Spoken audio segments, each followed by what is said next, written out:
der Livestream der Nürburgring Langstrecken-Serie. Präsentiert von Falkenreifen. Herzlich willkommen zur Nürburgring Langstrecken-Serie. Welcome to the Nürburgring for the NLS, the Nürburgring Langstrecken-Series. Und jetzt ist das Rennen freigegeben. The red lights are out now. Viele Zuschauer unterwegs.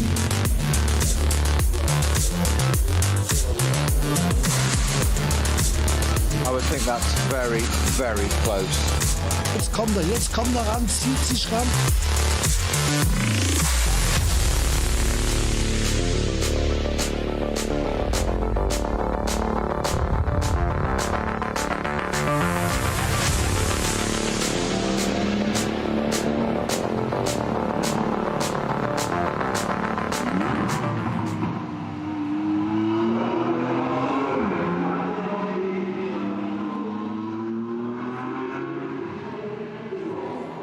Well, a very good morning from the Nürburgring Nordschleife. Unfortunately, a very gloomy Nürburgring Nordschleife for the 7th round of the Nürburgring Langstrecken Series for 2024.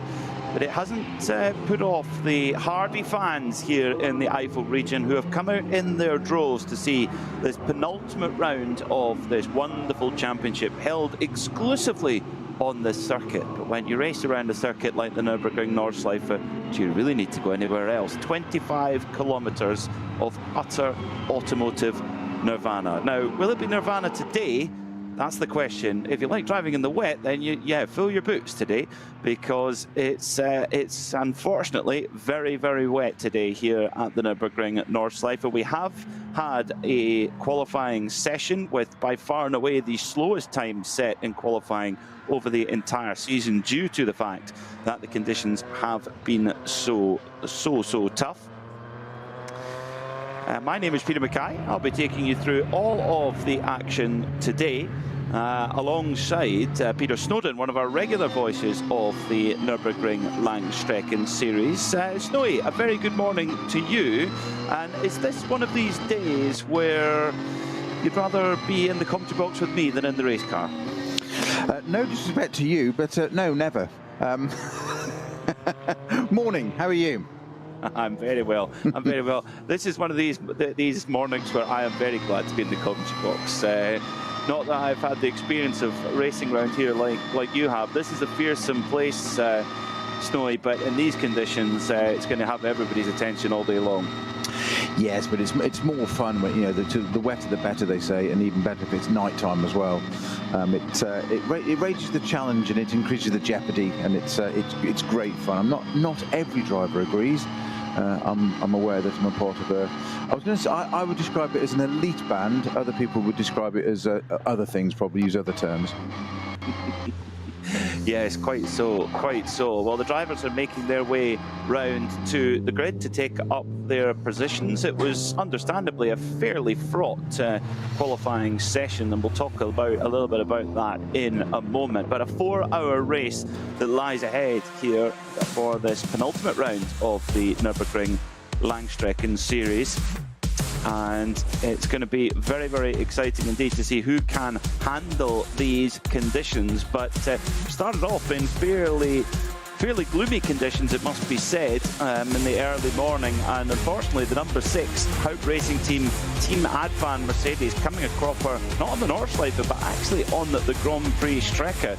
And that put them a little bit behind the 8 ball in terms of getting the car repaired, ready for this race. But they weren't alone. The number 520 Toyota Supra also having issues during the qualifying session. Very, very tricky under braking in these wet conditions. Quite a lot of standing water around. But I tell you what, Snowy, if you're in a qualifying situation, it's a gloomy October morning at the Nürburgring, with your Shera Sport PX, and you've got Frank Stippler in the garage, you're in a lucky position. Yeah, you're always lucky to have Frank Stippler in your car, and of course he moved across to Porsche for a bit earlier this season, and it took us a while to get our head around the fact that he wasn't driving an Audi, and usually Frank Stippler, Shera PX Sport, Audi was rolled off the tongue, and now he went across and now he's come back again. So status quo has been re-established. The biggest story of qualifying, though, was not Frank Stippler for a change. It was actually the Falcon tyre team. They are 1 and 2 on the grid, but unfortunately, the pole-sitting car, the number 3 of Klaus Bachler, ending up in the barrier on the run out of the carousel up towards Hua Act. And Snowy, you're definitely more qualified than I to speak about what happened there. You've had a little chance to have a look at the footage. What do you think happened to Klaus there? Well, bizarrely, it looks like he's just been caught out by Backmarker who was on the right-hand side of the track. And I think it's always a danger of this place. It's anywhere, but always a danger of Nürburgring in particular. It's so narrow.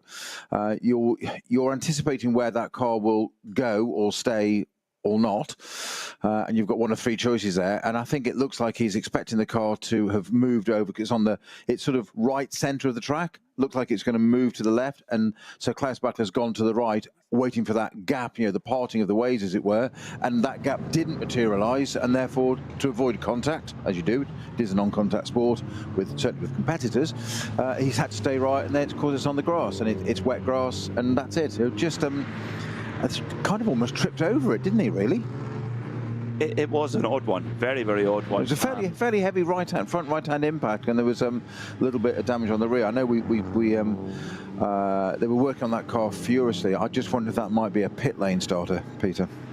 I think that would be a good result at this point because it happened in the very latter stages of qualifying. Klaus Bachler was already on pole with that number 3 car. And by some margin. By 15 seconds, not the margin that we're used to seeing. And he was going quicker again in Sector 2, and then it all kind of came a cropper. But on the timesheets, at least after qualifying, it is the 2 Falcon Motorsports cars that sit on pole position. Now, they put a huge effort into this championship and the Nürburgring 24 Hours, Snowy. It's a huge part of the development of their tyres, and we've seen it before in the old days of the American Le Mans series, where Falcon's wet tyre was almost legendary at the time. Does that cross over here at the Nürburgring? Will they be glad that it's a wet race? I think they will, actually. They've got, as you say, they've got a very good tyre, and that's one of the things that we like about this series so much, is that you've got such a variety of machinery from manufacturers, but also it's a free tyre series. They're not free; they've got to pay for them, but free tyre choice, shall we say? So.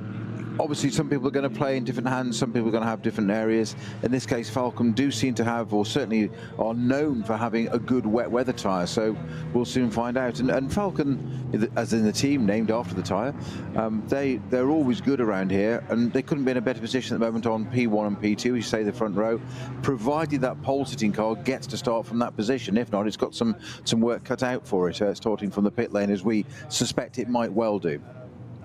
If you're joining us on the radio show Limited Network of Channels, good morning, welcome.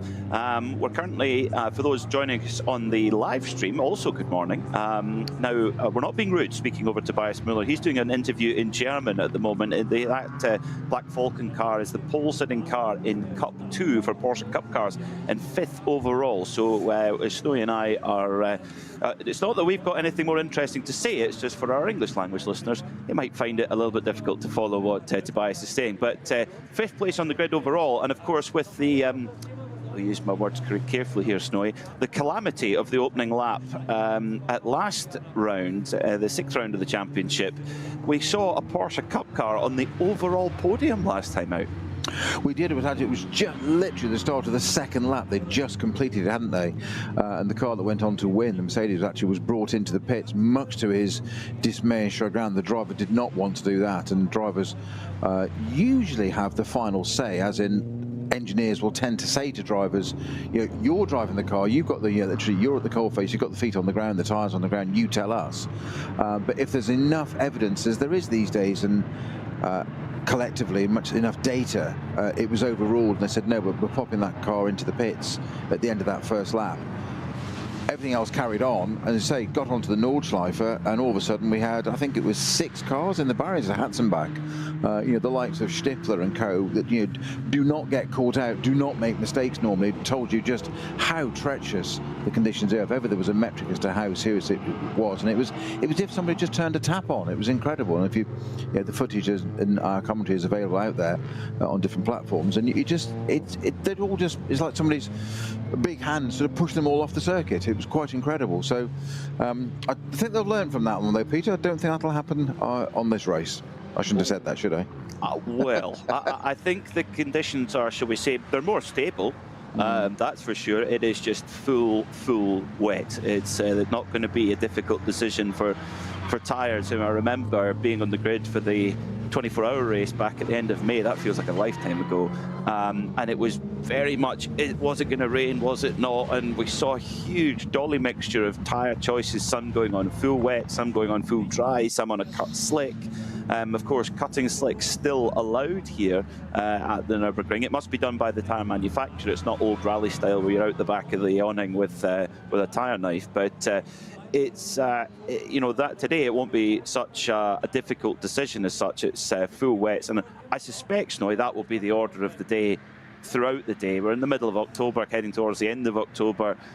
It's cold, it's damp. It's going to be a fairly straightforward decision on tyres, you'd suspect. 100%, and I think you're absolutely right on that call, Peter, that I suspect it's going to stay this way throughout this race. Something that you did mention there as well, which is another factor often overlooked, is temperature.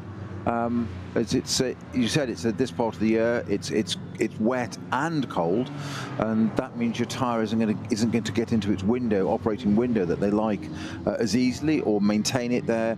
And that's where you get the certain drivers like the Frank Stippers of the world, who are known as being a bit of a tyre whisperer, where they can get the heat into the tyre, which is what we want, and get that car working. So that's an additional challenge. Quite apart from was also something that pretty fundamental. Visibility. Yeah, you're sitting behind other cars in a gaggle, as they will do to start with, and then coming across other cars. You've got that ball of spray, and we just described, haven't we, about Klaus Bachler going off and qualifying there, just because you make an interpretation, you make a decision as to where a car in front of you is going to go on track, and it doesn't, and that's no fault of that car. That's what it's all about. It's high-speed game of chess, certainly on this flowing circuit. You've got that in a ball of spray. Is there one car on there? Are there two cars? Are there three? What's in front? So it just adds to it. Love it. I wasn't supposed to add that bit, was I? You're a special breed. You're a special breed. I know. I mean, when you look at not necessarily in a good way, folks. I think in a very good way. 126 cars. It's a fantastic entry. I mean, I think many championships are green with envy. With I think we had 123 in qualifying, Peter. 123. Okay, yes. So we've got a few by just the three, wayside. Yes.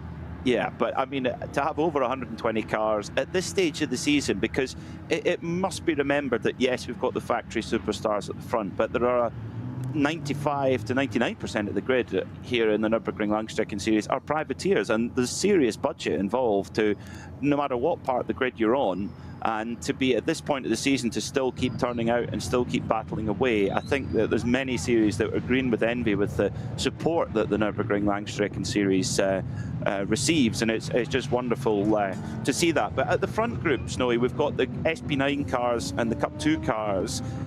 When you watch an SP9 car, GT3 machine, they've got so much aero now, they throw up so much spray. When they go through standing water, so much spray comes out the back. I mean, if you're in the mid-pack there, I mean, you've been, I mean, you were always at the front of the pack, so I'm sure you didn't experience it very often. But on the rare occasions where you were in the mid-pack, what's it like when you're in the middle of that in a wet race? Well, it becomes a guessing game, and you're very kind, and certainly wasn't always at the front, always like to be, but there is, of course, the fact that you will encounter other traffic, and we have, as you just said, 123 cars took part in qualifying. This series, by this time of the year, normally we tend to drop down a little bit to around about the 80 mark, so it's wonderful to see that we've got 126 entered and 123 took part in qualifying. But that is, as you say, you've got your batches of approximately 40 cars each, roughly, 3 batch starting groups. The lead group, the GT3s primarily, there's only 8 of those cars, by the way, actually in GT3 category, SP9 it's called here. They will have about a lap clear on the track themselves, so they'll be amongst one another, so they're working with and driving with their peers, no more than that. That's fine, so you know what's about you, everything's all relative. It's about a lap and a half in that they'll suddenly start to catch starting group 3. And obviously there's a massive speed differential. Now those guys and girls are having their race as well. So you've got difference in closing speeds and the spray and the narrowness of the circuit. Why wouldn't you want to be out there doing this? You want to sit in a studio, Peter, with me. Yes, I do. Are you saying I'm a strange breed? No, I think I would like to see you out there in the car, and I would sit and drink coffee and watch your exploits from the garage. I think that would be quite pleasing. It can be arranged. It can be arranged. Well, actually, if it was maybe having a glass of Bollinger, maybe for nice breakfast for a proper gentleman's racing team. That was why I would drive. There's a few giant-killing performances, particularly when you see in these conditions the Mark 8 TCR Golf for Max Cruiser Racing. Top of the shop in the All Tournament fuel class, but all but very in the top 15 overall. So we could well see some giant-killing performances today in these kind of conditions. Yeah, just those starting groups. Just something I tend to run through anyway. Start group 1 is the red group, so the red, yellow, and black. And start group 1 has exactly that, 40 cars in it. So we have 3 from SP7, the 8 we have from SP9, SP10 has 10 conveniently, SP8T, which is the turbocharged cars, 4, SP Pro just the 1, and the Cup 2s are 14 there. Now that's in the start group 1, so they're all going together. And you mentioned that giant slaying performance last time out on August the 3rd, the last round we had of this NLS. We had a Cup 2 car right up there on the podium. Of course, they will work a little bit better today. We've seen those cars in a straight line because the GT3 cars, the SP9s, have so much aero. The Cup 2 cars have quite a bit less, but are very powerful now.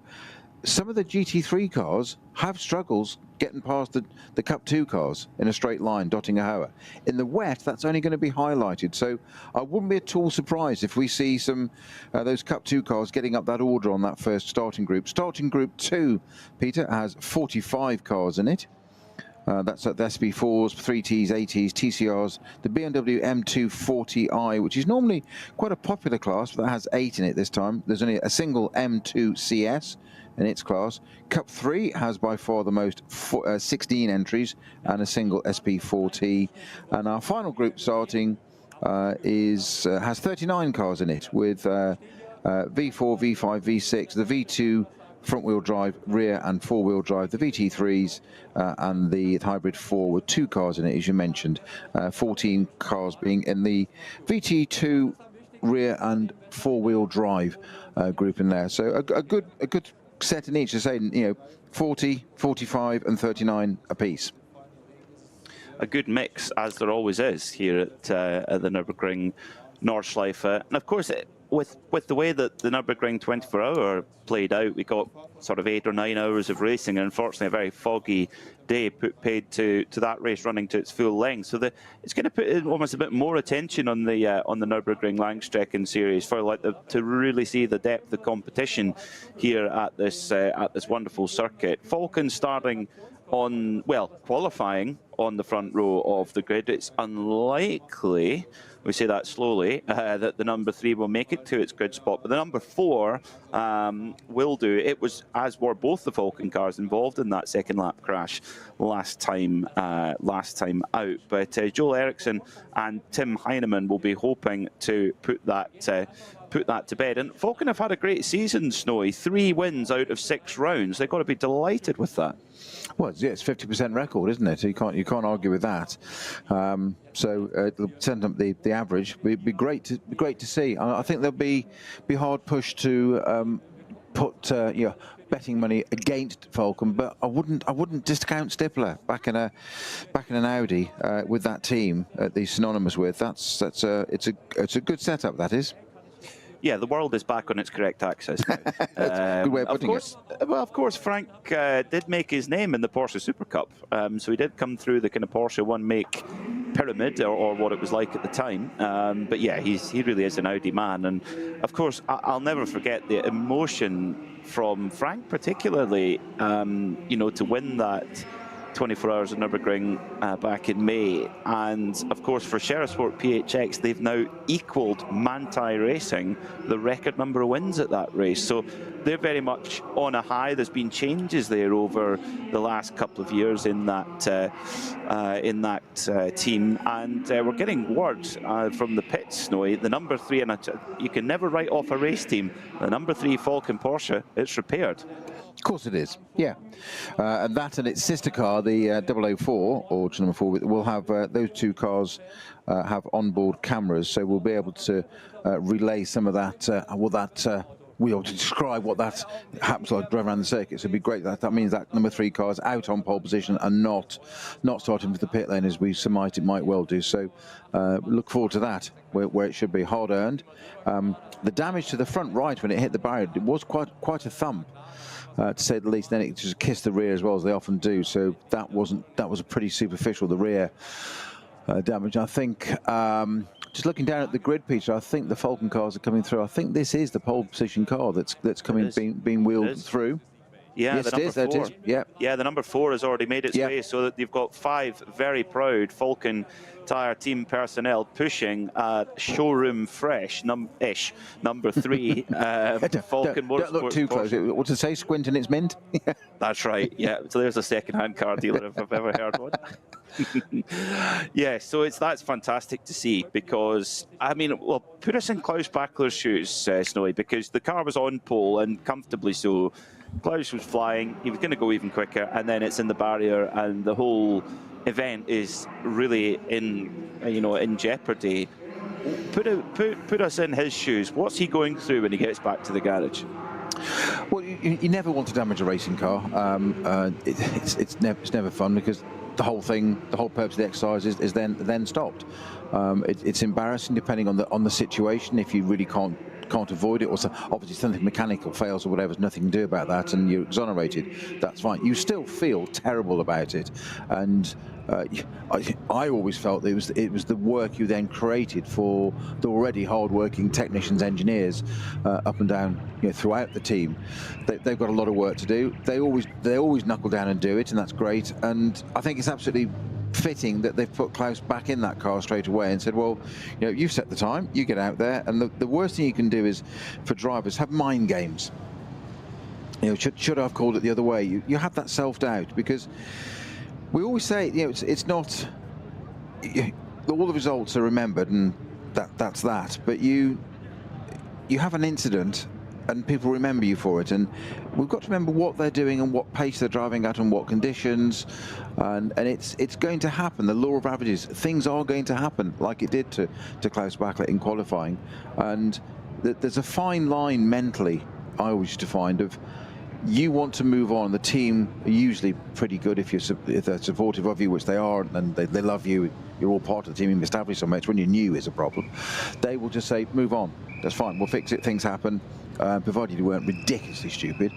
But you always have those sort of gremlins of, yeah, but I've damaged the car. I've got it wrong. It's not perfect, and created a load of work. And that's why get him back in the car, put him on pole position, refocus him, get on with it, and that's what he'll just do now. He won't be that'll be parked and done now, literally, that incident, and it's just now, right, focus on the race. We're on pole position.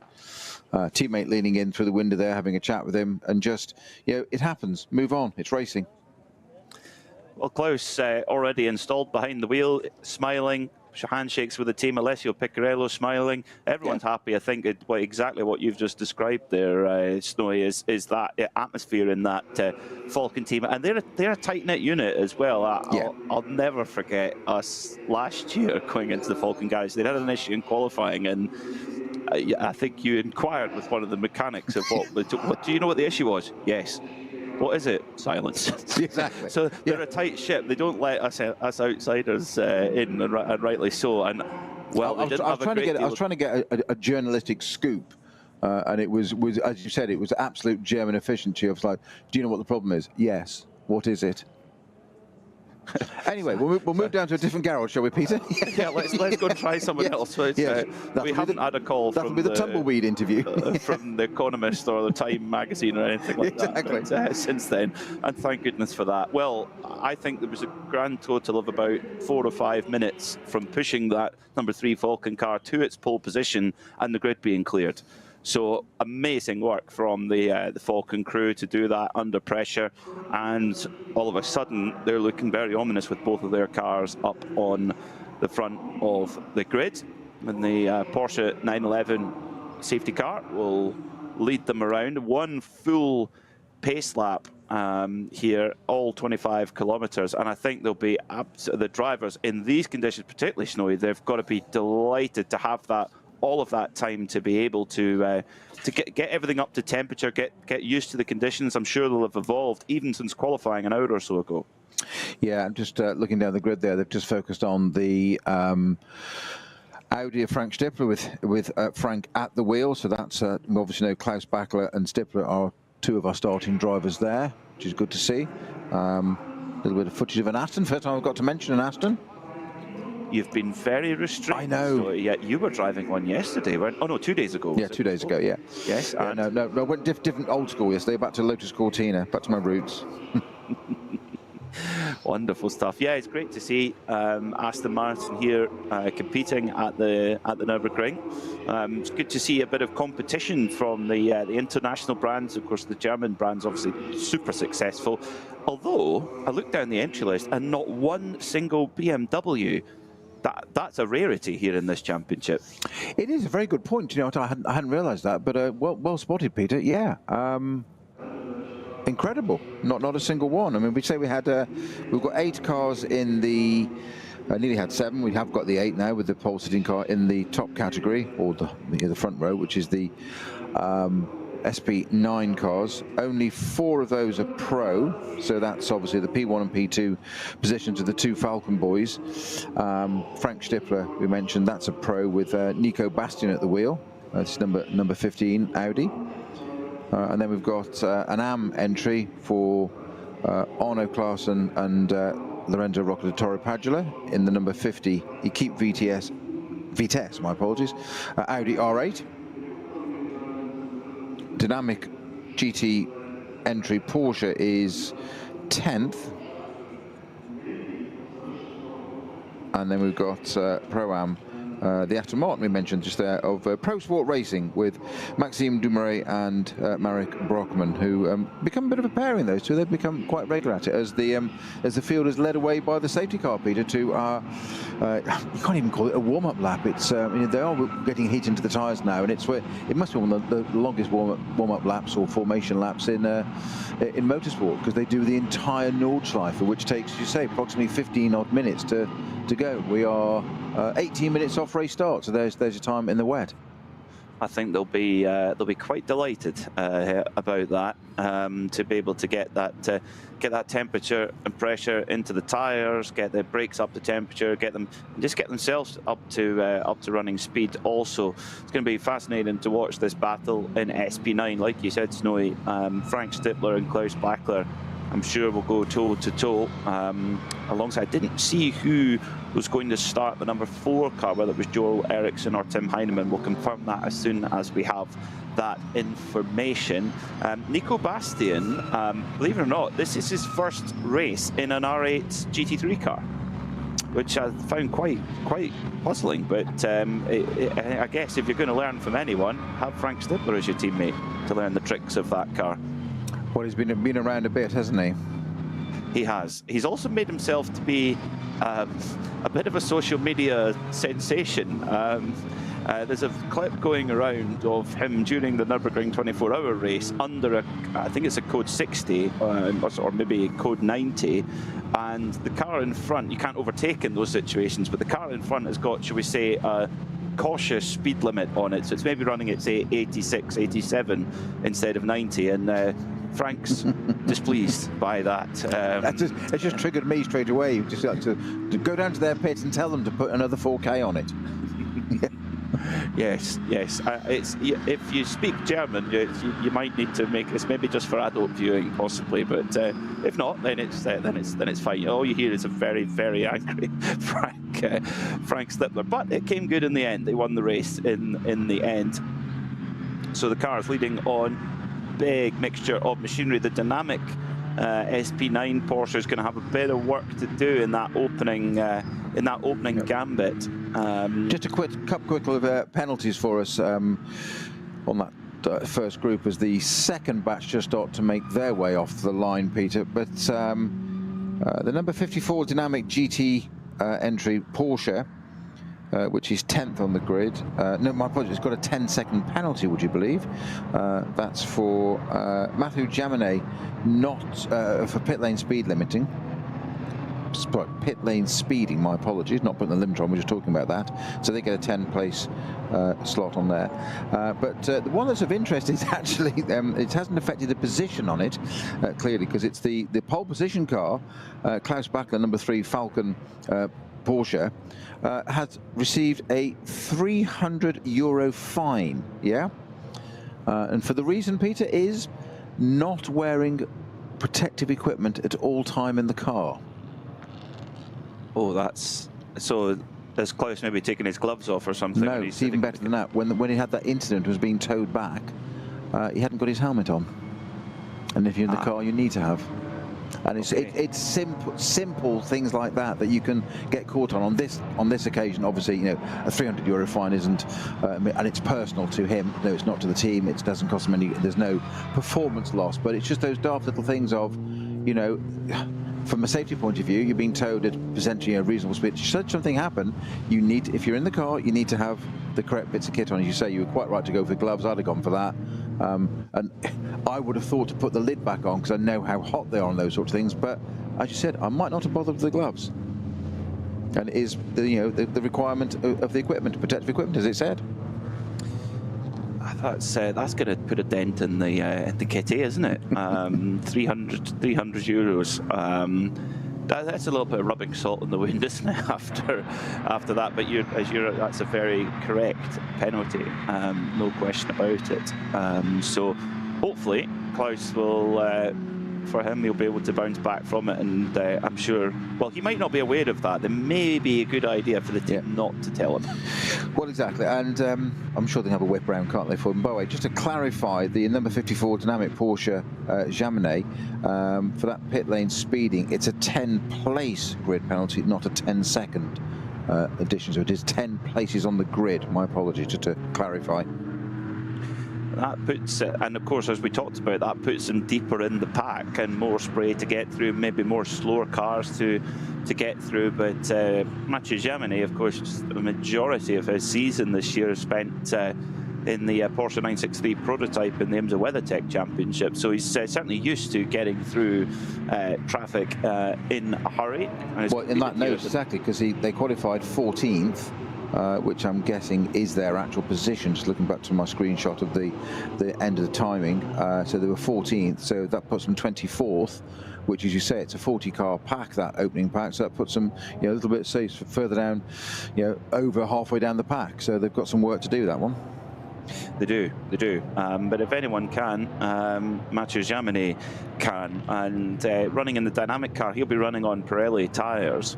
Of course, we've got the 2 Falcon Motorsports cars at the front of the grid. The number 6 Team Advan with HRT Mercedes, the black and red machine, it runs on Advan tyres, or Yokohama, whichever you prefer.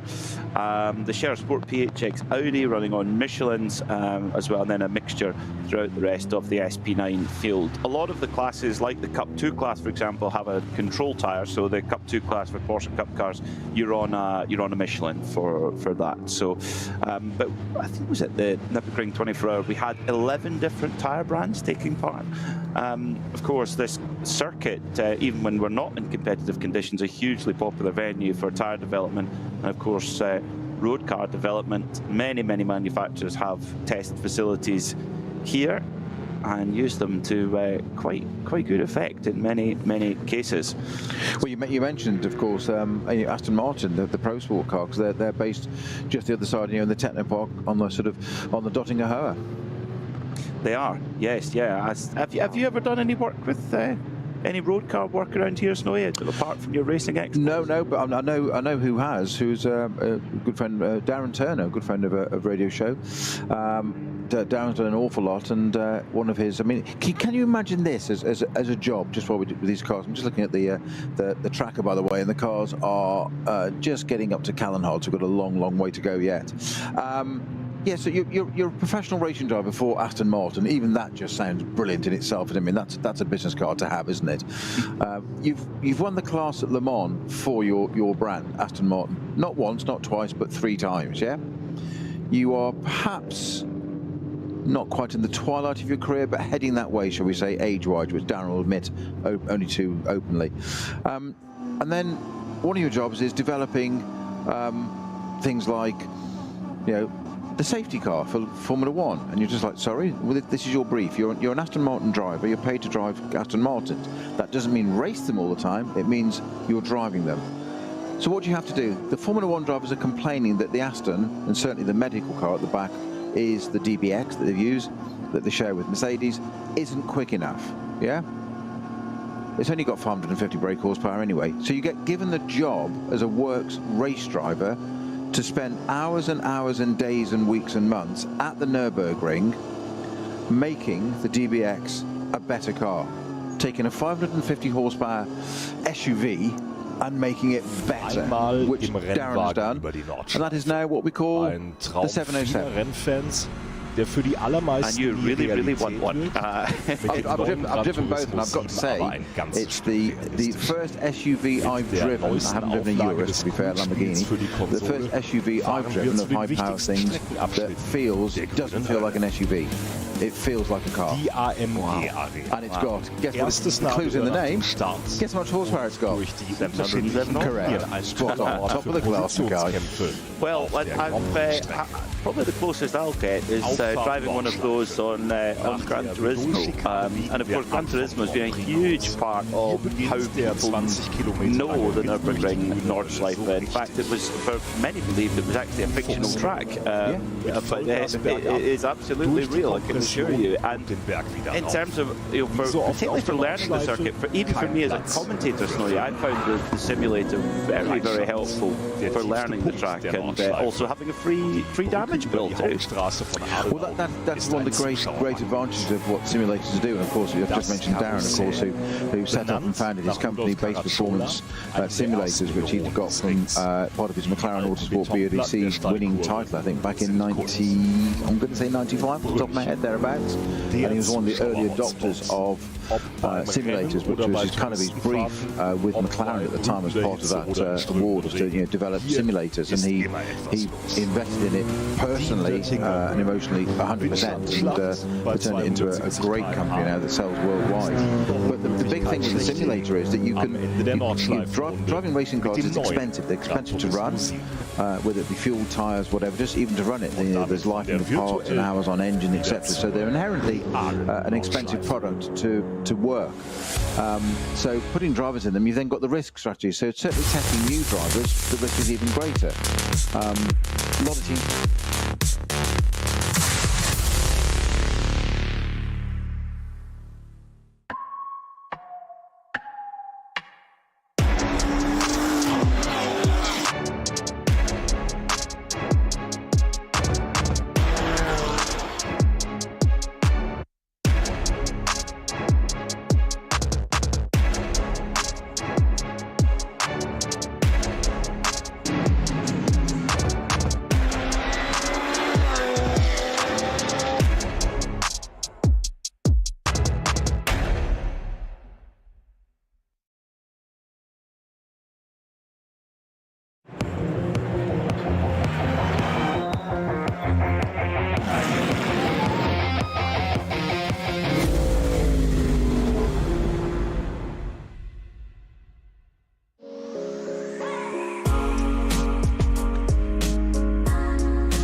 jetzt dein eigenes Motorsporterlebnis nach Hause.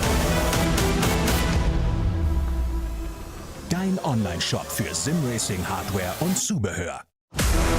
www.simraceshop.de. Liebe Fans, lovely fans, Besucht uns auf unseren Social-Media-Kanälen. follow us Auf Facebook, Instagram, YouTube, X und TikTok. Willkommen bei der NLS.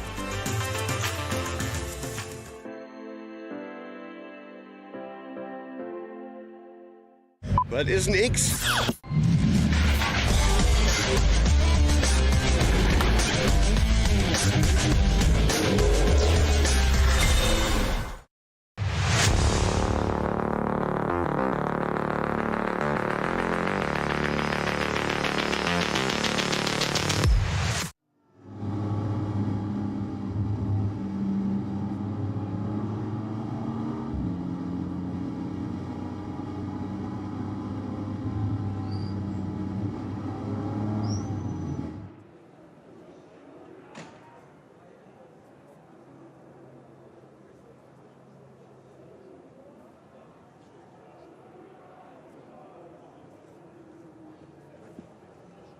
It's at this kind of second part of Metzgersfeld, the slower left-hander. It appears from the pictures we've got in the Global Broadcast Centre that the number 8 Jutta car is slowly and carefully making its way through the pack to retake its position, which is good to see. So no harm. Yeah, 2 wheels on the grass there, just doing that.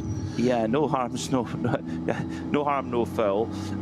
Will be Manuel Metzger, who is it now? Manuel, actually no, it will be Steve Alvarez Brown who starts the 150 Bilstein Black Falcon BMW. Definitely a fan favourite with Jimmy Broadbent, very popular sim racing and YouTube star. Likewise for Steve Alvarez Brown, also known as Super GT, and they've got an absolutely top-class teammate in Manuel Metzger, who really knows this circuit absolutely inside and out. But they are on pole in their class, in their BMW M4 GT4, the SP8T class. They're one of 4 cars in that class, up against another BMW M4 GT4, a BMW M2 CS Racing, and an Aston Martin Vantage AMR GT4.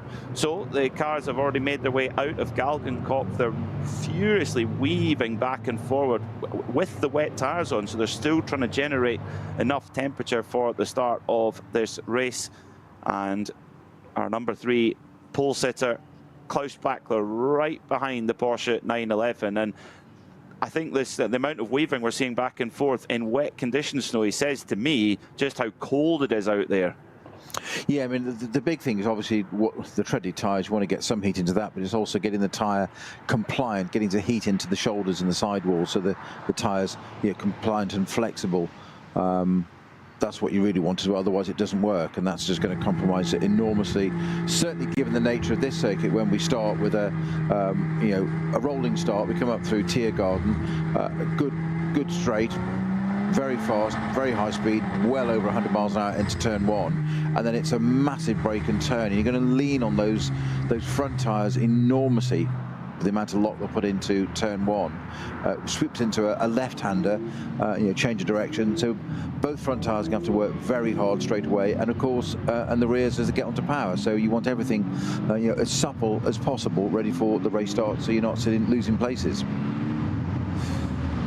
So, ready for the start of this 55th edition of the Adenauer ADAC Rundstrecken-Trophy, the penultimate round of the Nürburgring Langstrecken Series for 2024. It's been an exciting season, it's been a fraught season, and certainly dramatic in the last round. Let's see, let's hope we get through a little bit cleaner than we did. Consistent conditions, at least full wet conditions for our drivers as they make their way up the hill through Tiergarten, ready for the start of what I'm sure will be a thrilling encounter. The first starting group bunching up now into a 2x2 formation, ready for the start of this one. A whole bunch of Porsche Cup cars right in there behind the SP9 cars, ready to pounce should there be any delays. But it's a Falcon 1 and 2 ready to lead us away into racing. Klaus Bachler had that car on pole position. The car's been in the barrier, it's been repaired, a miraculous effort from the Falcon Motorsports team. And waiting for those lights to go off on the BMW M-Power bridge as they go past the Doran Hotel on the left-hand side. I'm sure there'll be a few watching at the window there as this huge field of 123 cars comes through, and it's green flag in the air. We're racing for the 55th Adenauer ADAC Rundstrecken-Trophy. The cars rush down the hill towards turn 1 now, and it's a great start from Klaus Bachler, and already Frank Stippler making a move for second position as they break 3 wide down the hill into turn 1 and 2, and it's side by side between the number 4 Falcon Porsche of Joel Eriksson and Stippler. Looks like Eriksson's just held off Stippler for now as they come through the very slow arena section, as we've already got one of the Audis off on the exit of turn 3, but the 2 Falcon Porsches make it through clean. But where is Stippler? He's actually lost the position. Yeah, he's dropped behind to the Aston. The Timbury Aston's come through. Yeah, well, Stippler showed his intent coming out of Tiergarten and moved across to the right-hand side. Pole position man Klaus Bachler covered that off immediately and saw that coming, so he was able to get a scarper away. What Joel Eriksson in the second Porsche then had to do was come across and cover that off, and that's one of the Müller Motorsport Porsches off on the loop, on Mercedes Arena loop. That's just done a rotation and rejoining. The Aston dropped down to 5th position at one point and then got back ahead again. So elbows out in the Cup 2 section, certainly, Peter. It is, yeah. Carrera Cup race breaking out in the middle of an endurance race. That was Moritz Krantz making an error there, the quite uncharacteristic error there for Moritz, but he managed to get that going again. Just had to be very careful on the absolutely soaking wet grass. Start Group 2 being led by a VW Beetle pace car. Very cool indeed. We saw one of them competing in the Nürburgring 24-hour this year. I can see in one of those. Me too. Yeah, me too. Max Kruse Racing on the front row of the grid with their Golf TCR machine, waiting for their exclusive green flag and the red lights to extinguish. There it is. Start Group 2 underway with a real mixture of machinery. One of the Cup 2 Porsches leading away with several Porsche Caymans, TCR machines in there as well. They could be quite handy today in these wet conditions, and the Max Kruse Racing GTI Club Sport there in second of this second group as grip certainly at a premium right now at this early stage. Yeah, I'm just looking. I'm just looking at the tracker there. We had a bit of a, I think it was just an incident for that spinner on the outlap, which was. You did say who it was. Sorry, Peter. Moritz Krantz. Moritz Krantz. Thank you. But I think we're all clean on that. So the second group is now away. It is still leader. It is number. It is 4. Now, according to the track, we've got. Number 4 Falcon Motorsport, that's Joel Eriksson in the lead with the Aston Pro Sport in second place. I think that's an error on the tracker. I think we're just missing, saying 4 and 17. I think we're just missing number 3. I'll tell you what I'll do. I'll have a quick look and just go on to number 3 in particular and just see if that's actually highlighted. So yeah, I think it's a tracker error, Peter. I think so. Yeah, it might be GPS. The car coming to exactly. Late. Yeah, car 320. Also the Ford Motors BioConcept Porsche Cup car. That's running in the alternative fuel class. It had a little issue on the Grand Prix Strecke, so a few having issues as well. The Dürr Group Aston Martin SP10 having a big moment at Arenberg, nearly ending up in the gravel on the outside of the corner as the number 170 Porsche, number 170 Toyota, excuse me, trying to struggle for grip there as they come through down the hill, down through the foxhole. Very, very tricky indeed. The number 3 Falcon car showing is setting a very strong sector time in sector 2, so I think it's running pretty well. Unfortunately, a delayed start though for car number 310, still in the pits sadly. Yeah, that's the FK Performance Motorsport M2 BMW with Max Hesse and Jens Klingmann driving that car. I'm not sure who's at the wheel of that in the pits, but it's not gone out yet. It's not being released. Obviously, it's in the 3rd starting group, so they've got to wait until that start group goes past the pits before it can be released. And that, of course, is the latest version of the M2. Yeah. So very much a test for those two BMW affiliated and factory drivers to evaluate that car. We see this often at the end part of a Nürburgring Langstrecken season, new cars being tested in competition conditions for homologation and release the following year. So start group 3 ready to go, and then we will be fully underway for this 4-hour encounter here in the Nürburgring Langstrecken Series. And many competitors in this group competing for the overall NLS championship. Of course, it's not always the SP9s that get the glory. It depends on points scored. Green flag then for the third group, and we are fully underway here at the Nürburgring Nordschleife with 3 hours and 54 minutes left on the clock, with the black and orange BMW 3 Series, almost in completely standard road trim.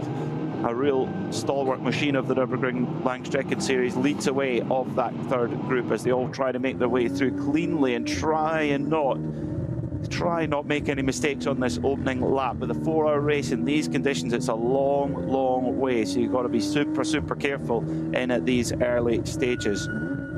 As the leaders, according to my timing screen, the number 3 car of Klaus Bachler is just pulling away with some really strong sector times, but we're getting reports, unfortunately, the number 150, that's the Team Bilstein car driven by Steve Alvarez Brown. It's made it into the barrier at the exit of Metzgesfeld.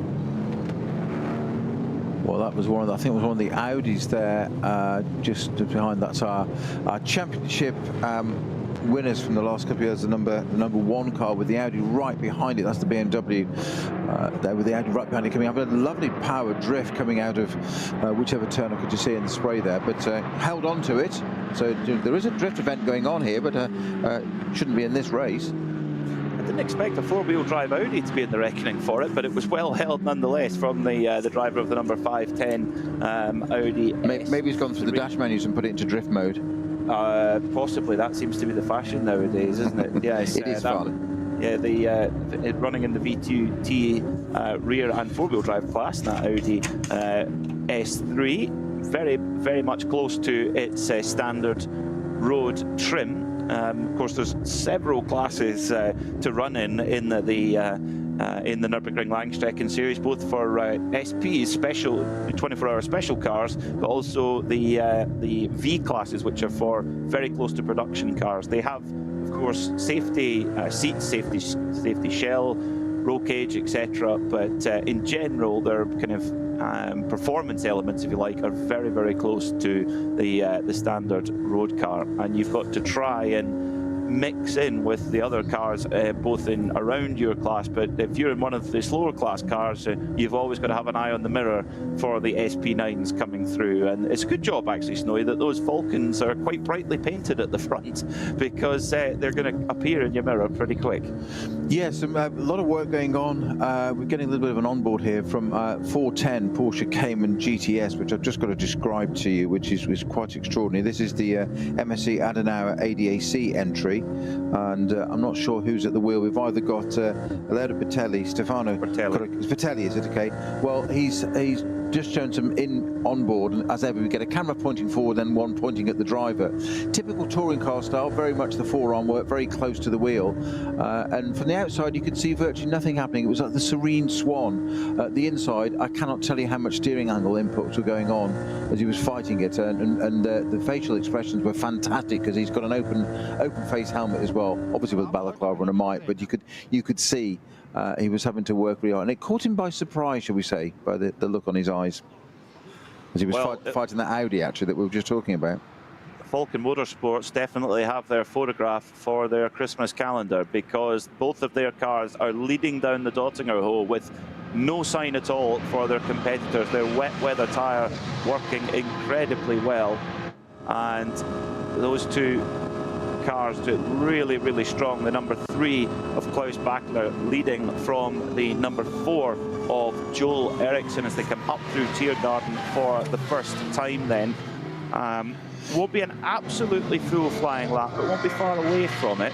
Of course, they've not quite on the power straight out of the final corner, so we'll have to wait another one to get a full look at a flying lap. But this is just dreamland for Falcon Motorsports. Klaus Bachler over the line then to start the second lap of the race with a 4.5 second gap back to Joel Eriksson. And we have to wait quite a while for the third place car to come through, which looks like it's going to be the 17 of Marek Botman. It is, Marek Botman in that Aston Martin Vantage, right there in the mix for Pro Sport Racing.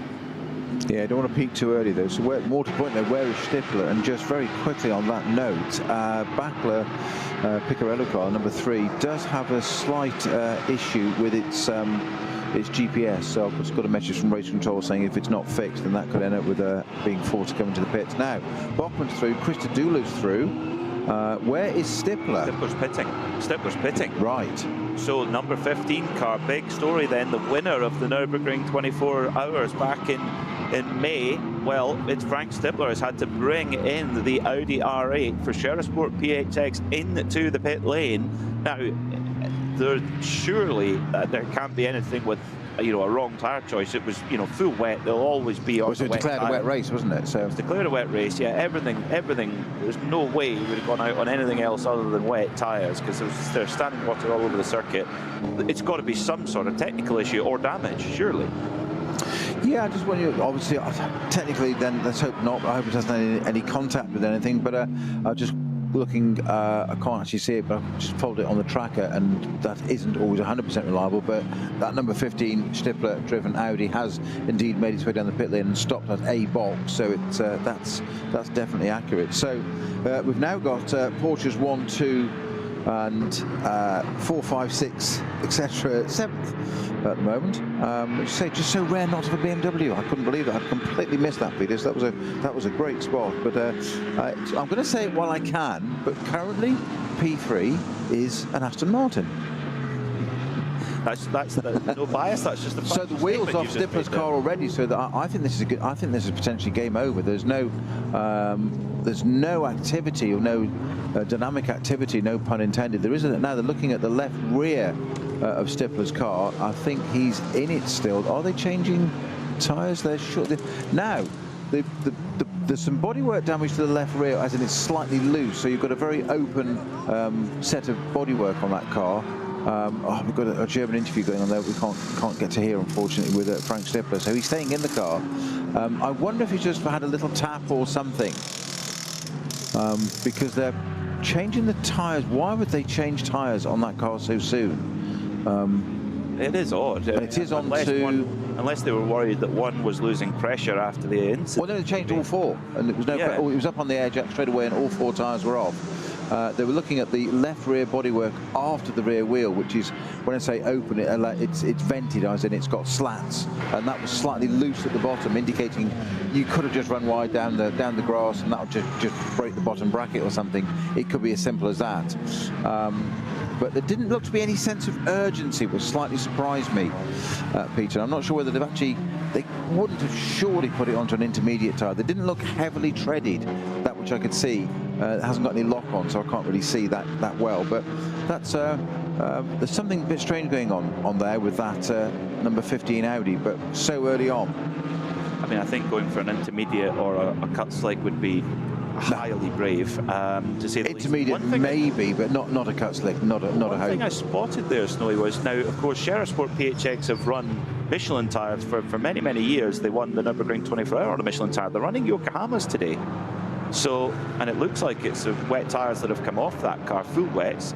So maybe they're just trying a different type of wet. Maybe this is very much a test session for them, and there isn't anything, so to speak. But it's very odd. You could be right. It could be right, Peter, that it could be something as simple as they've trying maybe a different compound or whatever, and they've rolled the dice, and Frank's done, with all his experience, done a lap and just said no, it's impossible, or don't bother, or whatever, and he will know, if anybody does, whether it's safe or not to drive around there or competitive. So it might be something quite as simple as that.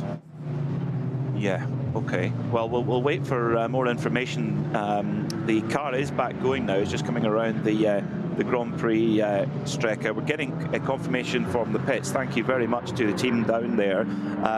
They're doing a tyre test. The quote, this is translated, they're doing a tyre test for the next race. Now, of course, they have switched tyre brands from Michelin to Yokohama, so that would make sense. However, amongst our team, there's maybe some doubt whether that is actually the case or not. I wonder. I'm not buying into that, sorry. Yeah, well, let's see how it goes. I mean, it's certainly Falcon Motorsports with their Porsche, they seem to be in a really strong position right now with both of their cars out there, P1 and 2, and a great opening lap from Adam Christodoulou, who usually comes up to join us in the Global Broadcast Centre, but he's a bit busy right now because he's in 4th position.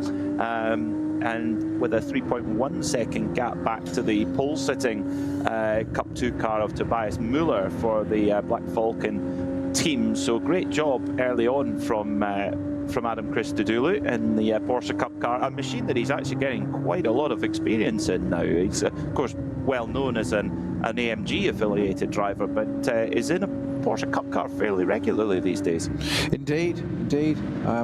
Now, just looking at some of the track conditions, because the rain was heavy during qualifying. Then that ceased. The fog cleared, great. So we've got racing conditions. I wouldn't say we've gone to a blue sky, but it's not as bad as it could be. Now, with 123 cars going around the circuit and no further rain, there is a possibility of going to the opposite of that which we said on the warm-up lap, Peter. That we may end up with maybe not a dry circuit, but maybe a dry line.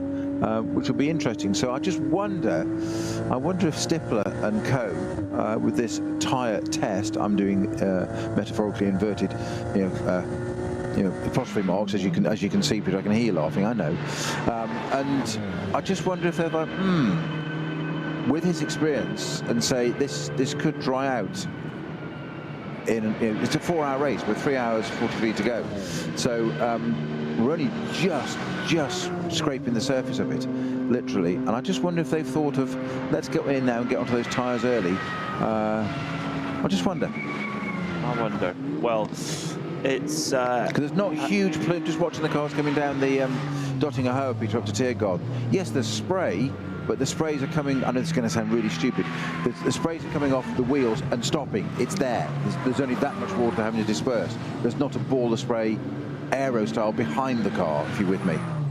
I know that makes sense in my head. Yeah, I'm with you. I mean, who was it who said that this is going to be wet all the race long? Oh, it might have been me. Well, I think I agreed as well. So there you go. Yes. Well, there's one thing that we have in common with Marcus Gronholm. We are not meteorologists. Now, problem for the GT tyre, BMW 3 Series, is that which 562? Bizarrely is stopped. Well, it looked like it was going to come into the pits. And it didn't. It's gone to the left-hand side, and it's got back going again. That's the number 502. Yeah. Yeah, BMW F30 for GT tyre. Oh, control delete, wasn't it almost? Take the plug out, put it back in again. Yeah, so to speak.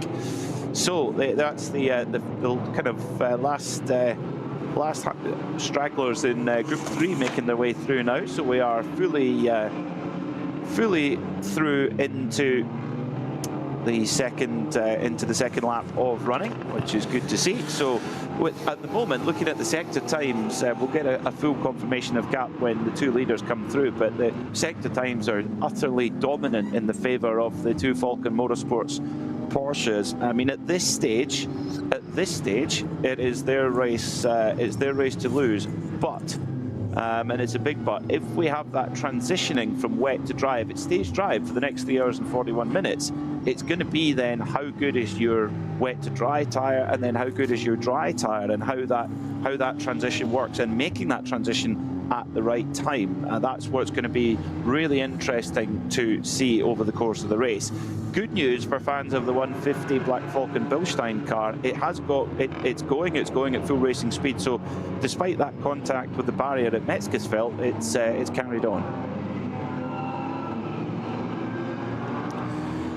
So Klaus Bachler over the line then to start lap 3, and 9 minutes and 23 seconds. That's a pretty much exactly the same as his lap in qualifying to put the car on pole, a 9:25.2 for Joel Eriksson. So the gap is up to 6.6 seconds at the front of the field.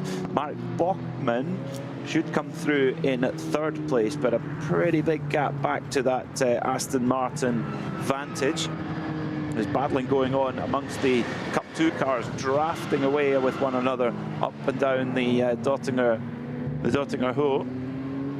And that is our two class leaders, I'm pretty sure, Snowy, those two Cup 2 machines. Yeah, you're right, it is. It's Christodoulou in the gold and red machine is a little bit deep there for Tobias Müller, but holds on to it for now. So there's a great battle going on here for the honours in Cup 2, and depending on what happens to the SP9 cars, you never know. We could see a Cup 2 car up on the top of the up on the podium overall again, and it is indeed Tobias Müller who goes through to take the lead of Cup 2. He's managed to get by Adam Christodoulou, so our pole-sitting car up into the lead in class. Yeah, and Adam Christodoulou taking a hesitant line behind the 145 car that's just taken the lead into Tiergarten, and just keeping out of his way because he was taking slightly strange lines. Very quick eyes on for, we've just had a car, oh, now see running wide again, you see, Christodoulou is doing the right thing there, just sitting there letting the car ahead make its mistakes, and it's so early in the race, don't worry about it, just sit and watch and let them make the mistakes, because it's almost as if he's overdriving it. It does look a bit ragged for Tobias Müller. He's clearly wanting to make his way forward and happy to take the risk. It's got no front end, that's the problem. Yeah, and that's where you're really pushing the... it's just understeering off everywhere. Do you... Of course, we have the combination of the Nürburgring Nordschleife, the Northern Loop, and the Grand Prix Strecke. The consequences of mistake in those two places are quite different. Do you take more risk in the Grand Prix Strecke? Do you per se? Probably not. It's just that you can do. So if the opportunity arises in terms of getting a place for somebody and it's place important, then yes, you can do. But you have to be mindful of that, yes, because it is so different on the Nordschleife. What is interesting is the Grand Prix circuit, perhaps because it's perhaps there's a newer surface or a different surface, or I don't know what the tarmacs are, but it looks already to be significantly drier than the rest of the circuit. It does, yeah. That's that's what's so challenging here at the Nürburgring Nordschleife is to be able to judge with the different conditions and the weather. So the big Audi, the 510 Audi that had that quite large moment, is in the garage. I wonder if maybe there's something wrong with it, because it kicked into a slide that you just wouldn't quite expect from a four-wheel drive road car. But anyway, it's back in the garage nonetheless, sadly. So the gap 6.6 seconds at the front of the field, and Klaus Bachler and Joel Eriksson looking very, very strong indeed. But a little bit of consternation here. And yeah, I said that was a warning, didn't I? Yeah. Yep. The number 3 Falcon Motorsports Porsche, the race leader, has been given a black flag with orange disc. That is the mechanical warning flag. It has no GPS signal, which means it has to pit immediately for that to be rectified. Yes, so that's just what they don't need. Now, I thought it was my tracking system, because we have different systems here. We have the one the race control does, so it's appearing on the official timesheets, and then I've got the GPS tracker for watching the cars, which occasionally has a glitch because it's not an official system, shall we say, but it's incredibly useful, and I would say 99.89% of the time it's absolutely fine. When I mentioned that first lap, didn't I, that it said that the number 4 car was leading and that the Aston number 17 were first and second, and I thought, well, where's number 3 car gone? And I thought, as I said, it's probably just a glitch. Well, it wasn't. It is an issue with that GPS, and that's going to cost them dearly now, because they're going to have to pit that. So if they can't fix it, it is incumbent. The onus is upon the team to have working equipment. So they've got to get that fixed, and race control will be pretty clear about that. You've got to do that ASAP. So they will have been given an amount of time to say, you have this time to get this fixed. You haven't. Well, sorry, you've got to come in and fix it then. It's hands on the car. So that would mean then that the opening pit stop for that Falcon Motorsport crew will be 104 seconds. So we have a sliding scale of minimum pit stop times here in the Nürburgring Langstrecken Series, and the longer you go into that opening stint, the longer your opening pit stop is. However, it comes back to you at the end, where if you have theoretically need to pit closer to the end of the race, at the end you will have a shorter pit stop time. So it does kind of even itself out, it balances itself out. The question is, Snowy, when you've got that shorter minimum pit stop time of 104 seconds, that's a very tight time frame to get that issue fixed and get the car out without losing any additional time, surely. Yes, it can completely scupper your chances, and you know, given what they've been through with this already, with this car going off, with Klaus Bachler going off in qualifying, despite being on pole by 14-15 seconds, getting it all rebuilt, it's nothing if not dramatic for them. And I just wonder if, you know, the GPS or something was damaged perhaps in that instance, just a shock through the car, and it just hasn't quite, you know, it's fluctuating or it's intermittent or something. But that's going to cause all sorts of problems for them, and they're going to have to pit this car this lap, aren't they? They are, yeah. Immediately they'll need to come in to get that sorted out. It may be just a very, very quick fix. It could just be a wires come loose or whatever, but the Falcon crew will jump into action, and that will then put Joel Eriksson into the lead, who is already, as will his teammate, a couple of corners up the road, already coming across the first bit of traffic. And this is what the Nürburgring Langstrecken Series is all about. It is a constant conveyor belt of traffic, always. And if you're in an SP9 FIA GT3 car, these are enormously fast cars. You know, 500 horsepower, but you think, well, that's not that much. It's the aerodynamics. 500. You think, well, no, you get a hypercar with, you know, all sorts of power, but it's not the power that's the thing. It's the cornering speed, the aerodynamics, the braking, everything, the systems on the car is just remarkable. So the difference in speed between that and a very much a standard road car is quite dramatic, and that's a skill for both in the lower classes and the front running classes. Unfortunately, Snowy, one of our Seat TCR machines in for an unplanned pit stop, sadly. Yeah, well, that's drivers taking the board and they're just closing the bonnet. Looks like they're going back out again. That's the 322 entry. Just going back to what you were saying about the GT3 cars and how they operate, whatever. They've got another consideration is they have a very small operating window, or fairly narrow operating window. All those elements you described so well there have to work together, have to work in harmony. So if you slow down too much because of the conditions, or you're too cautious, or you slow down too much because of traffic, and i.e. indecisive, the car's out of its operating window, which then becomes, you know, a double problem, because it doesn't react the way you want it to, the way it works. So you want to maintain that momentum, not because you've got a right to get through traffic any more than anybody else, but you need to keep the car in its working window. And when it doesn't, it's horrible, and that's what can catch you out. And it can be literally slowing for somebody for a decision in front of, let's say, 2 or 3 cars of a different pace, as we're seeing on the Dottinger Hoa now. There's 1, 2, 3, is it 3 Hyundais there in a row? And there's the lead Porsche coming through, flashing his lights, saying exactly that. Now, it's going to be a slow part of the circuit as they get up to Tiergarten now, but I'm on the way, I'm coming through, or you need to be aware of me. So flashing the lights yet again, right up with them. One keeps out of the way for you. That's fine. On a faster part of the circuit, he's all slotted through nice and neatly there. Faster part of the circuit, like Foxhole and those bits, you need those people to make decisions and stay where they are, and you get past them and not slow down, because you can't be afford to be lifting at high speed in these things. So black and orange flag now, is it just gone past our race leader? Hasn't pitted, Peter, so at number 3 it has gone past and taken that flag yet again. I'm sure there'll be radio communications, assuming, unlike the GPS, all the radio's working. Well, that might be the next question. Now, how many laps do you have? Is it pit immediately and then straight away it's a penalty, or do you have to, or do you have a leeway? Well, that's entirely down to a race director decision, and they will have a scale and an understanding of that. But the pit man has just been standing in the pit lane. We've just seen him with the board for the car to come to, and Klaus Bachler has not pitted and gone round for another lap. So this might well now be a penalty. Now it depends on what will happen now is race control will now be inquiring of the team of Falcon prove to us what communications you've attempted with your driver.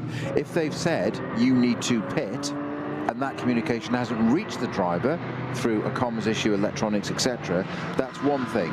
If the driver's ignored it, I'm not suggesting he has, but if he has ignored it, that's another thing that can lead to a penalty. So there will now be, like anything else, a mini investigation quite quickly to say, right, the flag was out, why didn't you pit? Why did your driver not pit? And that'll be the question. I wonder if this is something to do with the incredible job the Falcon Motorsport team to get the car repaired. But there's a repair and there's a repair. Maybe there's a few things that have had to be missed off the bottom of the job list, potentially, to get the car on the grid. And knowing that this maybe would happen. Yeah, but just looking at that car going past the pits now, you can see that they're further around the lap.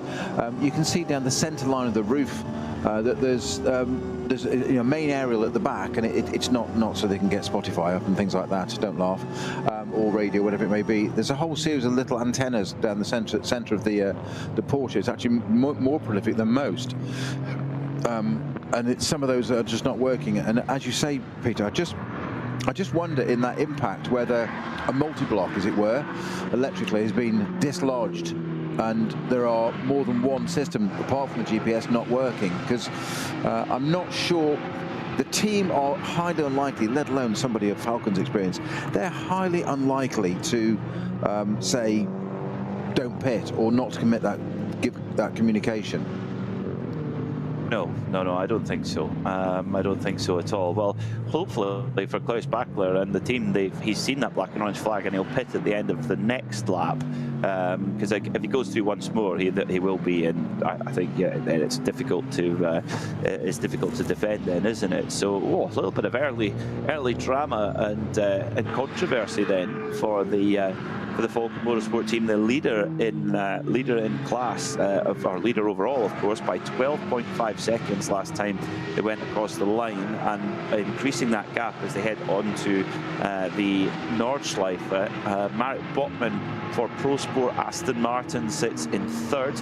Then it's Tobias Müller, the first of the Porsche Cup cars in Cup 2, your class leader there in fourth, just ahead of Adam Christodoulou, both running for Black Falcon, 148 leading from 103. In SP9 AM, it's Equipe Vitesse Audi that lead, and they are sixth overall. SP9 Pro, the third car in SP9 Pro, and sitting in eighth overall is Michele Beretta. That, Snowy, was the Team Advan car that was in the barrier in qualifying. They've got that repair, so that's another good job from that team. And I think there's going to be a big opportunity here in this race. If this weather stays dry, if you could be brave, if you just get that switchover point just right, you could gain a whole lot of time. That's what I'm thinking about Shearer. I still think they've got something up their sleeve. They're too experienced to just pit after that, after one. I know it's a new tyre to them, but I just, as I said, the cynical side of me, I've done a bit of this on both sides of the fence, and I don't buy into that. We're doing a tyre test after one lap. There didn't seem to be any, how should we say, any kind of agitated body language. It all seemed very planned. Yeah. Likewise, the body language of the number 3 Falcon team was very much one of slight confusion that why their driver hadn't come in. So that would, to me, that would hint to a communication issue, that they seemed perplexed that Klaus hadn't brought the car in. So it could well be that they've got an issue with radio to the car. But but there's a protocol for that, and as we all know, and decent comms are two-way. So if there's an issue communicating to the car, whilst you give a driver an instruction, which in this case is race control, therefore very important, you would confirm that and say copy or confirm you've heard or understand this the instruction. So if it's not being received by Klaus Bachler and he's unable to respond because he doesn't know the question, then they'll know they're not getting a response. So again, they'll have to relay that to race control and say, well, we've told our driver, but it appears that he's not getting the message.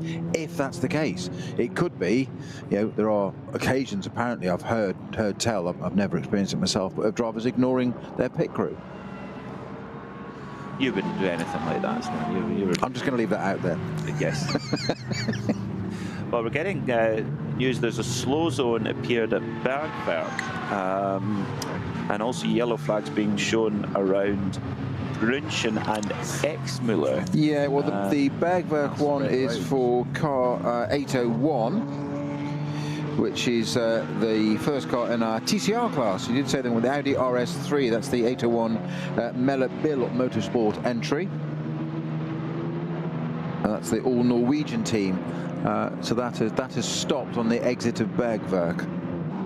801 RS3 Audi LMS.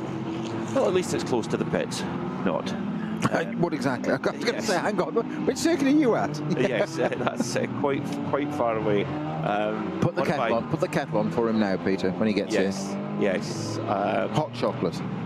Well, Timo Bernhard, who of course has the unofficial overall lap record here of 5 minute 19, just for the Nordschleife, but nevertheless pretty eye-popping with the Porsche 919 Evo, and of course 5-time winner of the Nürburgring 24-hour.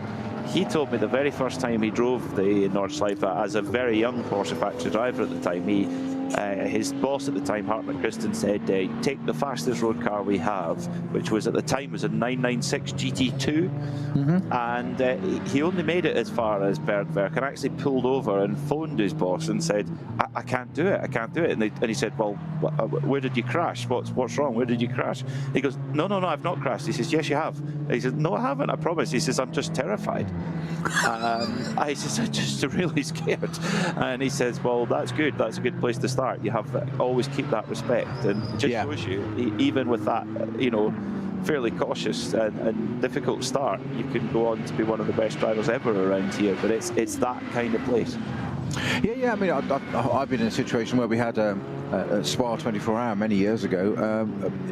I know of a driver who, in a GT1 car, did not like the night element and went through it enough to qualify, to make, because everybody had to. You have to cycle all your drivers through. But basically, just said, do not put me in the car at night. It just scares the what's-its out of me. I just don't want to drive that car at night.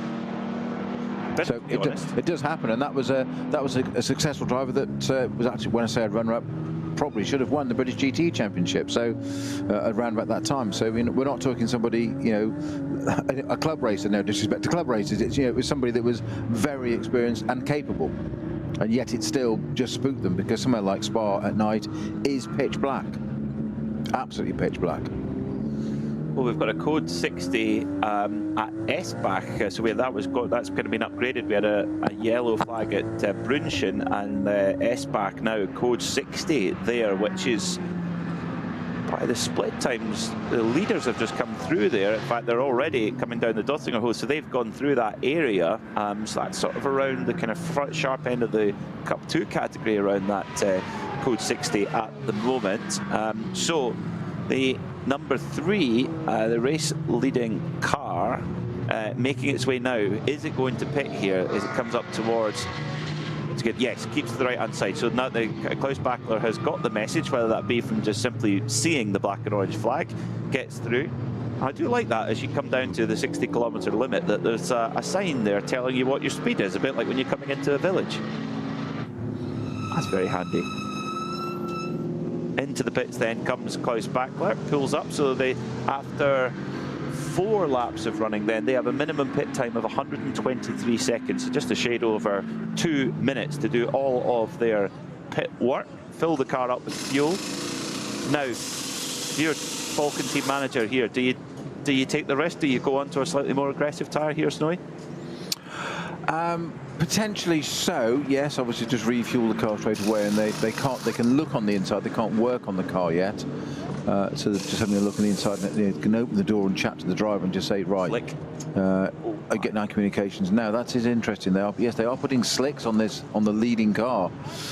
So as I said there, it is starting to dry out, and that's a very, very brave choice, going on slicks this early. I would say the GP circuit is probably ready for that. It'll be tippy toe. It'll be a bit like an older AC Cobra or E-Type on crossbars at Goodwood Revival or something. That will be now for Klaus Bachler. Klaus Bachler stayed in the car, didn't he? There's no driver change? Yes. I thought so, change. Yeah. So That is very, very. But there's a drive that we're just getting a great helicam shot now of the GP circuit of the sister car, and that's of Joel Eriksson. And there's a dry line around the GP circuit. Never mind it being dry yet. There's definitely a dry line, which I said would appear. That's going to be less so when we get onto the Nordschleife though. So that can be, you can be fooled by that one. The only thing, I mean, is that you'd hope that then that slick is the softest compound they have in the truck. Well, yes and no, because it's got to generate the temperature, surely. Yes, but then you've got it overheats too quickly. So in these conditions. Well, that's what it can be. That's the danger. You don't want it to. So what you want it to do is have a tyre now. At this stage, you're taking quite a risk going on to a slick tyre. So you want to get the maximum time you can out of that tyre. I don't mean lap time. I mean duration time in the stint. You want that car to be on that tyre for as long as possible to maximize, because they've also had an additional pit stop now they didn't want, of course. Yes, true. So you've got to incorporate. You've got to change your strategy. Change your strategy to incorporate what they want into that pit stop to rectify that GPS thing, which obviously wasn't that much of a problem, because they obviously went in and flicked a switch or pushed a multi-block or pressed a fuse button or something, which I exaggerate for clarity, and they probably won't thank me for that, but I wasn't a major get it all out and sort out what's going on. They obviously got to the bottom of that quite quickly, so the GPS should now be working.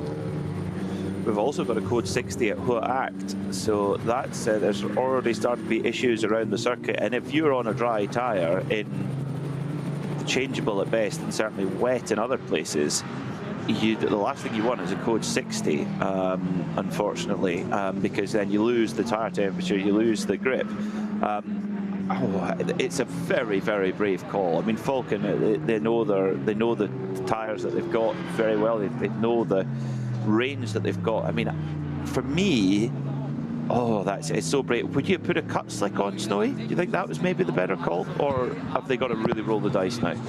Well, they're doing. Unfortunately, we're getting an interview now with somebody down at one of the engineers down at Falcon. It would be unfortunate.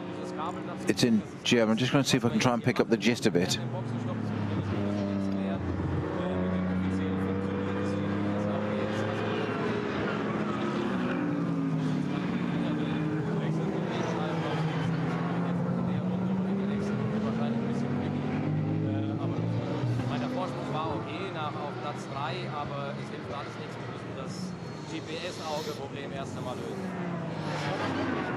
Yeah, just talking about the GPS problem, which we knew about anyway, but I think the sort of gist of it there was a little bit of a...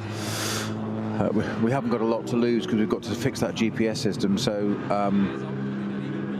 roll the dice. Roll the dice and adapt and see if we can, and you know, it's so early in the race that you can afford to do that. Timer's on their side at the moment. Okay, well, it might prove to be inspired. You never know. I mean, it's going to be so tricky for Klaus Bachler.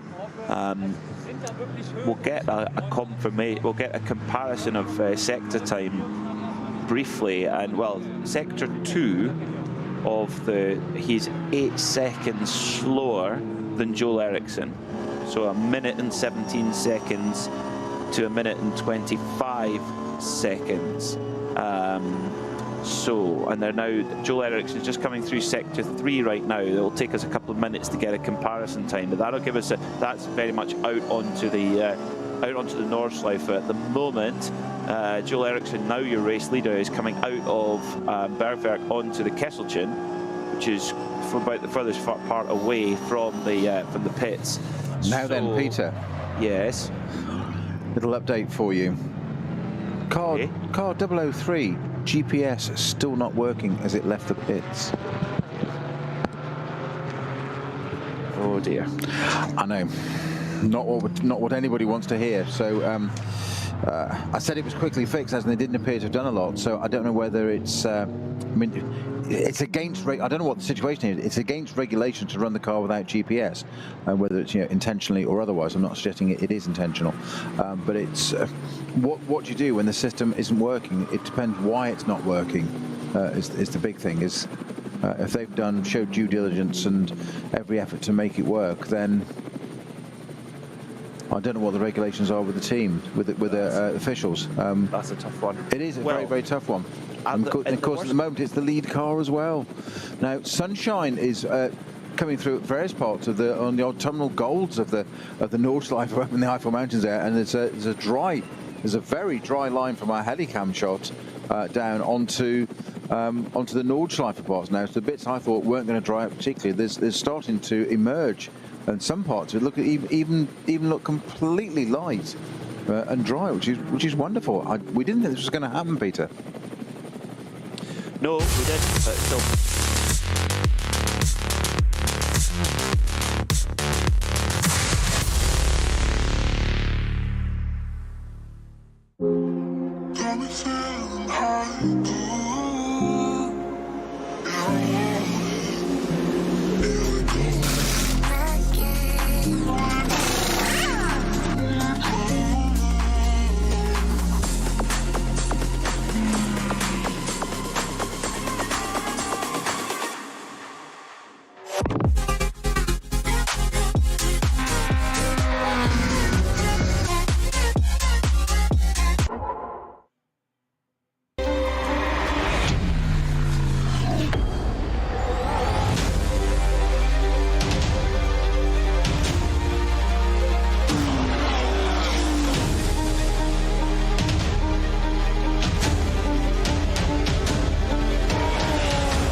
Liebe Fans, Lovely fans. besucht uns auf unseren Social Media Kanälen. Follow us. Auf Facebook, Instagram, YouTube, X und TikTok. Willkommen bei der NLS.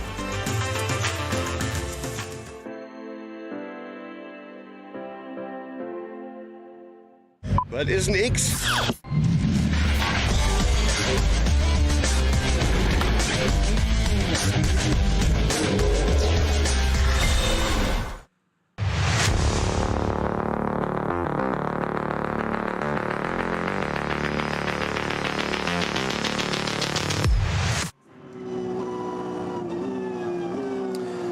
So the drama continues then at the front of the field. Our timing still showing the number 3 car in the lead, but it is not after that pit stop. It's the number 4 Falcon Motorsport car that is now into the lead after that untimely pit stop for the number 3 machine of Klaus Bachler, having to pit to try to repair a GPS issue. That issue does not appear to have been repaired, and Klaus Bachler right now is struggling for grip on fully slick tyres on very much still a damp and patchy racetrack. It may well come to him in time, but how long is it going to take for those dry tyres to come to him? I mean, Snowy, what on earth is this experience like trying to drive in these sorts of conditions on a slick tyre?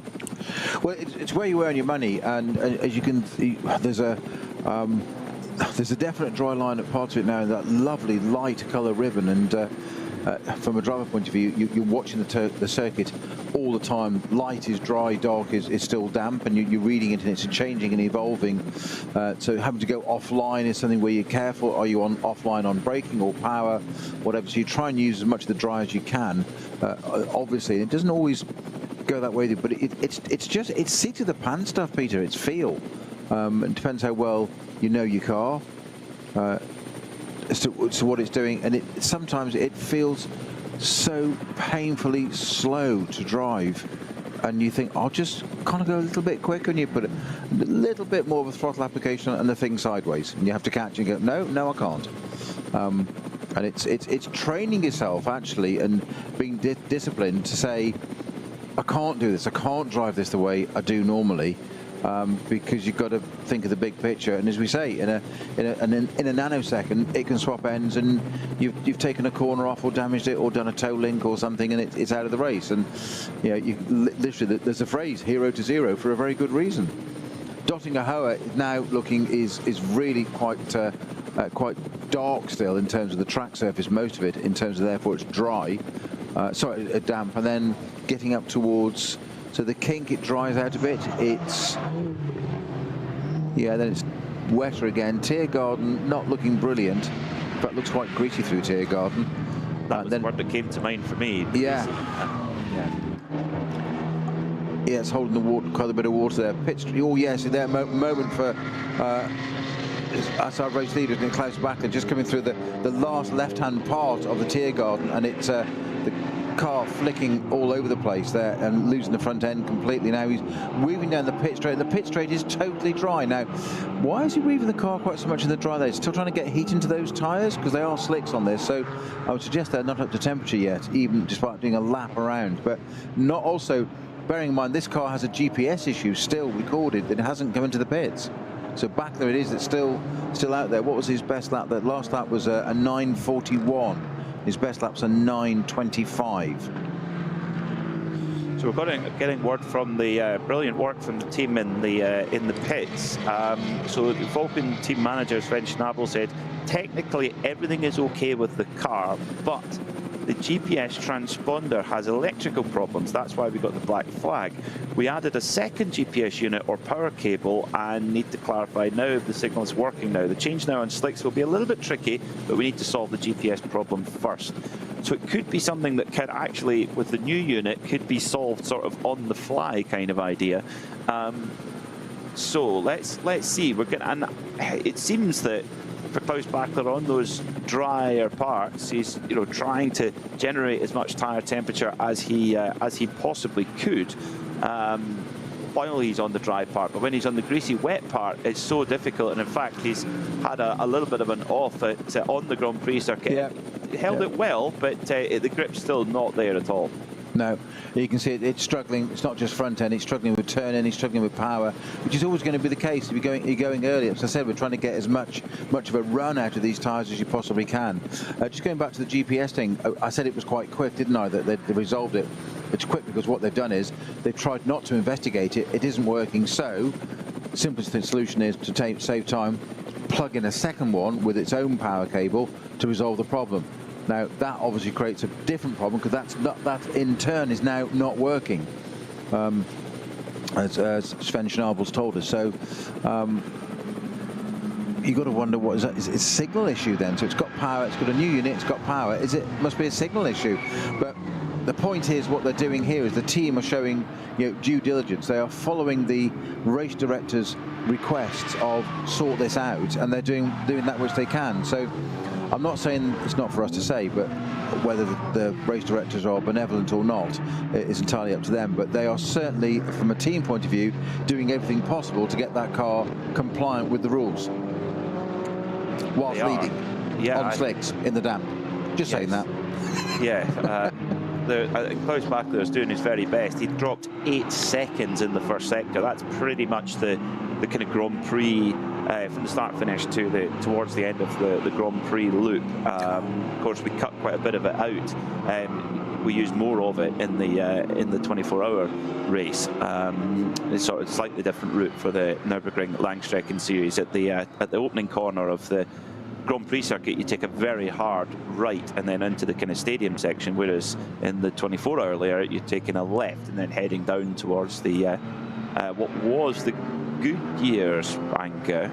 It is the Goodyear's banker now. It is now, yes. It changed, yeah. So yeah, slightly different layout, but right now, Klaus Bachler struggling to run anywhere near the pace of the wet-shod cars. Yes, there might be parts where the wet tyres are starting to overheat a little, but I think on balance that's still the tyre to have on. What I'm fascinated to see, Snowy, is what the teams that come into pit, shall we say, on schedule, what do they fit? Do they go straight to the slick, or do they go for the cut slick? Well, I think at this stage, there's no point in the cut slick. It's too late. That window's gone. So it's now a slick. Okay. and get on with it. I just think Battle was just an early adopter of that, shall we say? Well, and quite brave with it. Yeah, quite brave, but quite brave with it. But and I think it was almost forced to make that decision slightly too early by having to pit for the GPS issue. I think in an ideal world they would rather have had a few more laps on a wet weather tyre of some description. Many of the other class cars having issues of their own trying to manage it. The 170 Toyota Supra slipping and sliding all over the place, trying to look for grip. It looks so greasy out there. That's the pole-sitting car in SP10, a car that's had 3 class wins so far this year in the Nürburgring Langstrecken Series. Now they at the moment are running second in class with Andreas Gulden at the wheel, and he's having to do a fair bit of sawing at that wheel, Snowy, to keep this Toyo Tires Supra on the black stuff. Yeah, it's got a lot of torque, hasn't it, that engine? You can hear it working, but he's staying at fairly low gearing, but it's almost if you could use the torque a bit more, but you've got a lot of traffic in front of you there, but quite a lot of opposite lock coming out of most of the corners, flashing the lights precipitously at the 502 GT Tires BMW right in front. And again, just looking at that onboard footage, it could come out of Hatzenbach and now powers by in the Supra. But again, another driver sitting very, very close to the wheel in what I call touring car style. Oh, so, rally car style, French absolutely, yeah. Style. Yeah, really sawing back and forth. I'm not suggesting we all got to have the Fanjo Moss straight arm of the 50s type look, which I think was equally as uncomfortable, but that does look very close. Yeah, I guess it's always a driver preference. Yeah. Of what they feel comfortable with. Sometimes it can be that the kind of dimensions of the car and the way it fits as well, of how you fit in the car and your body shape, etc. So, but a great job from the driver of the 170 Toyota Supra, Andreas Gulden, keeping it clean. And you know, if you're taking this opening stint, not keeping it clean, it's one of the GT Tires BMWs. That is 148, 149, I think. 146. I'm going to go for. Okay.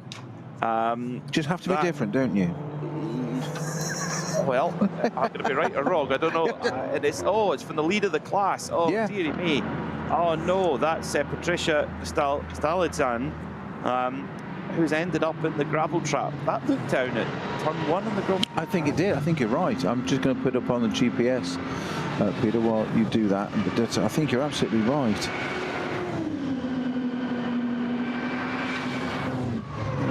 That's such a. It is. It is. Yeah, it's 146. Yeah, good call. So yeah, you were right. Just for clarification, I can be humble. You see. You are very humble. It is off, as you say, turn 1. It looks almost as if they just outbraked itself into the gravel there. Very easy to do. Did you say race class leader though? Class leader, yeah, in SP8T. So that's the GT Tire team. That's really frustrating, and then you've got to get the recovery and get back to the pits. Super battle going on in the BMW M235 Cup class. Was very closely contested between the 650 and the 651, but we've just seen a pit stop for one of them, and it's the 651 that's now 651 has pitted, 650 has carried on as my timing screen's decided to freeze. Very, very timely. Excellent. But it's all going on, Snowy. Several classes up and down. You're trying to keep on top of everything in a Nürburgring Langstrecken race. It's not always easy. No, there's always a lot going on, and it's as I say, it's great to have so many out on track this stage of the season, which is it is our penultimate round. There's been a little bit of a gap because we did have some NES rounds that they're going to split between NLS and NES this year, which didn't actually come to fruition in the end. Hence the slightly longer gap. We don't normally have a gap of 3rd of August to this late in October in the season. There is a summer gap, but that's caused that. But we're also quite familiar with the early part of the season, building up to the 24-hour race. Whilst the 24-hour race isn't part of this series, it is something that everybody aspires to, and all the teams, whether it be drivers or whatever, they do want to take part in that and gather data before that race. So we tend to see big entries, and then there's a different, it doesn't tail off, but there's quite a few less, normally about 80 this time of year. So to see 120 plus cars out on this race this late in the year is fabulous, absolutely fabulous. So we've just got 191 BMW into the pits, just to make sure we get some BMW action in here, and with a front right tyre delamination. I think it's Earl at the wheel of that, is it? 191. That's a Valkenhorst car. Yes, Bennett Earl at the wheel. That he should be sharing that with Jean-Christophe David, but I think it's just Bennett Earl at the wheel of it. They won't need to rotate it into the box. I'll be surprised. It's just a front right, which is an odd one to go. I mean, it's not like most circuits. This place there's lots of mostly clockwise circuits. Therefore, our front lefts tend to wear it. But it's the inner side wall that's completely delaminated, and the tyre has moved out across over them. The tread is all there intact, as it were, but it's all moved all the way out. So. And of course, these cars in this category, they're going to refuel the car first. They can look at that tyre. They can't do anything work on the car yet. But these cars are not on centre studs, so they'll have 5-stud fixings. So they'll have to get electric drills to those, as they're not normally air guns, if I'm right at this level. So when I say electric, it's a battery-powered pack. Refueling it first, taking that time. It should be no more. It's always, of course, having a look at the technicians there as to what damage it's done. That's always a danger of a tyre flailing around there. What damage it's done to it. Everything else in there, in that wheel arch. We saw that the year that Frickadelli won the 24-hour race, with a little puncture, having to drag the car back, and they changed the whole rear section just in case there was any damage. Now, word coming through from the pits, our hard-working pit lane crew, the number 6 car, which has had a eventful day, to say the least. It's been in the barrier, it's been repaired, it's got back in the race. Well, they've just got a drive-through penalty. This is the Yokohama Team Advan AMG Mercedes for pushing another car. Which is, I wonder if that's maybe it's either on a race start or during a code 60, but either way, they've been given a drive-through penalty. At the moment, that car is being piloted by Michele Beretta. Never backwards and coming forwards is Michele. So, but yes, a drive-through penalty. Quite frustrating then for that crew, and will put them a little bit further behind the 8 ball. I would love to update you on pace of how this is playing out in terms of the wet tyre car versus the dry tyre car of Klaus Bachler, but it appears my timing screen is frozen. I don't know if yours has, Snowy, but it's a little bit tricky to judge the pace without one. Not currently, no. My screen is fine. What information was it you're wanting, Peter? Sort of how the sectors are comparing between the wet tyre Falcon Porsche of Joel Eriksson and the dry tyre Falcon Porsche of Klaus Bachler, to see where we are in pace, whether it is at that switchover point yet.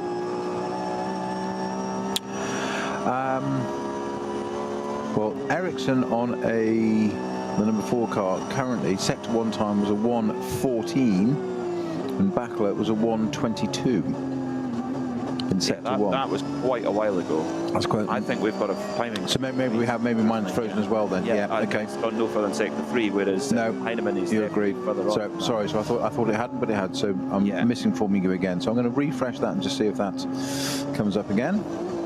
So coming around Carousel now is Joel Eriksson. I just said to Tim Heinemann, it's not. It's Joel Eriksson who's driving up towards Hoa Act, where his teammate Kay McCropper. And interestingly, on the left-hand side of the road, on the way up to Hoa Act, there is a lot of cement ducts, gypsum to clear up. So I wonder if Klaus Bachler, in that incident in qualifying, he hit a bit of fluid or coolant or something like that, or oil even, and went straight off, because he did just go straight off. I wonder, or maybe after the incident, some coolant came out the car, fluid came out the car, and that's why they've had to try it, put some cement dust down. So but no problem for Joel Eriksson, making his way now down through towards Esbach and Brunchen, a very popular area of the circuit for fans, and of course over on the left-hand side of the road today, lots of fans there enjoying the Nürburgring Langstrecken Series atmosphere. In some slightly cooler, damp temperatures, it doesn't get them down, doesn't put their spirits back. Yeah, I've just gone on to the live timing from ADAC rather than the one that's frozen, and I'm still waiting for sector times to come up and update us on that at the moment. We do have a timing issue getting confirmation. Now let's talk about this entry, the number 310 BMW Snowy, the new BMW M2, or the latest model BMW M2 with its what should we say, dazzle camouflage on it, a new machine for next season, you'd imagine, and Jens Klingmann and Max Hesse putting it through its paces in competition conditions. Yeah, I mean, we say Max Hesse just so casually. Part of the BMW now disbanded, but part of the BMW Junior team with Dan Harper and Neil Verhagen very successfully only the last couple of years or so ago in the M4. And as we've often said, they're BMW drivers. I talked about Darren Turner earlier being an Aston Martin driver, and some of your job can be they all want to go and race and glory, and winning class at Le Mans 3 times is fantastic, but your day job can be developing the company's new SUV, or making it better, or improving it, advancing it, evolving it, etc. And Max Hesse here in this car, that's your job. Use all the intel that we've given you and all that seat time and experience you've had at the wheel of an M4, one of our products, and go and sort this car out. Which I have to say, at the moment, looks like he's taking very steady. Is Max Hesse at the wheel of this right now? Oh well, I think either if it's Hesse or Klingmann, it's kind of the same ability-wise, you would think. Absolutely. I'm just saying, just looking very, very cautious with it. The thing is, it will be a pretty much standard road car underneath. It's the latest M2, but was stripped out, it seems, run by the FK Performance team. It's running at the moment 4th in class. In the SP3T class. So the regulations for an SP3T car are, as I shuffle my papers, something between 1.75 litres and 2 litres. Now, yes. So that's strange, because that is a BMW M2's road car's engine is bigger than that. So it's actually not a BMW M2. It must be a 235i or a 240i. Okay. So it can't be an M2 if it's running in that class, because M2's got a bigger engine than that. What number is it again? It is 310. 310. It's running in. Jens Klingmann is driving it at the moment, but it's definitely not a BMW M2 if it's running an SP3T, unless it's an M2 chassis with a smaller engine in it. I was going to say, unless it's 1750 to 2 litre, isn't it, with a turbocharger? So it's listed on the entry because it's got the Dacia Logan in there. The two got a Golf and Porsche and a Seat. It lists as an M2, isn't it? That M2's got a 3 litre straight 6. So yeah, interesting one there. I should do some research in the background whilst my timing screen hopefully refreshes soon. Hopefully. Falcon Tyres in for pit stop car number 4. Joel Eriksson, it would appear Joel Eriksson is staying in the car. Fuel going in at the moment, of course, from the supermarket pump, at 155 euros and counting so far. Going into that car. This is where we have the minimum pit stop times that play into things. So this will be 6 laps complete then for Joel Eriksson, and that will then mean that this minimum pit time is 163 seconds. So they've got over 2.5 minutes to do the work. The mechanics cleaning the tail lights at the moment as it comes back off. Now, I didn't see any tyres being changed there, Snowy. The fuel's still going in. That's interesting. I'm with you. So are they going to leave the same wet tyres on? Looks like they are. Wow, okay. I mean, certainly from the last timing information we had, the wet tyres were still by far and away the faster tyre over the dry tyre. But that was a good 10 minutes ago when we last had timing information. So, very interesting here for the Falcon team, because they put the fuel in, then do the tyres. Yeah, and it's left the pit, so it's out.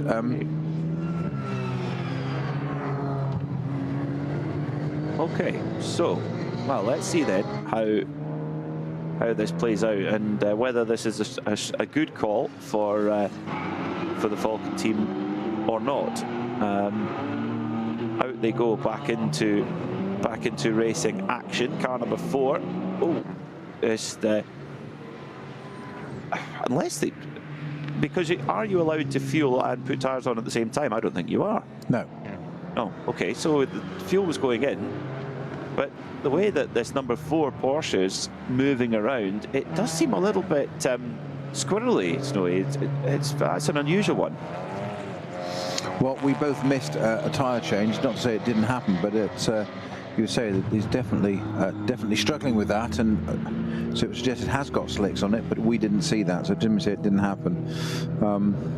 So they maybe put tyres on first and then put the fuel in,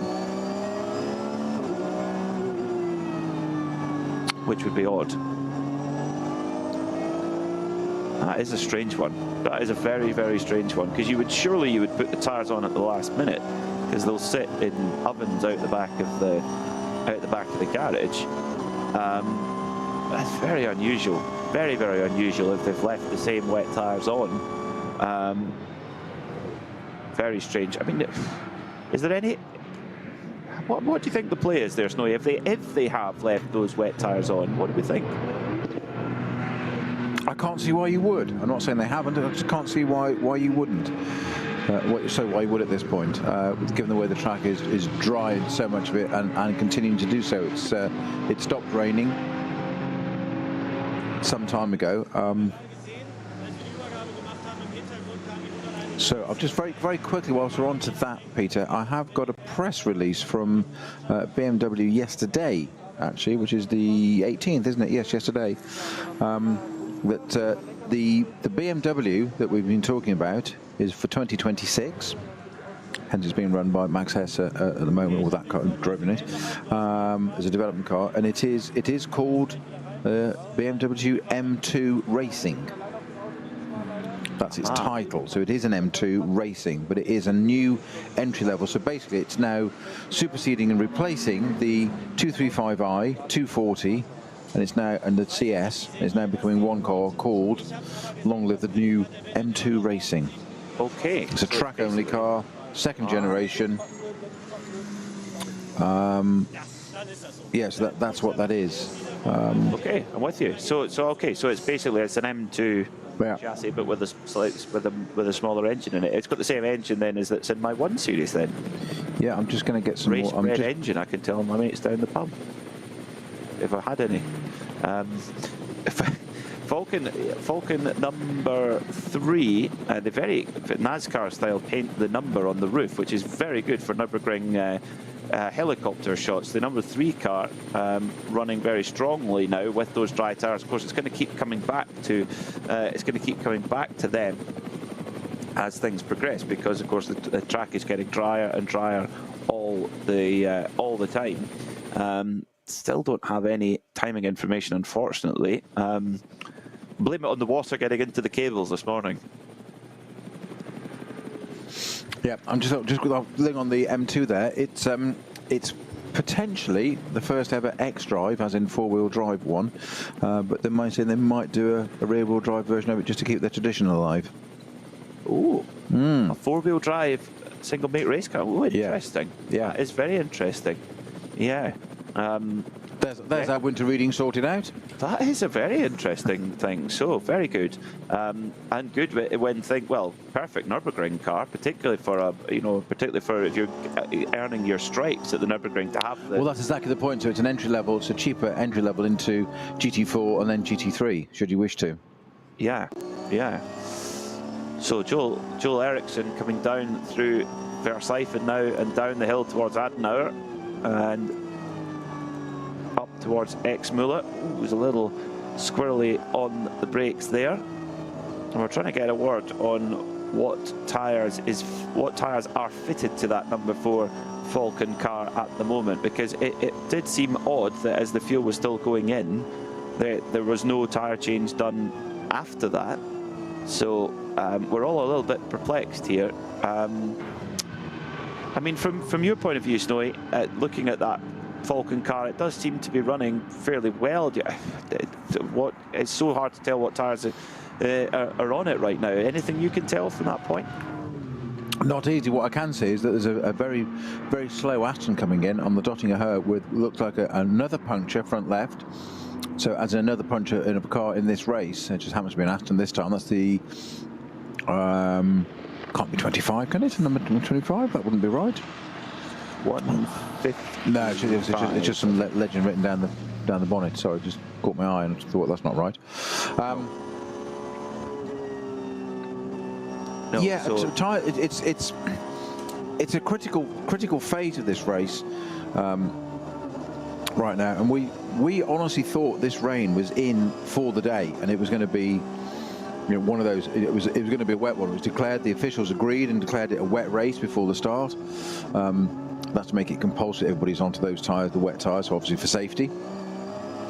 But that's as ever with the Nürburgring. We always say there's only ever one winner at the Nürburgring, and that's the weather and the nature. Always has that capacity to throw in a curveball, and very much so today, because it's dried out. Not only has it stopped raining, but the circuit's dried far quicker than I anticipated it would do, and I think that's sent all the strategists running around headless chickens, to want of a description, as to what to do. And I'm just wondering whether these two Falcon cars are running an alternative strategy to one another at the moment, each car, just to get some data. Well, it's they do have. I mean, one thing's for sure is they do have a huge amount of pace up their sleeve. I mean, they've clearly proven that they're very quick, particularly in the wet conditions. Have both Falcon cars. They were in a massive advantage early on. So yeah, maybe they're just they're playing two different cars. I mean, that's the advantage you have when you enter two cars. You can play. When you're in these changeable conditions, you needn't play the same strategy. The same strategy for each. So yeah, really good position to be in as far as that's concerned. A battle going on as well in the Cup 2 category. The Black Falcon car of Adam Christodoulou being chased down by the Avia WNS Motorsports car, the white, red and black machine, the golden red of Christodoulou, holding on to that second position for now as Tobias Müller out into the lead. But and the dry line is just getting bigger and bigger, and of course with 123 cars, Snowy, I mean, that's one way to get the place dried up, is send 123 roasting hot racing cars around. Yeah, but it doesn't always work like that. But today it certainly has. And so I wouldn't have and didn't predict it, but that has changed it dramatically. So it's, as you said about they've got the option, Falcon. They've got a lot of pace up the sleeve if they need to. They're running first and second still, 3 and 4 as they qualified. So they can almost afford to play a little bit, can't they? Yeah, they definitely can. They definitely can. Apologies, at the moment we're running with. We do not have access to timing information. So we were with the team at the Nürburgring working very hard to get that sorted right now. So thank you for your patience. We'll call it as best as we can, but unfortunately timing information is absent right now as the two Porsche Cup machines come through. Galgenkopf having gone through a brief code 60 at Schwalben-Schwanz, and then on the power as Christodoulou gets a little bit of a jump. Now these cars are on wet tyres right now, but trying to find any damp patches on the Dottinger Hoe. Why are they doing that, Snowy? You know why. You know exactly why. For the benefit of our listeners, since you're our GT1 legend expert racing driver, I thought I'd tee that one up for you. Well, I don't know where he is today, but I've stood in for him, which is fine. So your question is? why are the drivers on wet tyres going off the dry line and onto the wet track?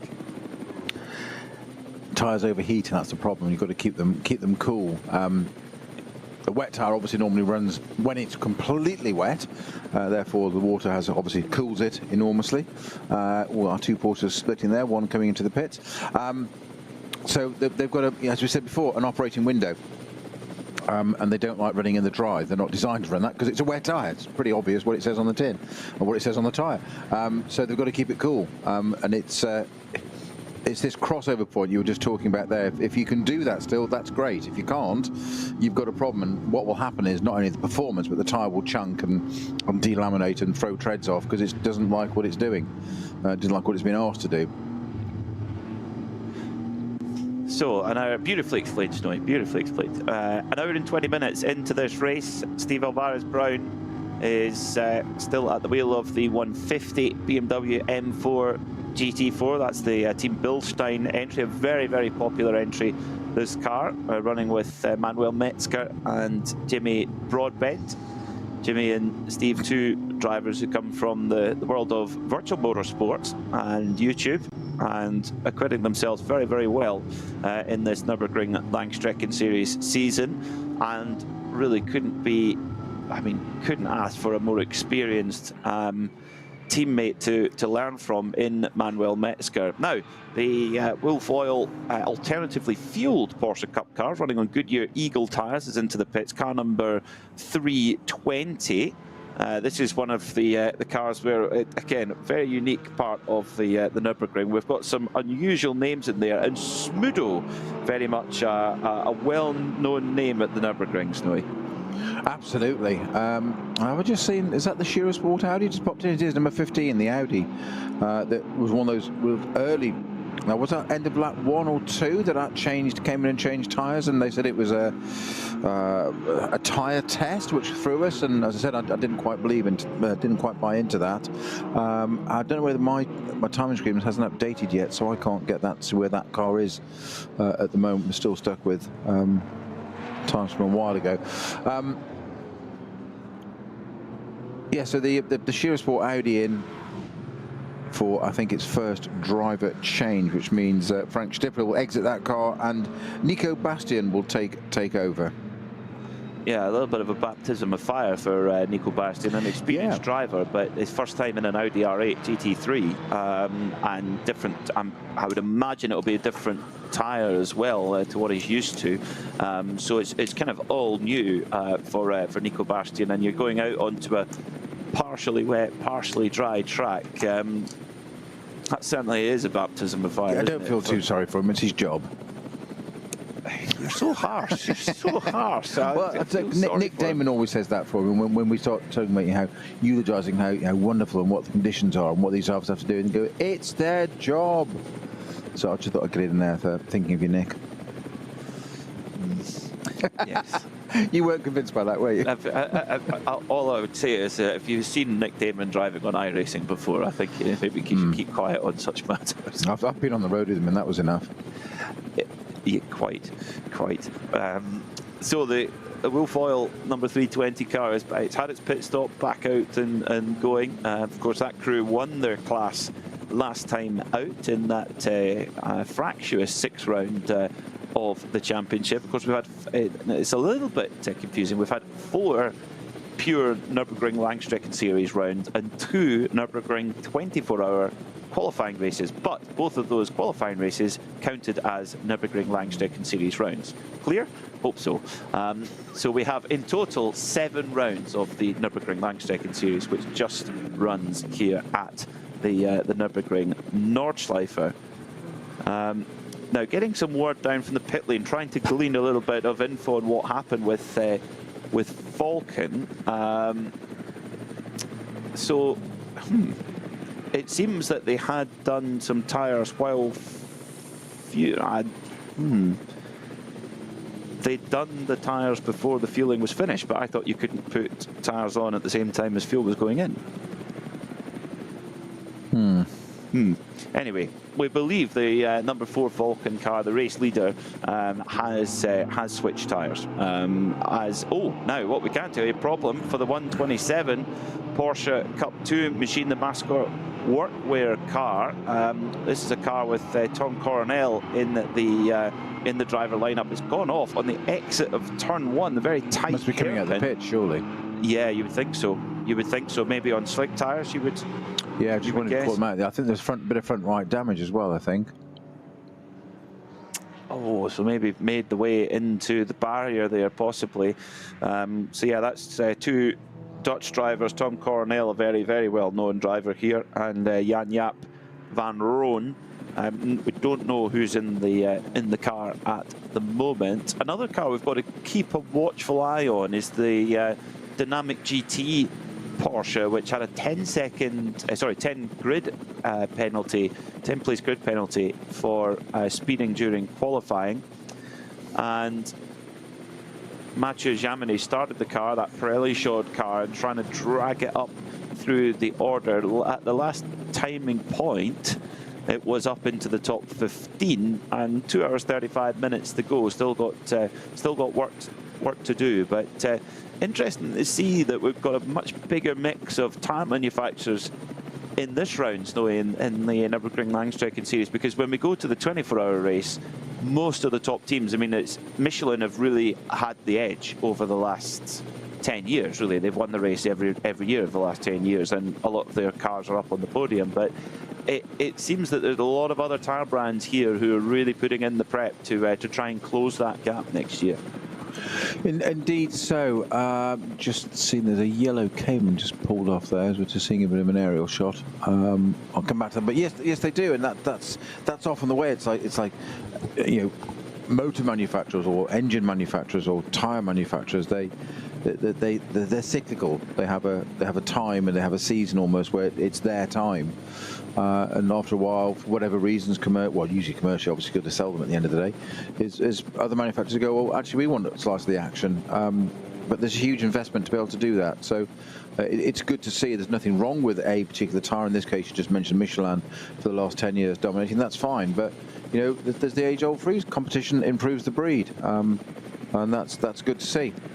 It's so true. Yeah, it's so true. I mean, we see it's quite unusual nowadays to have an open tyre formula. Most series run with a control tyre, but here at the Nürburgring, it's totally open. You can bring whichever brand you like. There are very strict rules to what the tyre manufacturers have to follow, but it is an open tyre formula. We see it as well in the European Rally Championships. 4 tyre manufacturers to choose from there, and each have their own. It's interesting. You look at the conditions and you think, this brand are going to do quite well in these conditions, because that's really where they have the edge. But then in another type of condition, then another brand has the edge. I mean, look at qualifying. Just look how much of an advantage Falcon had in qualifying. It was huge in the full wet. Yeah.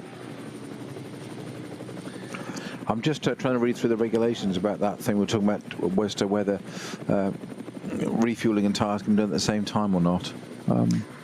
I initially thought it could be, but possibly not. But we've got the team on it down in the pits to get a word on what the number 4 Falcon tyre Porsche went for. So we've got quite a few cars running in the alternative fuel class. It's something that's been very much pioneered and driven forward here at the Nürburgring and in the Nürburgring Langstrecken Series. The number 105 Porsche Cup car running on E20 gasoline. So a mixture of ethanol and regular fuel. This is the Max Kruse racing car with Dominic Fugel and Marcel Fugel from Chemnitz. That's where Jürgen Bart came from, I'm pretty sure. And Benjamin Leuchter from Duisburg are piloting this one, and we've got one of the Fugels on board at the moment in that alternatively fueled car. I'm still struggling to get a time screen to update to give us latest information. We're a bit in the dark, aren't we? we are a little bit at the moment, yes. We're without our commentary, without our timing screen. We are a little bit hands tied, as the Müllner Porsche coming through Schwalbenschwanz. I'm going to take a huge risk here and just do a complete reboot of everything and just see if that resolves it. Much like the GPS on the leading. Maybe that's Porsche. what's throwing it off. Yeah. Maybe that's what's throwing it off is the issue with the GPS, perhaps. So we thank you for your patience, folks. The number 4 Porsche for Falcon Motorsports, your race leader, and Joel Eriksson took the opening stint there, did the Swedish driver, and stayed on board. So he'll be handing over to Tim Heinemann a little bit later on. Of course, Joel, a 4-time winner in the Nürburgring Langstrecken Series and former champion of the Masters of Formula 3 8 years ago. So came through single-seaters, but like many drivers do, after single-seaters they go into sports car racing. Tim Heinemann also a winner in the past in the Nürburgring Langstrecken Series back in round 3 of the championship. They always learn the error of their ways and come back to proper racing. It's not racing if it hasn't got a roof. Not even an open-top sports car. Shh. Damn you and your accuracies. Such a pedant. So Carno also in the alternative fuel class, the number 10 Golf. This is a Mark 7 Golf TCR spec machine, being driven by Matthias Fasel, Thibaut Hochwind and Heiko Hamel. 2 class wins so far for them in their Golf, and I love the fact that just the sheer variety in the alternatively fueled class. That is effectively the rule. If it's alternatively fueled, so not regular race gasoline, you can run in it. We've got a few TCR spec machines, a couple of Porsche Cup cars, etc., a couple of Cayman GT4s in there as well. So there's lots of different ways that you can enter into that alternatively fueled class. And I mean, without getting too political, Snowy, and it's very difficult with this topic, with the sheer level of vehicles that will remain part of the global fleet, an alternative fuel, I think, is very much an important part of our, what they call it, future mobility solution. Totally so. I'm like you, I'm not going to go down that rabbit hole because opinions are divided and it's early days. But we do need to change the outlook and have more sustainable fuels, whatever that solution may be. Little spin there for one of our BWs, 313.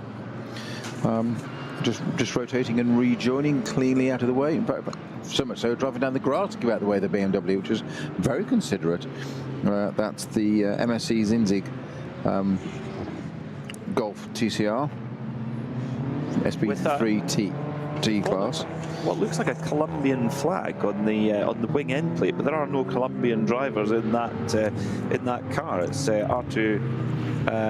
No, it's not. It's an Armenian flag because Artur Goroyan is Armenia. Yeah. There you go. And then Nathaniel Berton and Danny Brink, and of course Danny Brink, a very, very well-known driver here, kind of a local legend here at the Nürburgring.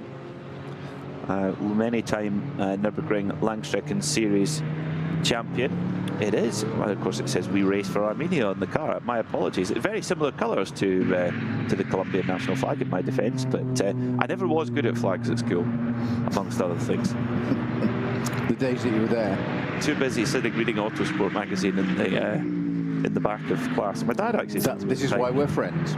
Well, exactly. He said to me, he said, "Peter, if you could remember things for your school exams like you do for things from Autosport magazine, you'd be dangerous." Well, look at me now, Dad. Yeah. We've also had a code 120 at the Carousel, which has now just been increased to a code 60 for this is car 122, which is the Müller Motorsport Cup 2 GT3 Porsche that started P8 and got right up into the order there at the start. That was Moritz Krantz the wheel of that to start with, wasn't it? I think that's been handed over to Ben Brunagel. Which is where it stopped now, but that's an issue at the Carousel entry. You'd be pleased to hear my reboot has achieved absolutely nothing. Oh, there's the 101 Krone Racing Porsche facing the wrong way. That'll be, is that Tracy Krone at the wheel of that now? Now he's got the problem, he's on the wet grass, and he's just trying to get some traction slightly uphill facing the wrong way. Looks like he's missed all the tyres, there's nothing there. Just getting wheel spin because he can't get the car moving forward. Now that is going to be a problem for him. That is really unlucky there, yes. Yeah, Tracy Krone or Nicholas Johnson. I think it's probably, so there's an intervention vehicle around now. He's got the hazards on. It looks like, unless there's any marks further down the tyres, we've got the tyre stacks, and the stacks of 5 or 6 put together, bolted together and painted. And there's no that. I think he's just rotated and facing the wrong way. So they're giving him a tow out because it's facing uphill, and he literally cannot get the car moving, such as the traction. So he must be on slicks. Well, no problem for the 4Motion Volkswagen Tiguan, long wheelbase Volkswagen Tiguan that's come to the rescue with the tow hook. And one car is running in the field is a Volkswagen Golf, looks like a Golf R, running 4-wheel drive Golf R. That would be I think that would be my NLS car of choice, actually, Snowy. I think that would be a great car for this kind of championship. Yellow and red flags waved on the Dottinger Hoe, just on the clip up to Tiergarten on the rise there, the crest. It's actually, it used to be in the old days, the red and yellow striped flag used to be called the oil flag when I first started racing, because that's what was usually dropped by cars at the time. Then, because it became sort of fluid, and it's now actually known as a change of surface flag. And it can be there's gravel, debris, etc. And in this case, it looks like there's a splitter off the front of a Cup 2 Porsche sitting on the track. So, because it's just the other side of the crest, what the officials and marshals there are trying to do is just warn people that be aware and try not to be on that side of the track and run over a splitter, which, whilst it's only a thin little bit of rubber, whatever, you'd be amazed that gets wrapped around something or damages a connection or something underneath, and it could create a bigger problem. So you try not to run over things on the track if possible. You just try and pass people. That's the idea, isn't it? So allegedly. Allegedly. Getting confirmation then from the pit. So again, we apologise that there is an issue that's being worked on by the hard-working team at the Nürburgring to try and get on top of this. But the number 3 car, driven by Klaus Bachler, last time by was an 8-minute 31.6. That's significantly faster than the wet weather pace. That's 50 seconds faster over a lap. So the dry tyre is clearly coming into its own now. The number 4 car was a 9-minute and 4 seconds 0.8-minute lap. Now, it was coming out the pits though, so that we will need another lap to get a good idea on what the exact difference is between those two. But we believe the number 4 has gone on to dry tyres anyway, but to see how they're getting on. So even despite that GPS issue, Snowy, that number 3 Falcon Porsche is not out of this yet, and we haven't seen a black and orange flag for it either, so it could be that race control are happy with the efforts that have been made to fix it. Yes, indeed, not anything else, though. Of course, our timing screens are not currently live, and therefore we can't tell where that car is, but there's certainly no message coming up. I'm just looking at this, there's a code 60 at turn 1 now, which is for the 101 RPM Racing Tracy Krone car. Not sure whether Tracy was at the wheel of that or not, or whether it was Nicholas Johnson. I'll go through my screen and find that in a minute for you, assuming that's updated. But that car, it had an outside toe, which is absolutely fine to get it back on the track. You say it would just swapped ends, but it's still got a code 60 down there for that car, and it doesn't appear though it's actually got itself going. It's back into the pits now, so there is damage to the. It was facing the opposite way, as I said. It didn't look like it connected with the wall. What it had, if it was your road car, you'd be mortified. From a race point of view, it's a light graze that will polish out. That was Nick Johnson who was driving. Yeah, and a headlamp cover. So it wasn't Tracy Krone. No. Nick Johnson. A very, very, very experienced driver. Just shows you if you're on cold, slick tyres, it doesn't matter who you are. It's an issue. The Krone team going to work trying to clip that splitter back on. Yeah, the anti-dive plane's all nice and bent, which proves it's made of metal at least. And unfortunately, the headlamp has been broken. don't think it'll be. It's the fairing in the cover. The actual bulbs are intact. All the xenon LED, it's in there. That's fine. That's not an issue for this. So it will have connected with those tyre stacks I was describing. That's what's done the damage there. So hopefully it's not a hard impact. Is my point. It's a soft impact. So hopefully it'll be okay. It's a little brush. They were wonderful. I mean, getting it in the global broadcast end here, a close-up shot of those Porsche front headlamps, and they're even more impressive on the GT3R. And I was visiting Richard Tuthill's warehouse and workshop in Oxfordshire, who makes amazing custom-built Porsches and old racing cars, Porsche racing cars, etc. And he's built this what looks like a Porsche 959 Safari car for a one-off customer, and he's put Porsche 911 RSR headlights on it. They're €5,000 each, and you can't just simply put them on. They've got to be plugged into a Porsche Motorsport laptop and have a certain code to get them to switch on. Well, that is quite standard in automotive nowadays. If you do that, and it's which is why insurance costs so much across the world. I'm sure we're used to it back in the UK, but it is exactly that. You get a head unit, a light, and put it into any brand. I talked to somebody the other day about this to do with a Mercedes or an Audi, I think it was, and they were saying that you can't now just plug in a headlamp. You have to then put the laptop in, and the laptop and the system and the car has to recognize that it's an official part or not, and then basically accept it. And if it's not an official part, it won't accept it and it won't work.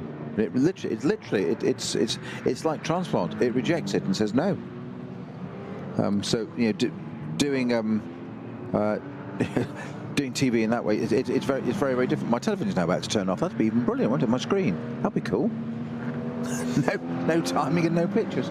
No, that's not ideal. Well, what I can do, thanks again to the team in the team in the pit lane who are getting information as we can. The number 3 car, the Falcon Porsche of Klaus Bachler, he's flying. He's just done a 9:42.156, which is nearly a minute quicker than the number 4. Or his teammate Joel Eriksson at 10:40.845. Now that can be interrupted with code 60. Yes, we do have a bit of code 60 and stuff. So there is that is definitely played in the favour then of the number 3 car across that. So it's this race is very, very much well and truly on. The question is, Snowy, can Klaus Bachler in that number 3 car and that number 3 crew, can they get through this race? They had to pit early, they had to pit after 4 laps. Can they get through this race without having to take an extra stop, do you think? To do that, and did they predict that and have that change in conditions to play into their hands? Can they do that? If it stays dry now, I'm just going to have a quick look at what the weather forecast is. I still haven't got I've got television, I've got a screen, that's not a problem. And that piece, just looking on the dotting Ohio, that piece of debris is still there. So the flags have been. I was talking about that a few minutes ago. This is between Marshall's Post 197, 198. I mentioned about the splitter. It looks like it is on the track. The marshals were indicated to people to keep out of the way of, and that's still on the track and no flags now. So I guess they've all been past it once and let them know it's there. But you don't really want to send a marshal out to get that removed, do you? I'm going to have a quick look at the weather, see what that's going to do for us. Is the rain going to come back or not? What's your thoughts, Peter? Well, I don't know. We've in the couple of times I've had the great fortune to visit the Nürburgring Nordschleife, it's always, there's been twice out of 2 out of 2. Klaus Abelin of Frickadelli Racing's got it absolutely spot on. I'll phone him then. Do you have his number? That'd be a cool guy to have in your phone book, wouldn't it? The team owner of Frickadelli Racing. So the weather normally would be competing in this. Normally would be competing in this championship, but running a slightly more limited program this year. Although we did have Bella, the Ferrari, out at an event on the Nürburgring Grand Prix track last weekend, which I think went quite successfully. Okay. Okay, just watching our number 15 Shearer Sport Audi having a little excursion on the GP circuit there, just onto the grass and back again. All good. Weather. Okay, so this morning it was 95% chance of rain up until around about 8 o'clock, 70% chance at the start of the race, which is exactly what we saw. It is currently 30% less than to 10 by race end. So it's going to continue. The current forecast is the trend will continue, that it's going to dry out. So if that's accurate, that's some indication. Well, I think that's a very positive look at it continuing to stay dry over the next 2 and a bit hours or so. Now we do have confirmation again. Thank you very much to the team in the pit lane. The number 3 Falcon Tire Motorsport Porsche has gone into the lead. It has gone past its team car, with the number 4 dropping back to second. The 54, which is the Dynamic GT Porsche, is in third. So it's making its way up the order. The 148, that is the pole-sitting leader in Cup 2, sits in 4th overall, so right there with a sniff of a podium position, just ahead of the 112 running in the Porsche Cup category for K. Kramer Racing. So that's how things stand at the moment as our race leader comes over the line. Car number 3, Klaus Bachler, has been on board that car since the very start of the race. And I mean, apart from the little whoopsie on the run-up to ADAC, he's been very, very quick today, has Klaus Bachler, really reveling in these conditions. And of course, a newly crowned FIA WEC GTE, or sorry, that's a blast from the past, LMGT3 champion with Manthey Racing.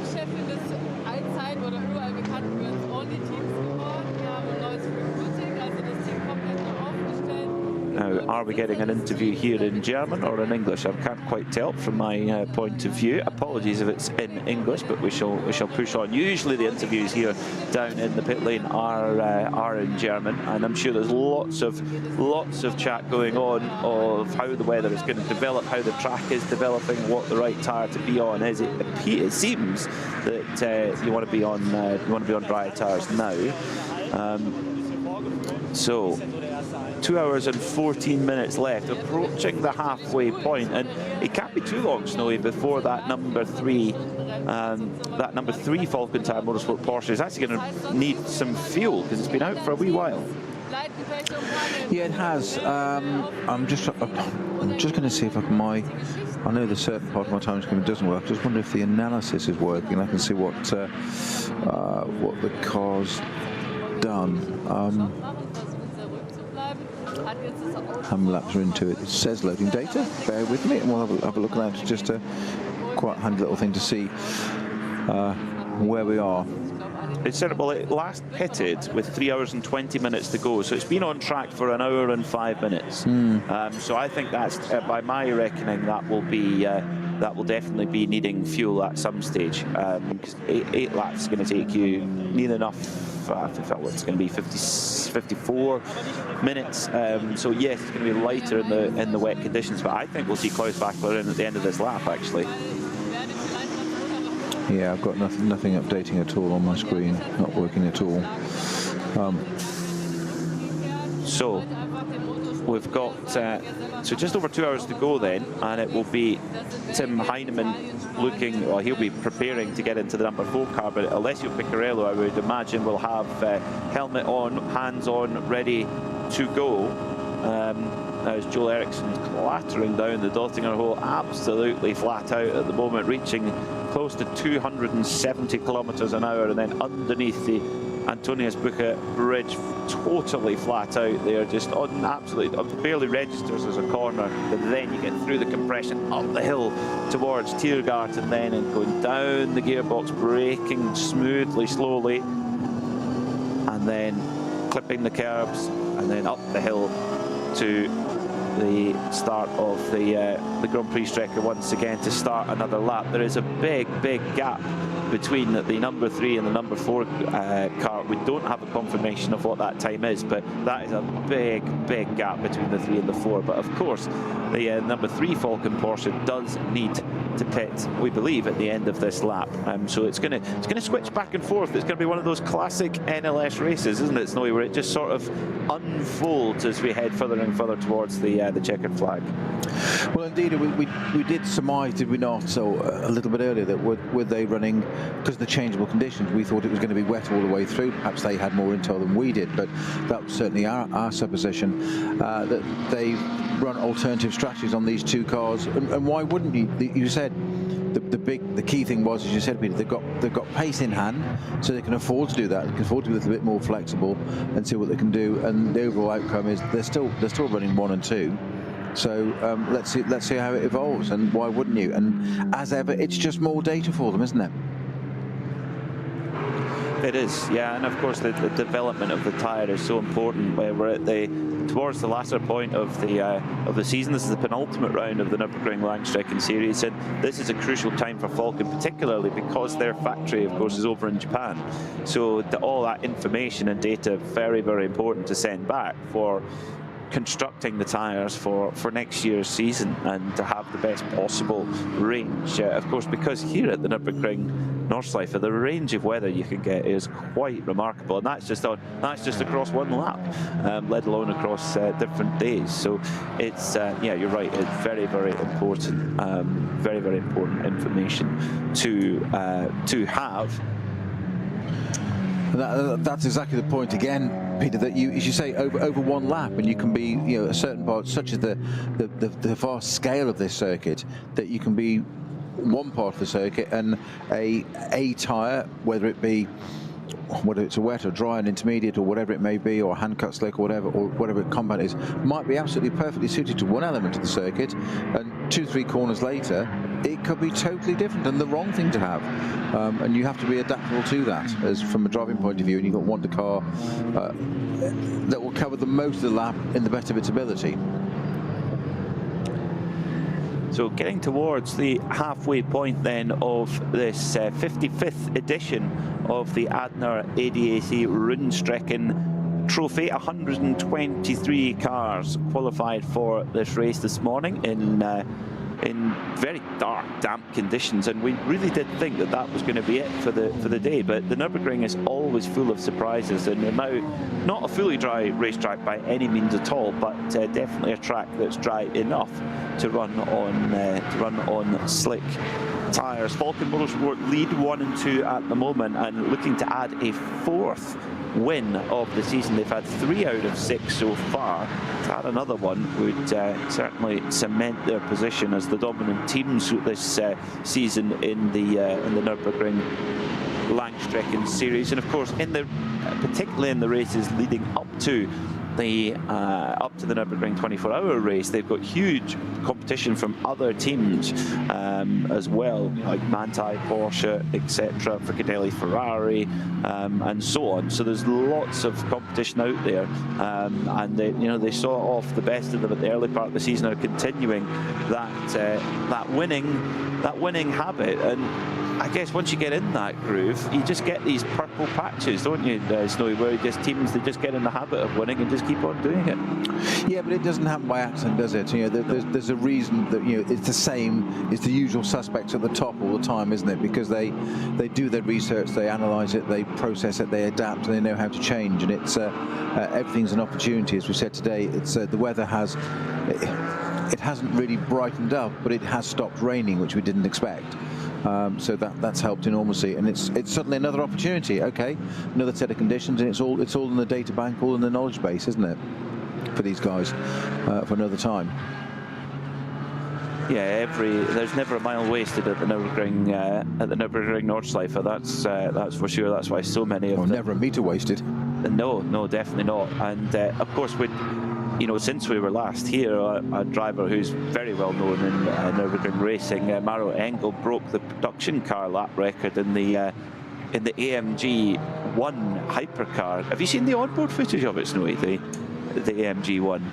No, I haven't yet. No, it's well worth a look. Actually, it's strange because you can you sort of see the hybrid system working, and it's certain things you think, oh, he's backing off here, and then you get the big harvest of energy and the boost out of the next corner. It's quite remarkable to watch, and of course is where a lot of the manufacturers come to prove the ultimate capability and performance of their vehicles.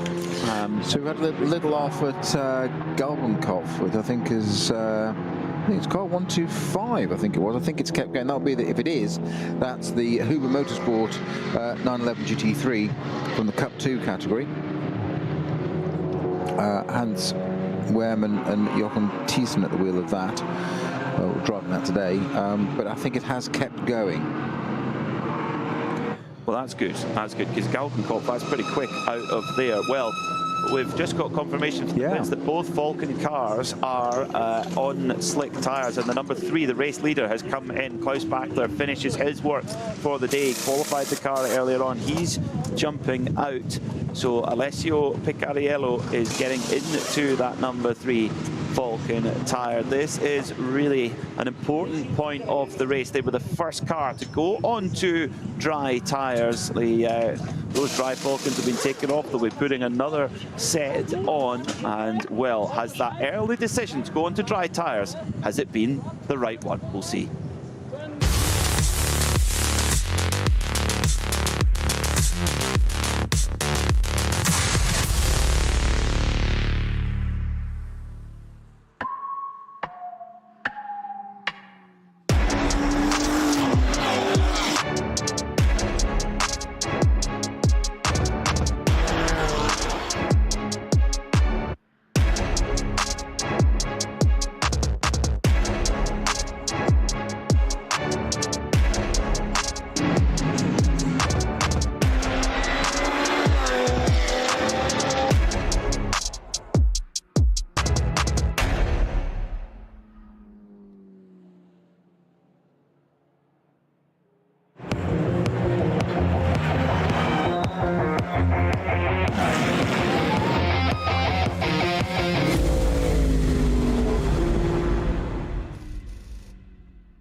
Motorsporterlebnis nach Hause. Dein Online-Shop für Simracing-Hardware und Zubehör. www.simraceshop.de. Liebe Fans, Lovely fans. besucht uns auf unseren Social-Media-Kanälen. Follow us. Auf Facebook, Instagram, YouTube, X und TikTok. Willkommen bei der NLS.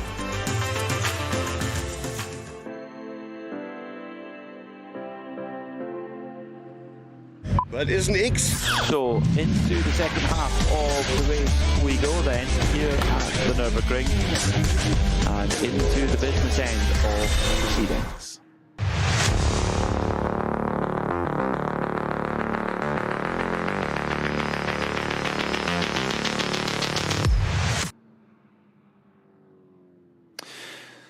So it's Peter Mackay and Peter Snowden here in the commentary booth taking you through the action here for this penultimate round of the Nürburgring Langstrecken Series for 2024. Snowy, your thoughts so far? It's been an odd little race so far. It has, and as we mentioned earlier, that Mother Nature, weather always has the final word, and that prediction of rain continuously, which it just looked so much going to be the case of in the air. It looked like it was just going to continue. We looked at that stuff after qualifying, and I honestly thought, Peter, that qualifying might end up having being red flagged. But it didn't. We got to the end of that, but it's definitely going to dry out. Looking at the forecast, it's going to reduce and reduce, so it's going to get drier and drier. I was quite surprised when we got that confirmation a few minutes ago that both Falcon cars are on the same strategy. They couldn't possibly have gone on to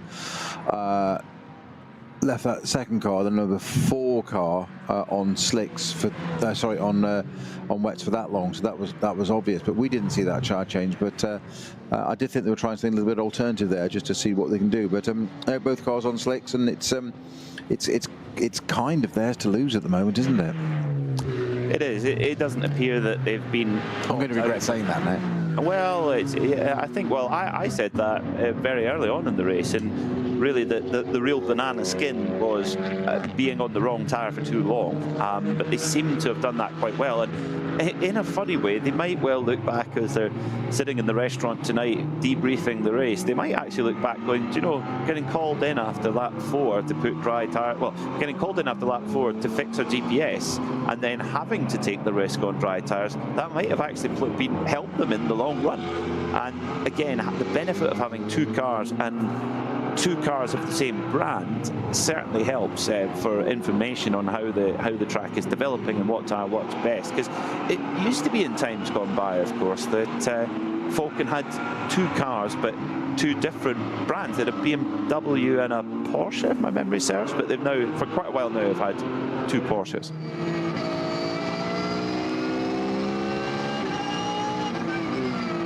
So one of the Porsches out there, the alternatively fueled Max Kruse Racing Porsche Cup car, running on E20 gasoline, so 20% ethanol content.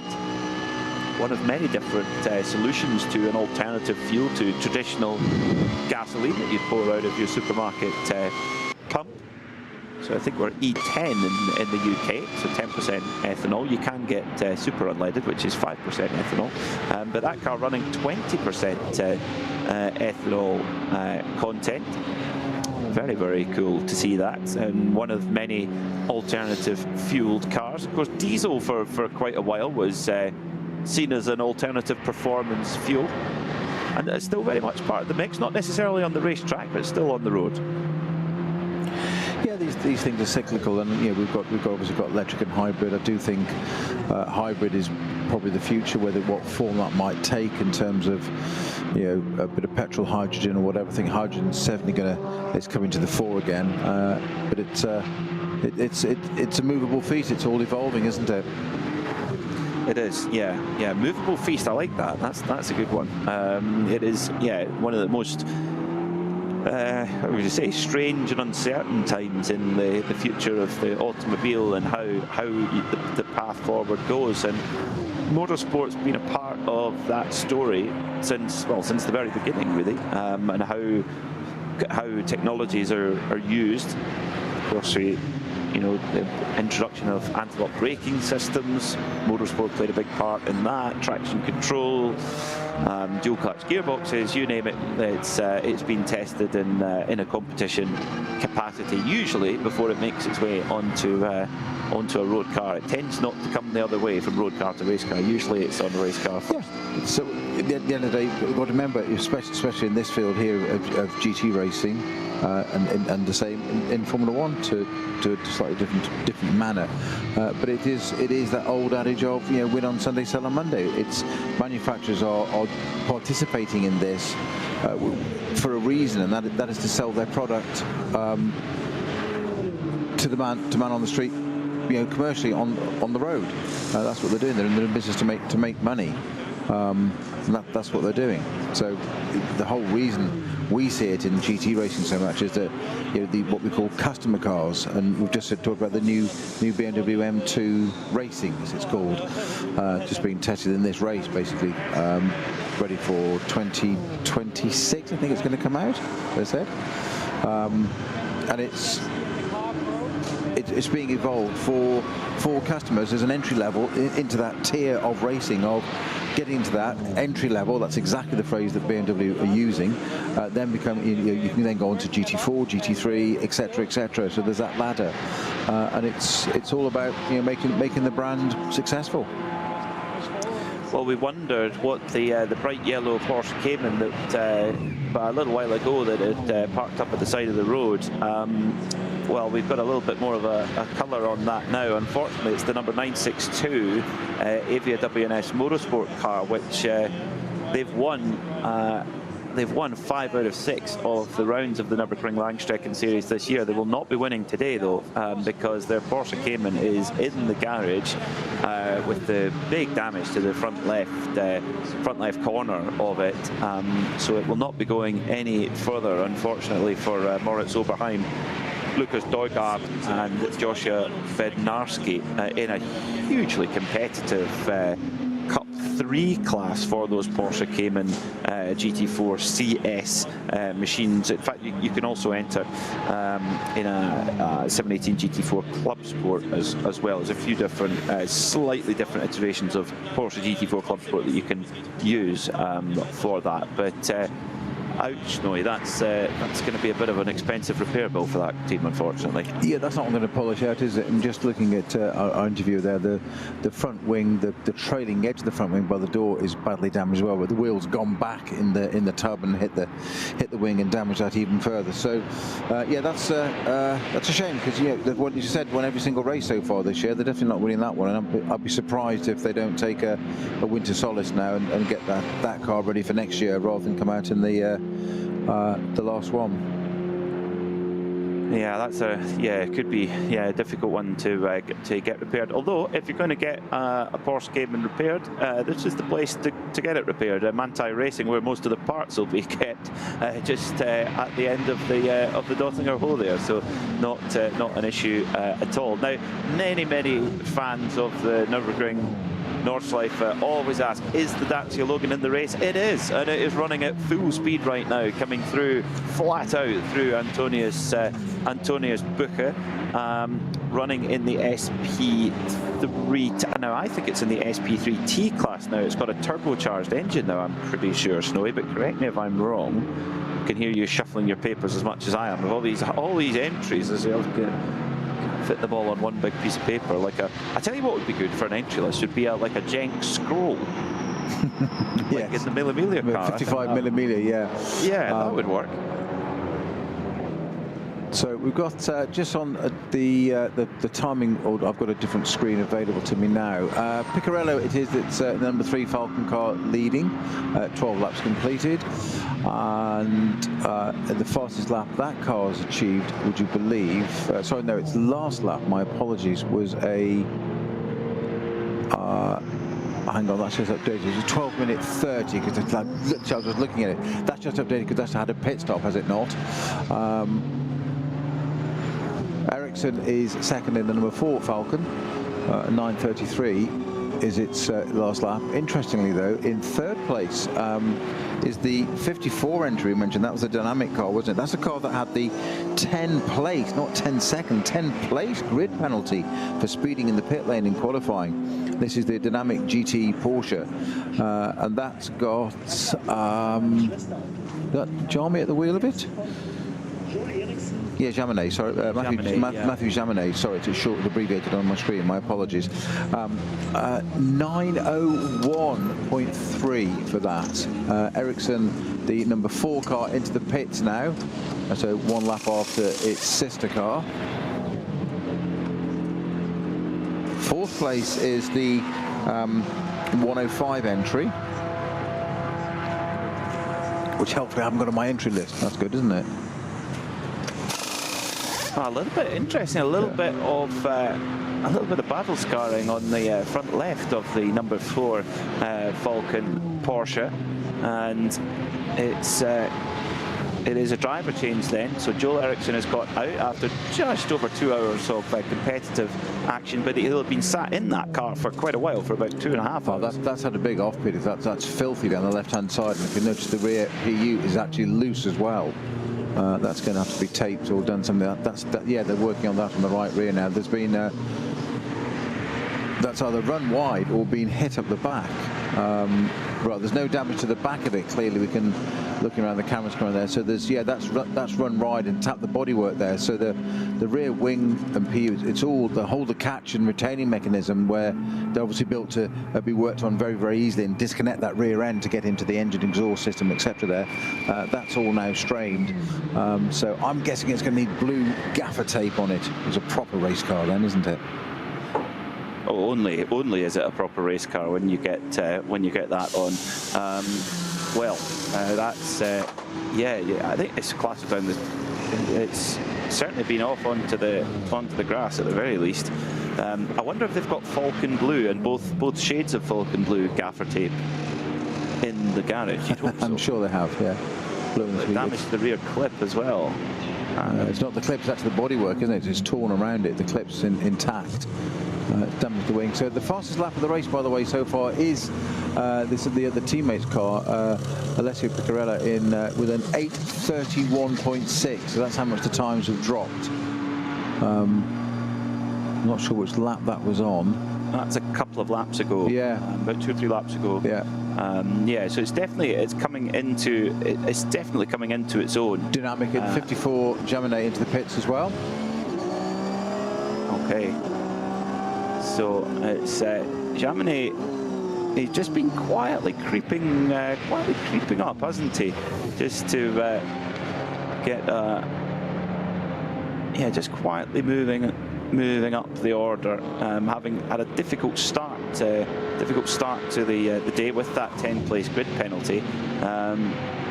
But yeah, Jaminet's, I mean, he's a class act, really a class act. Has been a Porsche works driver for quite a long time now, actually. And has made absolutely full use of that opportunity. Yeah, top 6 cars being Porsches now. It takes until P7 for the number 15 Shearer Sport Audi of Nico Bastian to break the Porsche deadlock, and then we do have actually Audi, Mercedes, Audi, and then we're back to Porsches again. So it's 3, 4, 54, 148, 120, 15 at the top 6 there are our race numbers. And the dynamic Porsche has just left the... No, that's in the pits. It's number 4, isn't it? The Ericsson Heinemann Falcon car that's just left the pits on its out lap. So the gap, last gap then, 48.7 seconds. Piccarello leads from Heinemann, car 3 from car 4 for Porsche Falcon Motorsport. With now, in terms of pit timing, I would imagine then that Piccarello will not have to take any additional pit stops to the number 4 car of Heinemann. But the thing is, Snowy, is that because that number 3 Falcon Porsche will have to come in that little bit earlier, it will have a slightly longer minimum pit time that it's got to serve in that last stop. So that's worth bearing in mind then, is that the last pit stop for Tim Heinemann for that number 4 car is going to be shorter. So that 48.77 gap at the moment is not as big as that, so to speak.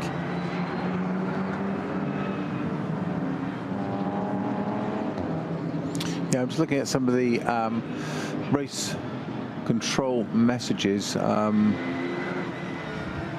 Nothing, I'm just catching up a little bit here. There's obviously got that black and white disc for the number 3 car to check the GPS system, and no signal or no permanent signal. That was sorted. We know that's they seem to have resolved that problem, whatever it was. A couple of noise violations. 605 got a 100-second penalty added onto its race distance for failing to manage the code 60, as did 146. But I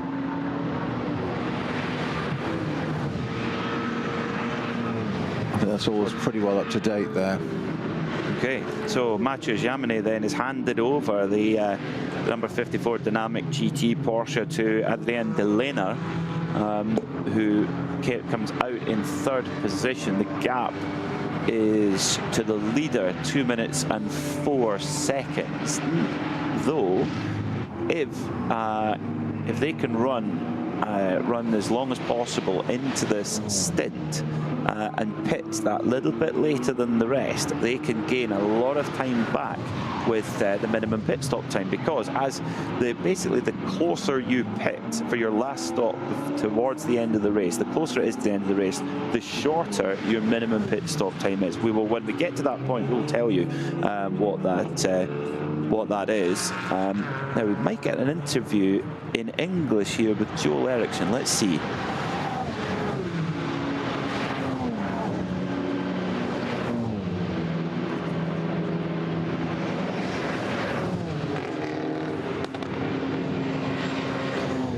No, apologies for that, folks. Yeah, Joel Eriksson giving an interview to German TV at the moment, having kicked off proceedings in that number 4 Falcon Porsche. I'd imagine it would have been a pretty dicey stint, off in those full wet conditions, then with the wet tyre kind of slightly starting to overheat, switching to the slick when it's still not fully dry.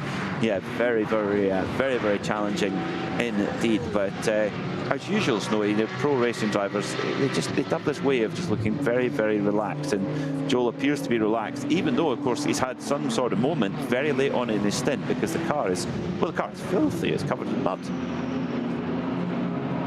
It's all part of their media training. So you wouldn't be dripping in sweat at all, would you, Snowy, after that? Or maybe now, maybe not 20 years ago, but possibly now, doing perhaps not being quite the same as I was, but yes. Yes, I have more, I class it as success ballast. That's what I tell myself anyway. Success at what? I don't know, but don't go into that. It's just success ballast. I know all about that one. Yeah, I do remember that the night before the Daytona 24-hour this year, which Joseph Newgarden and his teammates went on to win. And I saw Joseph Newgarden in the catering the night before, and it was fried chicken was one of the options. And you could just see him staring at this fried chicken with his plate in his hand going, and you could just see the calculation going, that's balance of performance on a plate. Exactly, right salivating versus lap time, yes.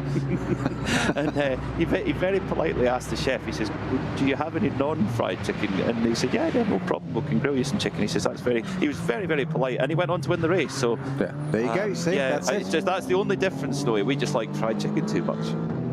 Well, indeed. I'm going back to the Dorrent again, aren't we? I know.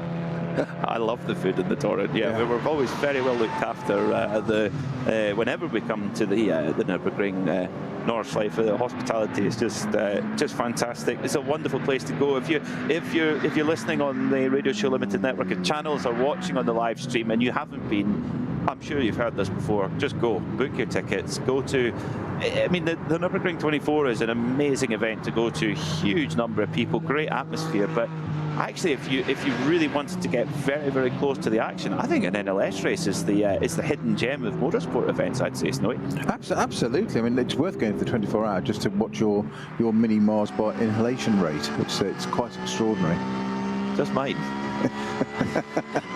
It's a team effort. Move on. But apart from that, I mean, you'll see things at the Nürburgring 24-hour you won't see anywhere else in the world. Some of the speaker systems, the parties, the camping, it's just huge excitement. Well, it's a festival atmosphere, isn't it? That's the point. That's right. It's fantastic, and you've only got to walk around and see it. And I think it was last year that Bruce Jones, Johnny Palmer, and myself, we walked out down the outside of Hatzenbach, and it's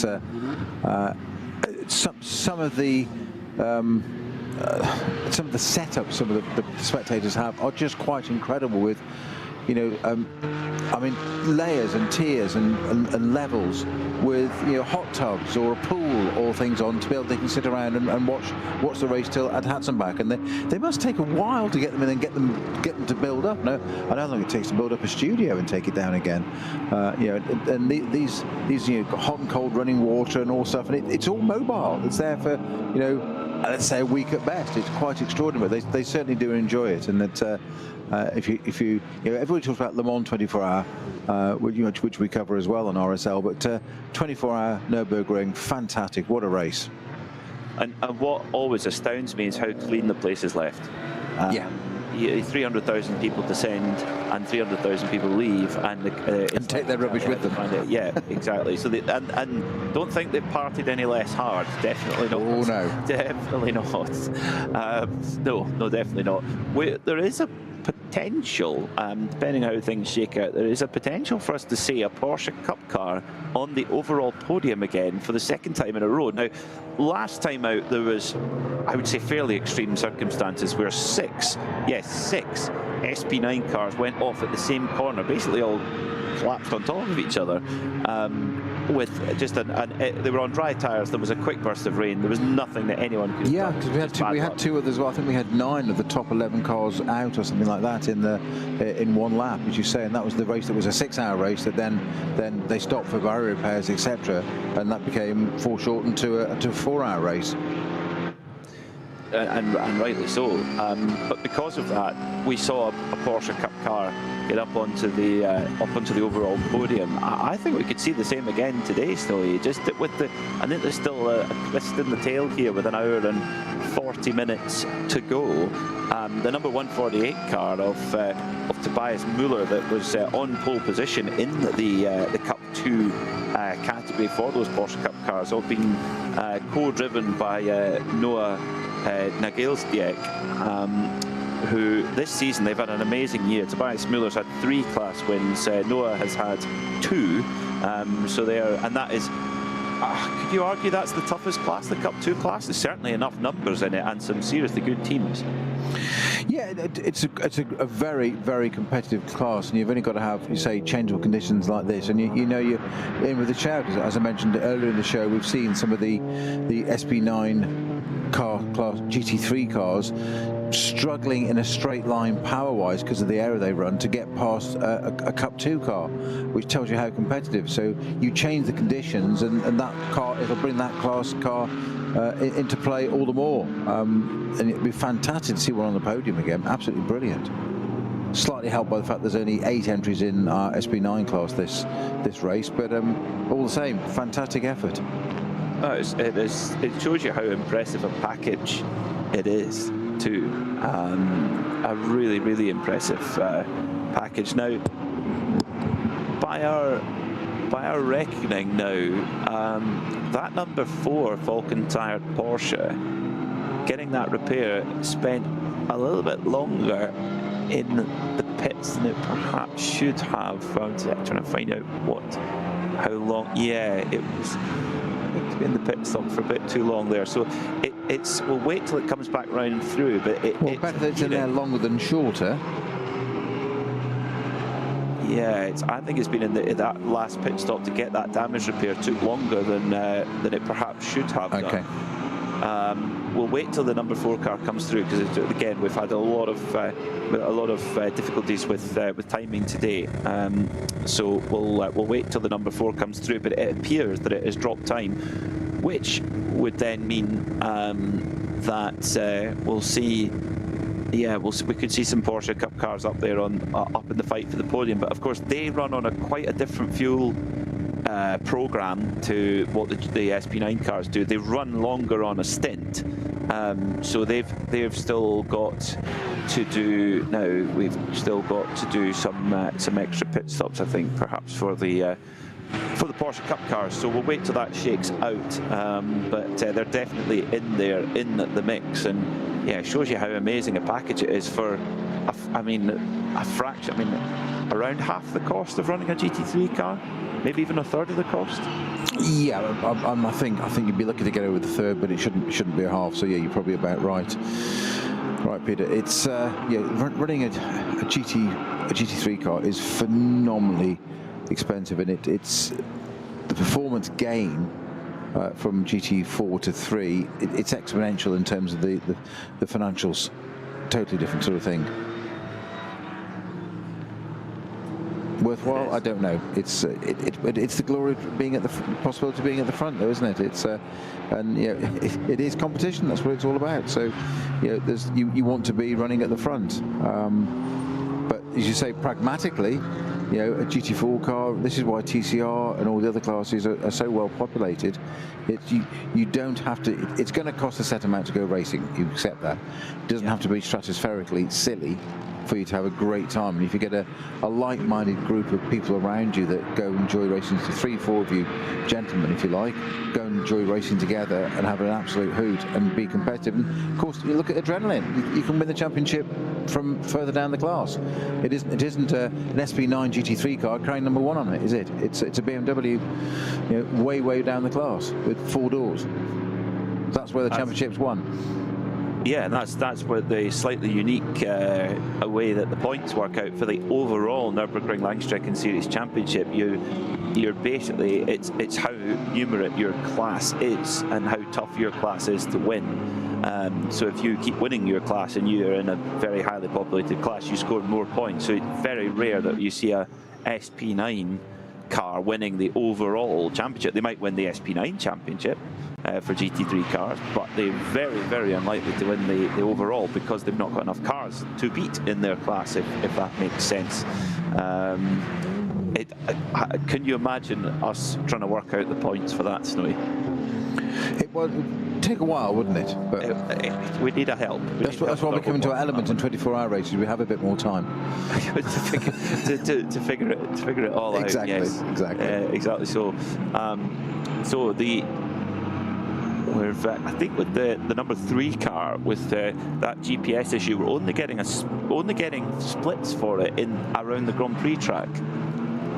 So we get split data, sector 1, sector 2, and then it goes dark until it comes back round again, which I could only presume is due to the GPS issue. So, sorry, Peter, which car was that? The number 3, the race leader, the Vulcan Motorsport Porsche. Well, I've got a split for it on sector 1 at the moment. Yes, yeah. So sector 1 and 2 is on the Grand Prix track. So I think we're seeing from what I can understand, we're seeing sectors of it while it's on the Grand Prix track, and then it goes dark until it comes back round again. I'm with you. Yes. So basically, the Nordschleife it's when it's out of contact, which could well be to do with that GPS issue. We speculate, of course. It's just actually, Alessio Piccarello has just set the best sector 2 time that of the race. I was just going to say that, 1:04.2, hasn't he? Yeah. So he's looking really strong, is Alessio Piccarello. And look at the times as well, because it's coming down now. Because an 8:18.301 is the best time of the race set by that man in that car. Yeah, that's getting stronger. I mean, the best qualifying time we've seen of the year is a 7:56. So we're still a ways away from that, but we're getting closer. We're getting closer all the time, and the conditions are far from ideal. But we're over a minute quicker than we were at the start of the race. Exactly, that is the point, isn't it? Oh, yeah, well over a minute quicker. Friend of the show, Marcel Duke, on the. He's in the pits with Müllner Motorsport. German TV are down there at the moment. Again, apologies. You'll just have to put up with Peter Snowden and I while the German TV go to work.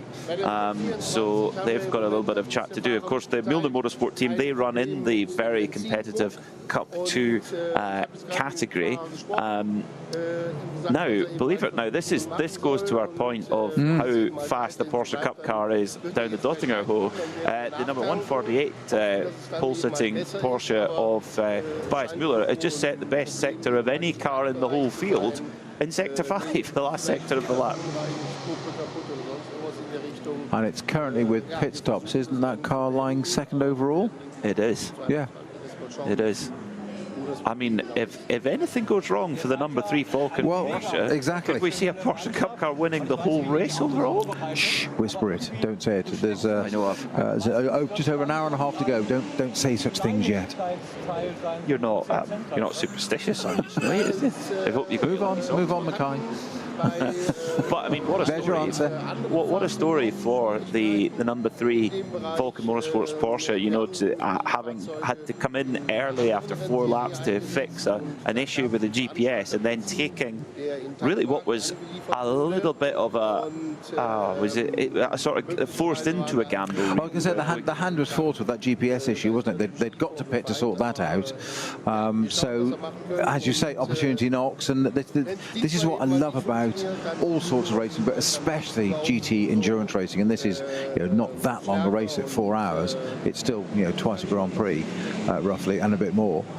Is the way teams they adapt, and I think adaptability is the key to it all. They don't get their heads down. They don't say, "Oh, we've got a GPS problem. It's going to whatever." So, okay, fine. How can we turn this to our advantage? What can we do? What can we do with it? And I love that up and down the pit lane throughout the paddocks of motorsport. That's what they do. Right, turn it to our advantage. How can they? Look at the moment. I mean, as you say, wouldn't that be a fairy tale if the result continued as it was? As would also a Cup 2 car. So our cup overfloweth with possibilities. It is, and I think we both used the same word when Falcon put those dry tyres on the number 3 car, when the conditions were challenging, to say the least. And we both said, that's brave, that's very brave. And fortune appears to favour the brave. I mean, they're leading very strongly at the moment from the number 148 car of Tobias Müller, which runs in the Cup 2 class, Porsche GT3 Cup, and then it's the 120 of Avia WNS Motorsports, who the crew that won the first round of the season in their class.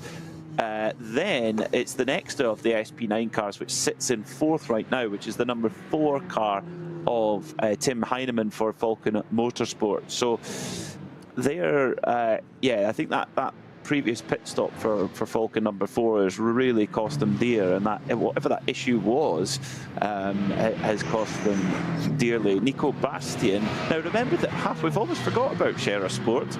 We sort of, when they pitted after lap 1 to change tyres, sitting there in the pitch, you think, well, we could write them off. Well, Nico Bastian's just put in the absolute best in sector 2 at the wheel of that Audi. There's still a ways, don't get too excited, they're still over 4 minutes behind, but they look like they were done for at that point, but not quite just yet. Yeah, because they're 5th overall again now, aren't they? So 15 laps completed by the top, I was going to say top 10, but the one car's in the pit there, the Fugel 105, that's in the pits, wasn't it? Just coming out, I think. Yeah. That's a Cup 2 car. But 6th, 7th and 8th places are in the pits now. So that's we've got 2 number 8, the Utah Racing, Audi. The Advan Mercedes and the Fugel Porsche. Correct. As you mentioned. Yeah. But the Fugel Porsche just gone out, Peter. Just exited. Yeah. In Cup 2. Yeah. Yes. In 8th overall. Yes, you've got to be well up on your Porsche nomenclature to watch Nürburgring racing, don't you? We've got a GT3R, a GT3 992 Cup. We've got a 718 Club Sport GT4, and so on and so on and so on. It's unsurprising to see Porsche so well represented. You caught my attention when you were talking about that one that was in the box that had won 5 rounds so far and wasn't going to complete, and you said it's Porsche 962. Because that was its entry number. Now, is this our...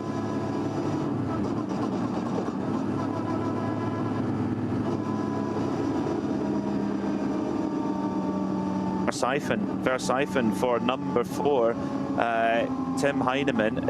It's coming to a halt, isn't it? Previously race leading Falcon Motorsport Porsche is going very, very slowly, and it's not a code 60 because cars have gone flying past him, and he might have to pull this over at the Adenauer bridge. Oh, poor old Tim Heinemann. He's not long in the car.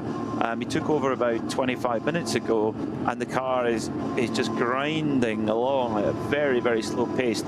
Now, this is the car that had that little tap on the outlap, didn't it? Well, actually, it wasn't its outlap, it was its second lap. Got on the GP circuit at the hairpin back, where it just ran in a little bit deep, and we saw it from one angle. I've seen it now from another on a replay, and we saw it just rejoin it, like it just understeered off. But what it did was it tapped the front on the tyre barriers and then the rear, and that's where we saw that damage in the pits, didn't we? You were talking about the clip and the bodywork damage there, and we've always said, haven't we, it's the collateral. What else has it done? So I wonder, has it done anything on a drive shaft, sent anything down the line, and it's caused a problem, gearbox or something, because the car, they're not changing gear with it at all, and it's pottering around slowly. So I wonder if it's a transmission issue. I think it could be a puncture. It could be as simple as that. Yes. Sorry, tyre damage as well. Yeah. No, it's fine. No. I'm going massive mechanical, and you're just going, tyre. And you're probably right. Well, we'll see. We'll see if it makes its way back. Now, the GPS tracker, not the timing, Peter, I mentioned this earlier, that's got that car stationary, but on that GPS tracker, there happens to be an onboard as well, and it's showing the car rolling still. Oh, no. That's as if by magic, the moment I said that, without touching the iPad at all, the tracker updated, and it is now up to Kesselchen, isn't it? Yeah, that will be. Yes, it is. That's exactly where it is now. So that really was quite incredible. The moment I said that, it suddenly moved across the screen, literally it's like your sat-nav when it's got that road that doesn't exist. You've got a new road and the sat-nav hasn't updated, and it suddenly goes across a field. It's like, oh, hang on, it's over at Kesselchen. It's puncture. It's got to be. Just as Tim Heinemann was coming in at a normal speed there to Metzgersfeld 2, and the car just let go. I think he's got a puncture, and then into the barrier. Luckily got the soft barrier, not the hard barrier. Did it connect? Oh yes, big time, because once it was off, it was just mud and into the soft barrier. So we just had a replay in our global broadcast centre. So it looked like it, just as he was turning in, bang, looked like a puncture to me. I mean, the fact he's driven the car away shows you how tough these machines are built. They're proper endurance racing cars. So, that's just the longest drive in the world, back all the way up the Kesselchen. It's as far away as you can be, really, in terms of, as the crow flies anyway. About half of the track left to make the way up. And now you have the reverse psychology for Tim Heinemann here, where he's got to keep out of the way of everybody else and keep off their racing line where possible. But obviously you can't jink from one side of the track to the traverse. You've got to try and just keep out of the way, and sometimes you are going to be on the apex, but you're better going around there slowly where everybody can see. Marshall doing a brilliant job with the flags, of course, and just warning all the vehicles approaching that there's a slow-moving vehicle on the track, white flag for that. Quite often we have at the Nürburgring here at the Nordschleife, we see it's intervention vehicles being around, so the white flag will let you know that's a slow-moving vehicle. In this case, it's an actual race car. We're getting word from the pits that it was in fact just he hit a damp patch there, did Tim Heinemann. Yeah, coming into Metzgersfeld 2. I did wonder, because it just, I'm not sure a puncture would have caused it to snap quite like that. It's just as if it's, yeah.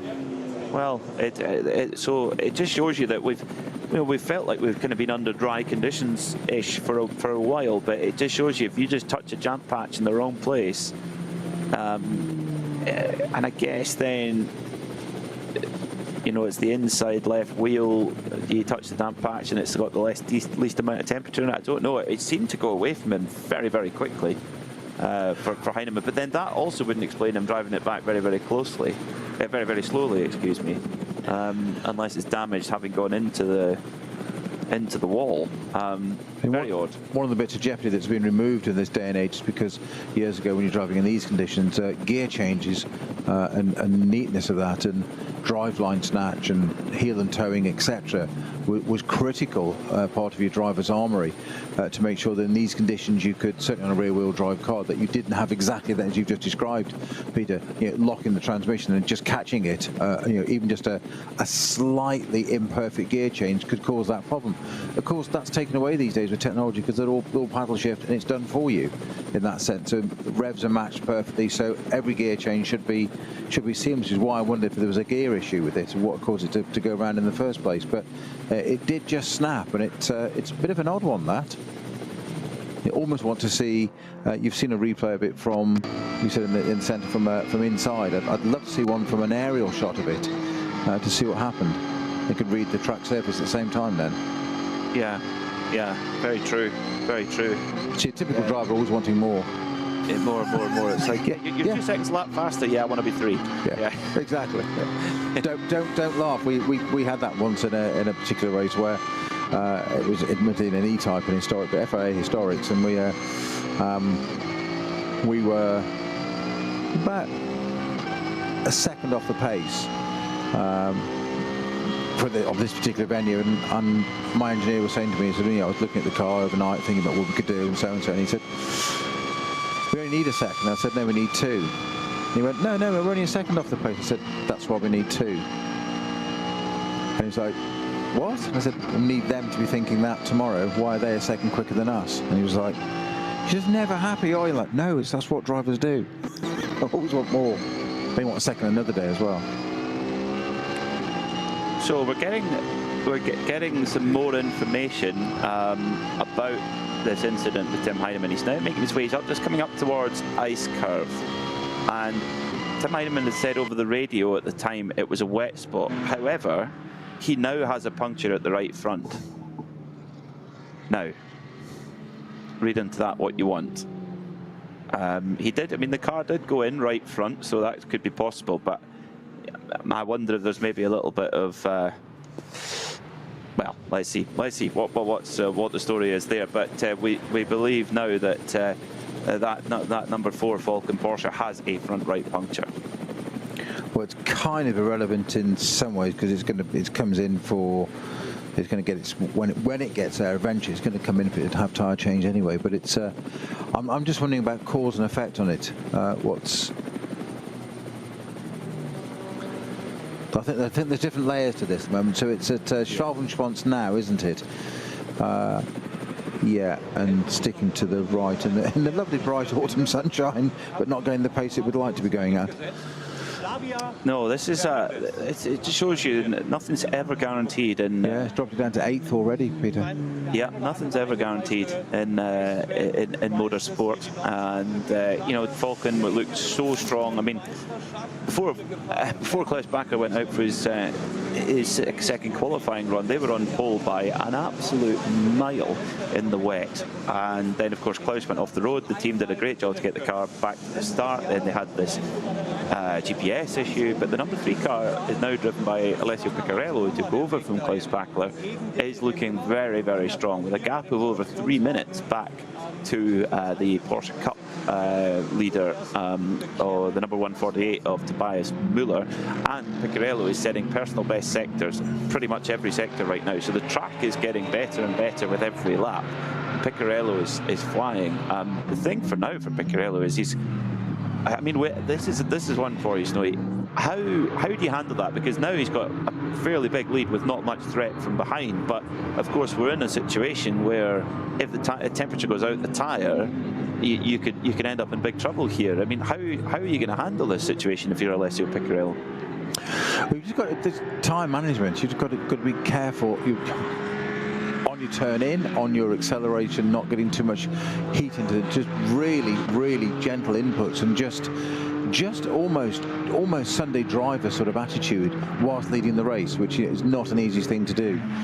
You just got to try and just be as careful as you can with it. So we've just got an overhead shot for the handicap of that right front puncture on that. Decidedly, I've never seen a Porsche in NLS looking quite so rally spec in terms of dirt on it, but there is, as you say, damage to the front right there. The splitter and everything's all a bit loose around there, so I wonder if that's what's caused the puncture as well on the right front. but managing well. The tyre staying intact at the moment, and it's on the Dottinger Hoa now, isn't it, Tim Heinemann? Yeah. Keeping it all to the right-hand side, which is the logical thing to do. You've got a left-hand curve through the Dottinger Hoa. It's a very visual, very easily visible car, the colour scheme on that. So just keeping to the right-hand side, out of the way, past the bit where you start the tourist laps, and in. So it'll be up over the rise and soon into a long, arduous, painful, agonising journey back for Tim Heinemann to return that number 4 Porsche, Falcon Porsche, to the pits. What would be interesting to see if we, when we get to look down on it, is just what they need to do to that to get it back out into the race. Because what caused it to go round in the first place, and obviously it's got a front right puncher. Now a little bit of damage on the front right of the car as well. That's going to need repairing. How long is it going to be in the pits now? So this was running in, was it 3rd or 4th? It was 4th, wasn't it? Yeah, they'd already had a delay. They'd already had exactly. A delay of some, you know, so it's been a pretty fractious, you know, it's now 14th, so. Peter. Yeah, I mean, I think it's kind of. So they're going to be lucky. Really. Yeah, they are. But they're going to be lucky to stay in the top 20, aren't they, at this race? By the time they get back, serve that pit stop and get the car back out again, I'm surprised if it's in the top 20. Yeah, particularly when you've got so many competitive Cup 2 cars there. Yeah. To get, it's not as if you're going to pull huge amounts of time out of them. So we might well even see the car getting pushed into the garage and put away. Well, it's hit to the pits now. So just notice the right front, the driver's, sorry, it was right-hand drive. The passenger with the right-hand side mirror is folded back as well. Just notice that on the shot. That'll be from the impact. Yeah. So it went into sort of front right corner. So it's hard to tell whether it was puncture and then into the barrier, or into the barrier and then puncture afterwards. We don't know. It doesn't necessarily. Well, I think the front right is definitely from the barrier context. What caused it to be there in the first place? It's sister car, by the way. Number 3, Alessio Piccarella, his fastest lap is an 8:07.069 now. So yes, the front wings loose. They're pulling, and then the catch. They've got these quick release catches on these bodywork, and they're literally just pulling the whole front end apart, and just they're going to try and get that out of the way. Now I'm surprised they're taking it off. So they're lifting the front wing, so it's all loose on the right-hand side. Headlamps all on top. There's a lot of mud over there. Do you know what, Peter? I've got a gut feeling that this car may not rejoin the race.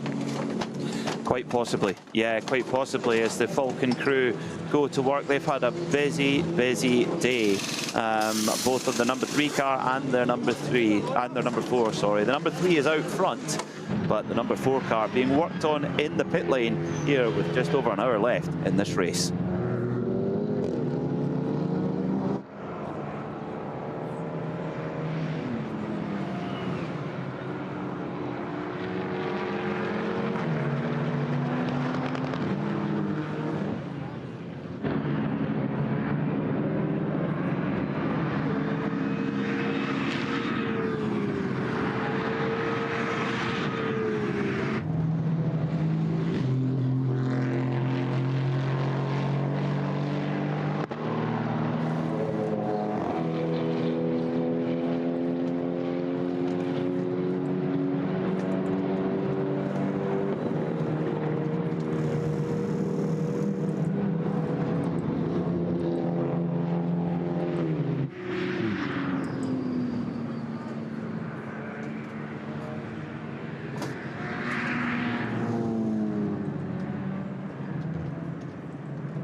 So it's more just a case of get the car to the end now, and yeah, put it down to experience. I mean, in terms of a job from a pit crew, we've seen it many times here at the Nürburgring where pit work can win and lose a race. And Fricadelli last year in the Nürburgring 24-hour, they had a puncture just as they came out of Galgenkopf onto the Dottinger hole, luckily not too far from the pits, and they lost about a minute coming back, driving slowly back to the pits, but they lost no extra time in the pits. They got all of the pit work done, all of the repair work done to the rear of the car in the time, in their minimum pit stop time anyway. So the pit crew, had they panicked, they wouldn't have been able to do that. But it just shows you that they are really some of the best of the best here at the Nürburgring, because the damage that can be inflicted on a car here is massive, and the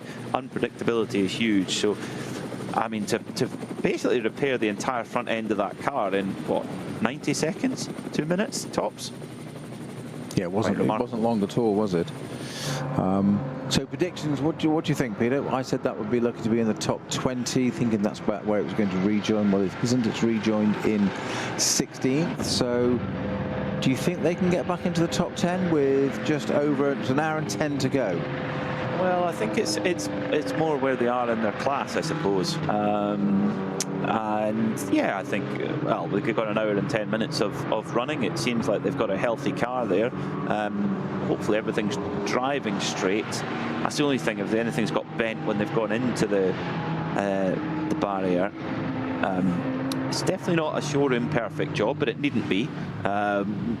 Aesthetics are definitely second behind speed and yeah, functionality. Not quite fitting perfectly on the offside, is it?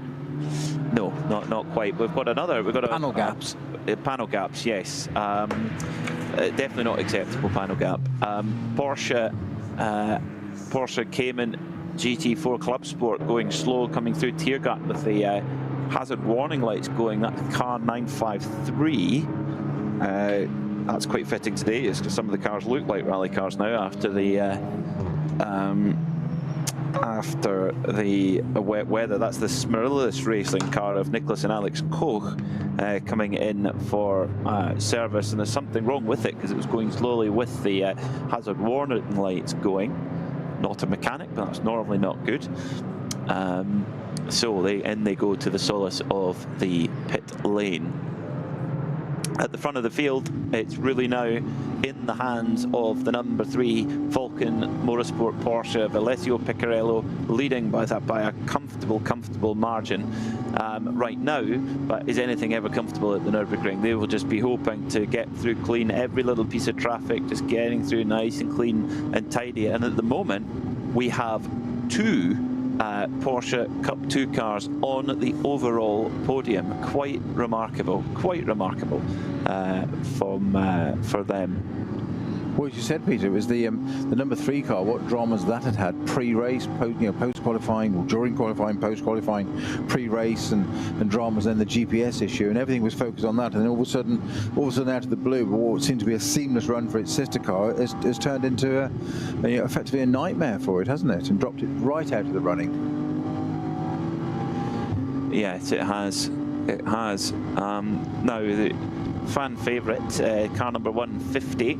BMW GT4 leading its class, having with Steve Brown on board earlier on, ended up in the barrier on lap 1 at Metzgesfeld, but they've fought back. Jimmy Broadbent at the wheel right now, leading in category in SP8T and 20th overall, and they continue their very strong season. They've had 2 class wins so far this season, and they're in a good spot to make it 3. So car number 3 marching on then at the front of the field with Alessio Picariello driving, and the speed of the circuit getting better all the time. But it's amazing actually how much muck gets on the road, Snowy, in certain areas of the track. Yeah, you've only got to have a few cars run wide, and it just brings it back on, isn't it? It has completely dried out. Just looking at our helicam shot down across onto our lead car at the moment. I think that's the lead Falcon, isn't it? That one they're showing now, not the one catching up. I think this is the number 3 car. Yeah, and it's a completely dry track, apart from those bits where all sorts of detritus being brought onto it. When we logged in this morning, and who'd have thought? Yeah. Look, who would have believed this? I mean, when we logged in this morning, we just got the last bits of qualifying before coming on air, and it was, I mean, almost to the point where you couldn't run qualifying because there was so much standing water, and it just dried and dried and dried, and you know, fortune favours the brave. They both were maybe slightly unfortunate, then fortunate, then very brave. The number 3 crew having to pit to fix a GPS issue, and they thought, well, while we're here, we might as well roll the dice and put some dry tyres on, and that's what they did, and that has proven to be very, very effective indeed. And Klaus Bachler and Alessio Piccarello have just over an hour between them and a Nürburgring Langstrecken Series victory. But given what's happened in just over the last 3 hours, anything can happen. So do not go anywhere here. More action from the Nürburgring coming up very, very soon.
Liebe Fans, Lovely fans. besucht uns auf unseren Social Media Kanälen. Follow us. Auf Facebook, Instagram, YouTube, X und TikTok. Willkommen bei der NLS.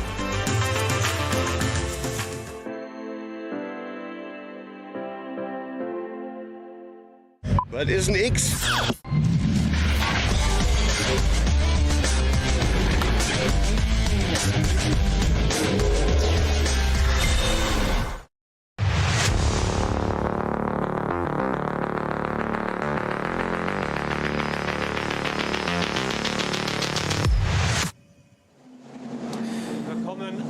So we're at the business end of this race then, and the number 148 crew are looking very, very strong right now in the Cup 2 category. They sit second overall right now. Tobias Müller had a fantastic stint there, a marathon stint. He was in that car for nearly 3 hours, and does not look tired at all. He's just having a quick chat with our colleagues in German TV at the moment. moment. But he's looking in a really strong place right now. Is that crew, and they've really been the benchmark in that Cup 2 category, having won 3 times. Well, certainly for Tobias Müller, 3 times so far this season, and looking good for another one. Now we've just seen the best lap of the race set by Nico Bastian on his Audi debut in fairly challenging conditions, it must be said, an 8:04.9. We're now only 8 seconds off dry qualifying pace. Quite remarkable to see that. Snowy, I mean, 8 seconds off a qualifying time. We're getting now to kind of regular race pace.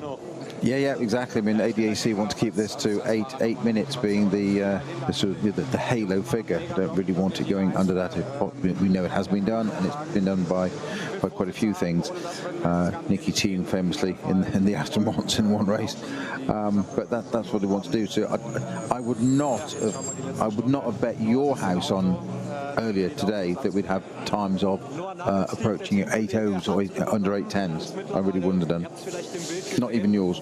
Not even mine. No. Wow.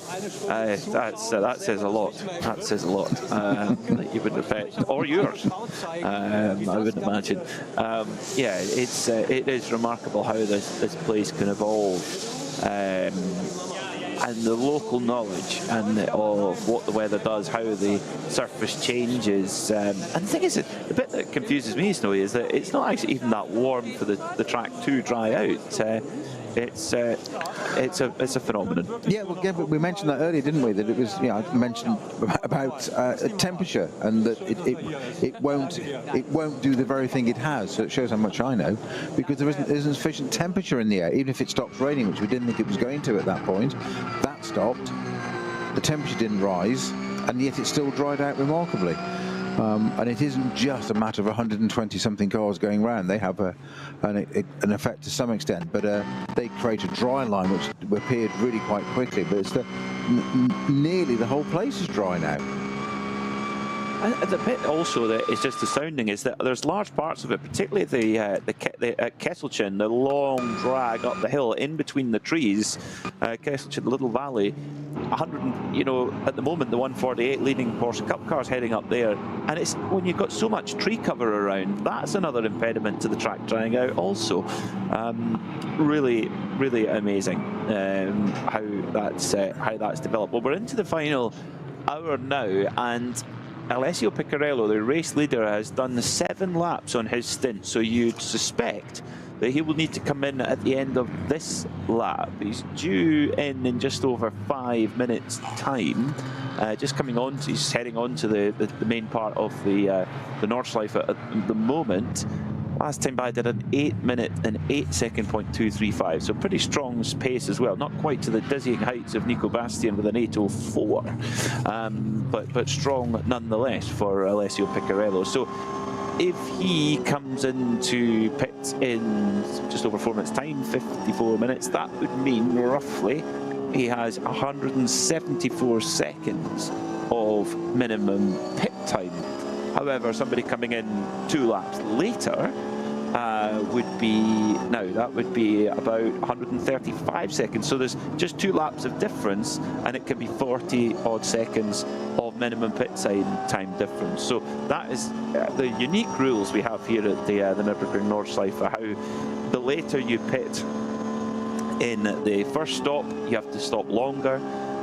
And therefore, when you get to the end, you're likely to stop later into the race, and you have a shorter pit stop. So basically, everyone has the same minimum pit time. It's just depending on when your first and last stop is taken. But as we discussed, that number 3 Falcon Motorsport Porsche, the race leader, had to pit early, much earlier than planned, 4 laps after it had to come in and check and fix a GPS issue. Now, problem here, Snowy, car going slow, number 123 in the Porsche Cup category. That's a Müller car.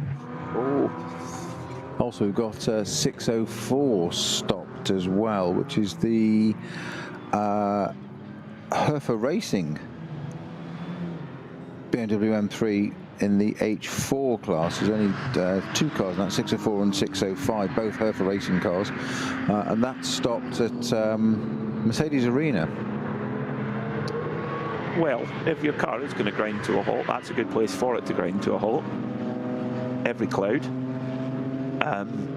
That is, and then you think that's a proper historic car now. It's well over 20 years old, the E46 M3. What? It is in the HH class. Yes, yeah. I just love the idea of something being 20 years old and being historic. I'm not saying you're wrong. It's more than that. I'd say it's no, it is about 20 years old, an E46. So when you were at school? I was at school at that point, yes. Yeah. That was you were in your pub in those days, Toy. Don't go there. You were a factory superstar. That's going to light up Twitter, isn't it? Sorry, X. Snowy in his pomp. Oh dear. So I was just looking back at the Muller car, thinking that's got going again very quickly, because that's the 124 car, numbered car. It's the 123 that was having the issue. So I'm just going to see where that's got to, if that's continuing. It did slow down. It seemed to having a moment. It was almost as if they had a, you know, when a car's low on fuel and you get drivers sort of moving it from side to side, almost get that last little bits of fuel up. It was almost like it was doing that for a minute. So, but quite often you can do that when there's a fuel issue or stuff as well, other issues, electrical and stuff. So, so 124's off, and has it connected with the barriers? No, but it's stuck in the gravel now. So just as I was saying that, the 124, has got himself out of the gravel. So that's the 124. So there's two different. That's what I'm saying. Yeah, both the Muller cars having issues. Yes, exactly. So that's Martin Rump. That's an unusual mistake for him to make. That's just going onto the Green-Smits curve, isn't it? It is. Going onto the Nordschleife, yes. Yeah. And then the 123.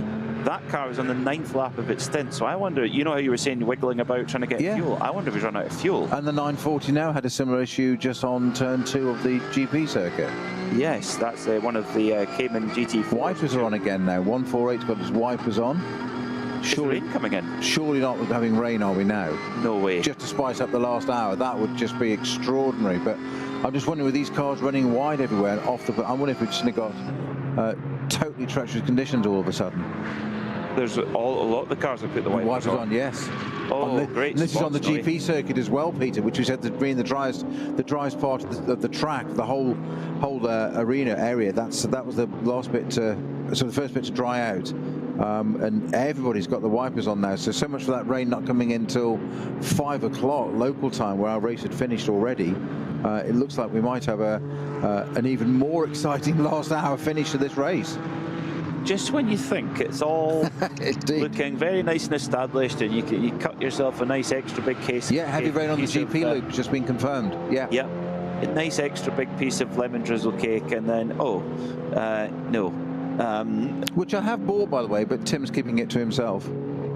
Oh, that's a bit unfair. What you expected to run on thin air? So one of the Falcon. Here's time for another gutsy tyre decision. There's different tyres coming out of the garage now for Falcon now. Are those slicks going on? Still slicks, yeah. So they do have wets there if they so wish, but out come the slicks at the last minute. Yeah, they're putting them on with the fuel going in, so yes, you can do that. So the tyres are on, new slick tyres on, fuel going in for Picciarello. Now this could either be, I mean, if the rain comes down hard. Yeah, but it depends where it comes down, Peter, because we were saying this earlier about it can be one part. It does appear to be on the GP circuit at the moment, although I am getting reports that there are spots of rain at Schwalbenschwanz. But of course, that could be, if you think about the layout of that could be the left-hand side of the circuit there, Schwalbenschwanz, Dottingerhoe, Tiergarten, Pit Straight, GP circuit. Over to the right, where you go over onto the Nordschleife, might not have the rain yet. With the bulk, that's the bulk of your lap. So you sit in the pits and say, I'll put wets on, and you can't now. The Falcon number 3 car having to move down the box a little bit to allow the 119 entry in to rotate to its box. Yeah, it's one of the Cup 2 cars. Yeah, it came in behind it really quite quickly. I was thinking, it needs to stop, which it did, but then it's been asked to politely move down. That's the Click for Scheidringer team. 119. So confirmation then from our brilliant pit crew The number 3 race-leading Falcon Porsche has put on slick tyres, so they are hoping that that rain is going to come to nothing, or at least be only in very small areas. I mean, I don't know if you want to come around the corner at Schwalbenschwanz, that very fast right-hander into the left, and it's and all of a sudden it's damp. That would be quite disconcerting on slick tyres. Certainly get your attention. It would, yeah. It's Kevin Estra's favourite corner on the circuit. The first right-hander of Schwalbenschwanz. It's his favourite. Wouldn't, maybe not today. So Piccarello goes back out onto the Grand Prix circuit then with those dry tyres. He'll be really trying to get some temperature, and just while he's trying to do that, he's going to go through that damp part, Snowy. Indeed. Just watching the car, looks as stable as anything. Wiper on, intermittent, yeah, so it's not a full wipe, so I'm suggesting that heavy rain on the GP circuit has lessened already. It's just maybe just like one of these just little cloud bursts that poor old Martin Rump got caught out at the last moment. And of course, that all that information will be being passed back. The pictures we get, they'll have them up in the and much more in the pit wall, in the garage, and they'll be on the radio to the driver saying, "Be careful at that particular area." Which Alessio Piccarello is just coming up to now, the final part of the Grand Prix circuit, past the Vito chicane. There's a dry line there, just trying to pick the way through there, and then on to the kind of most difficult part. It doesn't. The helicopter's maybe getting a little bit of spots of rain on the lens of the camera, but I mean, if it is rain, it's very, very light for now. Well, I think it's become very, very light. That was the point just a matter of 5 minutes ago. It was heavy.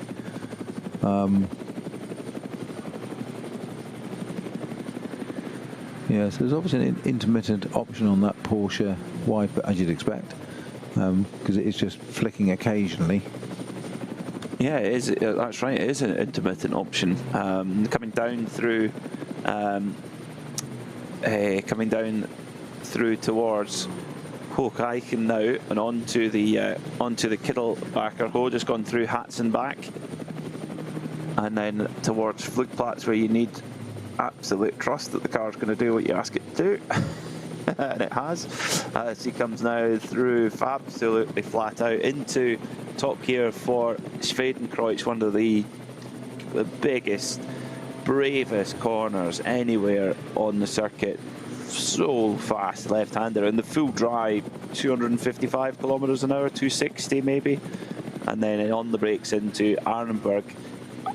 Judging by the body language of the Piccarello-driven number 3 Porsche, Snowy, it doesn't appear to be holding him back. He seems to be into a groove quickly. Yeah, not at all. Just going to look at some sector times. Yes, sector 2, 108.5. Bastian was 108.6, so on par. And that tyre's heated up very well then. Yeah, you can't take the first sector was a 401, obviously that was a pit out. So that's why I looked at sector 2. So yeah, I mean, that's got operating really quite quickly, hasn't it? And efficiently. Yeah, I wonder if it's a particularly soft compound which heats up a little bit quicker and handles these kind of greasy conditions quite well.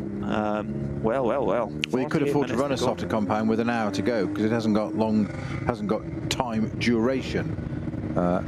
So they could afford to do that if they have such an option, couldn't they? Yeah, and that's again when you're running a program like this, which is so specific to the Nürburgring, and we don't really, because so many other GT series, nearly all GT series around the world run on a control tyre. This is one of the very few series where you can run whatever tyre you wish. So for Falcon, they are building tyres specifically for this exact purpose and for this exact racetrack. So they may well have a tyre that's low temperature, even drying track, slick, which is designed to work exactly in those conditions. I mean, to be honest, this isn't unusual NLS conditions, is it? Either at the start of the year or indeed at the end of the year. It's only really in the summer where the temperature gets a little bit high. Quite so, yeah. So it's really handy to have that kind of tyre in your armoury, if you like. And yeah, Vulcan, they appear to have one that really works very, very well. And likewise, we must say, of course, I keep forgetting the Scherer Sport car, which we've seen on Michelin tyres since, as far as I can remember, and it's running on Yokohama, so it's a new tyre for them, and it appears to be working very well also.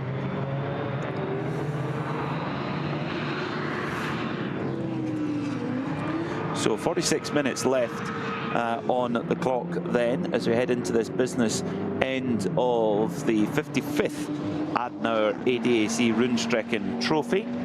And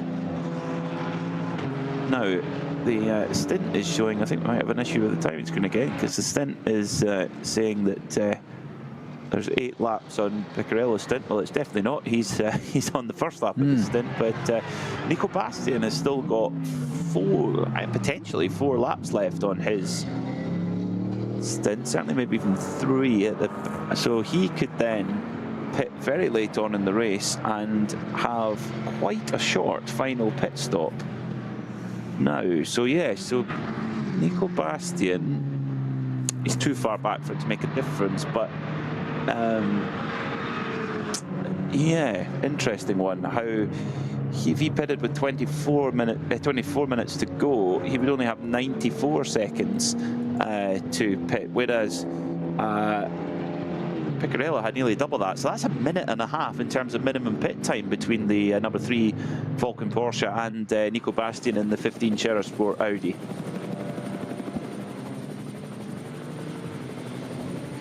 Let's have a look at the progress of the sister car that we had all that drama. What did I say? It was 16th. It rejoined, didn't it? It's 18th now.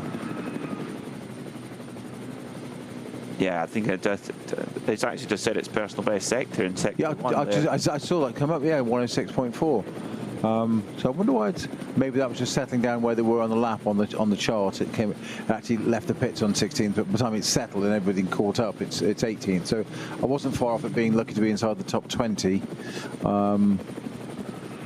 So what's it got in front of it? 30 seconds, 34, 52, 15. Yeah, it could get another 2 or 3 places in with, what have we got? Just under 45 minutes to go.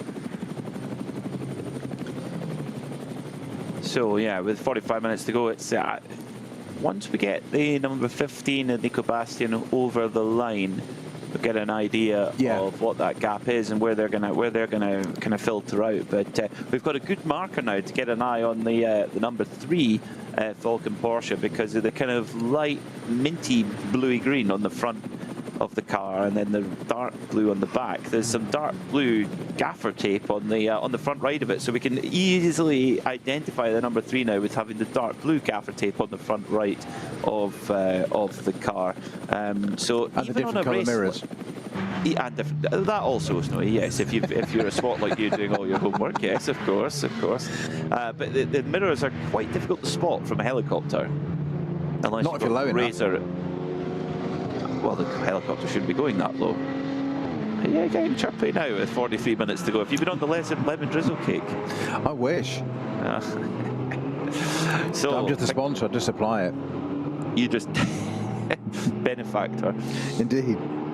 So, yeah, looking at it's around, yeah, still 4 or 5 minutes or so between Nico Bastian and the race leader, number 3 Vulcan Porsche of Alessio Piccarello. There will be we believe, about a minute and a half come back to the Scherer Sport Audi team of Nico Bastian, because they will pit much later in the race. They will have a much shorter minimum pit time. So that's and you wonder actually, Snowy, if Scherer Sport Audi, if they hadn't had to make that very, very early pit stop, things might have been slightly different. Well, most definitely so. And I was, as I said at the time, I didn't quite buy into it, as the phrase I had of it. It just seemed a slightly odd thing to do, and the fact that they were so casual about it all. I just wondered if it was a little bit of gamesmanship, which happens up and down the pit lane, no matter what category or class or position you are. But just wondered if they were pulling something a bit blind, and I was waiting for that car to suddenly reappear, re-emerge, if you like, and there's a front runner. It hasn't, so maybe it was genuine. Could have been, yeah, could have been. You never know. You never know. So car 150. Jimmy Broadbent coming through. Adenauer forced at the moment in heavy traffic at the wheel of the BMW M4 GT4. We've had a full season in this Bilstein liveried machine, including a tilt at the 24-hour race earlier on in the year.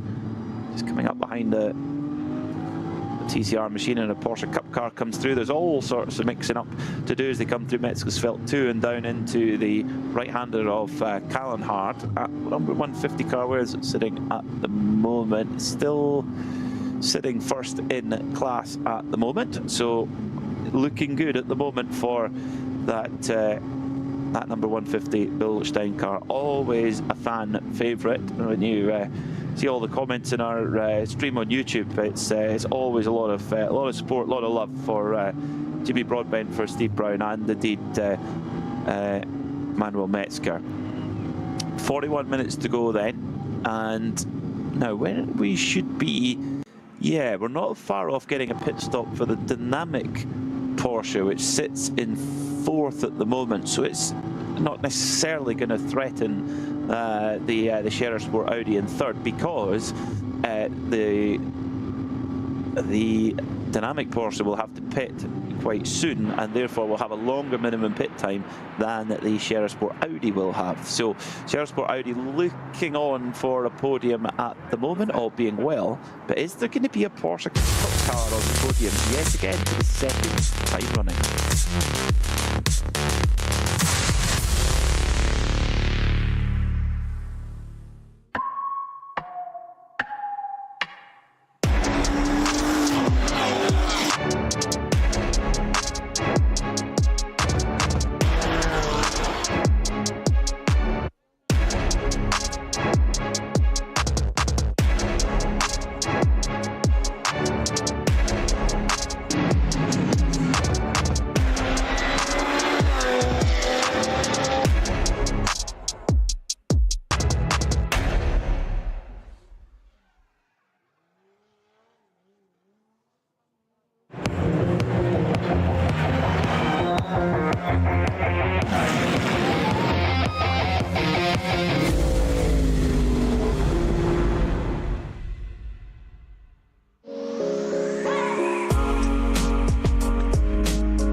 Motorsporterlebnis nach Hause.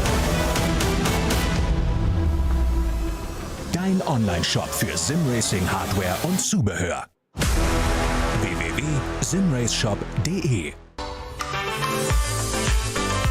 Liebe Fans, Lovely fans. besucht uns auf unseren Social-Media-Kanälen. Follow us. Auf Facebook, Instagram, YouTube, X und TikTok. Willkommen bei der NLS.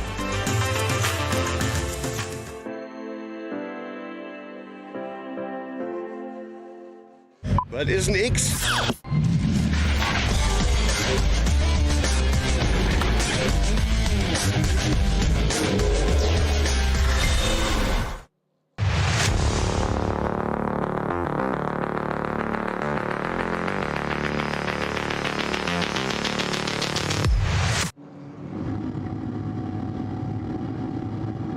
to go then in this penultimate round of the Nürburgring Langstrecken Series. And with the conditions that we started off in, the rain and the gloom, we've got now a dry racetrack, and it's Nico Bastian who's really lighting up the timing screens, Peter Snowden. Yeah, exactly. I said they'd try and do something, didn't I, with it? It's we thought it had dropped out of the order, and to the point that we almost, to say we'd forgotten about it would be very unfair, but it just didn't seem to come back the way we thought it would. And I was convinced they had something up their sleeve with the intel and experience in that team. And Stifler, etc., all of it together combined. I just thought there was something up their sleeve, and it looks like they have. I don't think they're going to challenge for the lead necessarily with this far out to go. Well, they've got, what, 36 minutes to go? But extraordinarily quick now. It's certainly got the pace, and a strong second position would be a great result for the work they've done. And I'm still intrigued to what that first pit stop was about. So, because it was the second lap, wasn't it, Peter? I think it was the end of the first lap. Well, yes, okay, yeah, fair, yes. But we surely... Being pedantic again, okay. We thought there was something wrong with the car, because we saw Stifler coming in thinking, what's going on? And unless they'd taken damage, because they did look at the rear left. Well, remember the left rear had. I was describing that venting, wasn't I? After the left rear wheel, after both rear wheels. But on the left-hand side, we've got those vertical ventings, and that was loose on its bracket at the bottom. But those Audis are also quite known for that. It's a bit of a weak spot. It doesn't take much, as in it can be a piece of debris on track that breaks that bracket, and that bit often flaps. How many times have we seen the GT3 Audi R8 LMS with that area of it flapping on the bodywork, and the car hasn't been anywhere near off track or anything. It's just picked up a bit of something, and there it is loose. So that wasn't overly surprising. The two aren't necessarily connected. But here it is in a very strong second position with the race with half an hour to go. I think they can be very pleased. Yeah, I think they can be very pleased, and it's a new era really for Share Sport PHX. They've they equalled Mantai's record of wins in the Nürburgring 24-hour earlier in the year, and it's a brave switch, because like we mentioned, Michelin Tire, they've won. No one has beaten them over the last decade at the Nürburgring 24 hours. So to switch away from that established winning tyre brand is a big risk. But it seems that the pace is right there, particularly in these kind of conditions. And Nico Bastian, bear in mind, never raced an R8 GT3 car before, and you would never know it. He's well, you said he was class, didn't you? Yeah. Yeah. It's interesting speaking to a few of the drivers who have switched to other brands from Audi, and they've kind of commented that the car is actually quite nervous and quite twitchy and quite difficult to get on top of for certain drivers, but it doesn't appear to be for Nico Bastian right now. But the gap back is still very much in the favour now, Peter, of Falcon. Go on. Latest penalty in, yeah. Mm-hmm. It's a black and white, black flag, orange disc for no GPS signal for Shearer Sport car, but it's not the number 15. It's the 116 GT3 in Cup 2. I could hear you. I could hear your heart rate change then, didn't it? You should be reading children's stories. It's just building up the anticipation like that. Oh, what is it? What is it? Yes. Well, guess what it is yet? I've got the penalty screen in front of me, and I'm going, I don't know where he's reading this from, but I don't have it in front of me. Well, so another GPS signal issue. So that where is that car at the moment? Actually, in 116. It is in 11th position. So that's frustrating, very, very frustrating. Yeah. Now, one thing, and now this is something which I don't know if we will have ever had before in the Nürburgring Langstrecken Series. This is a bit of trivia for you, Snowy. Have we ever seen an alternatively fueled car up on the podium overall? Not overall, no. Maybe class-wise, but I don't think so overall. I'm pretty confident to be able to say not overall. Because the Fugal car, the 105, is an alternatively fueled car. So the Fugal Porsche, yes, it's a Cup. Effectively, it's a Cup 2 car. It runs with different fuel and different tyres, so it can't run in the Cup 2 class. It's sitting third overall at the moment. So the Fugal alternatively fueled Porsche it's certainly in the conversation. It will depend how things work out with when it pits and how long the minimum pit stop time is, but it's thereabouts for a potential. I mean, as far as I'm aware, that would be the first time an alternatively fueled car would get on the overall podium at the Nürburgring Langstrecken Series, and if that were to be the case, that would be a really historic moment. To be celebrated as well. Yes, definitely. Put the marketing team in overdrive. Get the marketing team on it. Yes. If that is to be the case, there's a lot of ifs and buts there, but yes, that is very, very true. If they could get up on that overall podium, they are under threat from the number 54 dynamic Porsche, which may, in the SP9 class, which may well get by them. So after all the excitement we build up, it may be 3 SP9s on the podium as per normal, but with 30 minutes to go, plenty to shake out as things go on. There's our race leader onto the Dortinger Ho now, with in fact, no, not quite yet. It's just heading on to the latter part of the Nordschleife. In fact, it's our Cup 2 leader.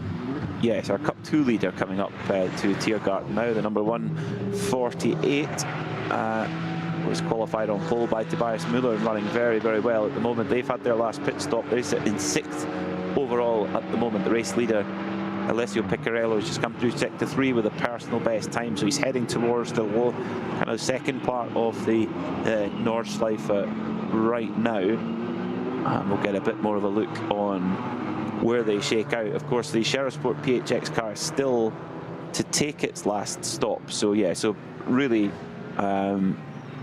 Piccarello and Vulcan Motorsport in a very strong place right now. As I say that, the dynamic Porsche comes in from 4th place.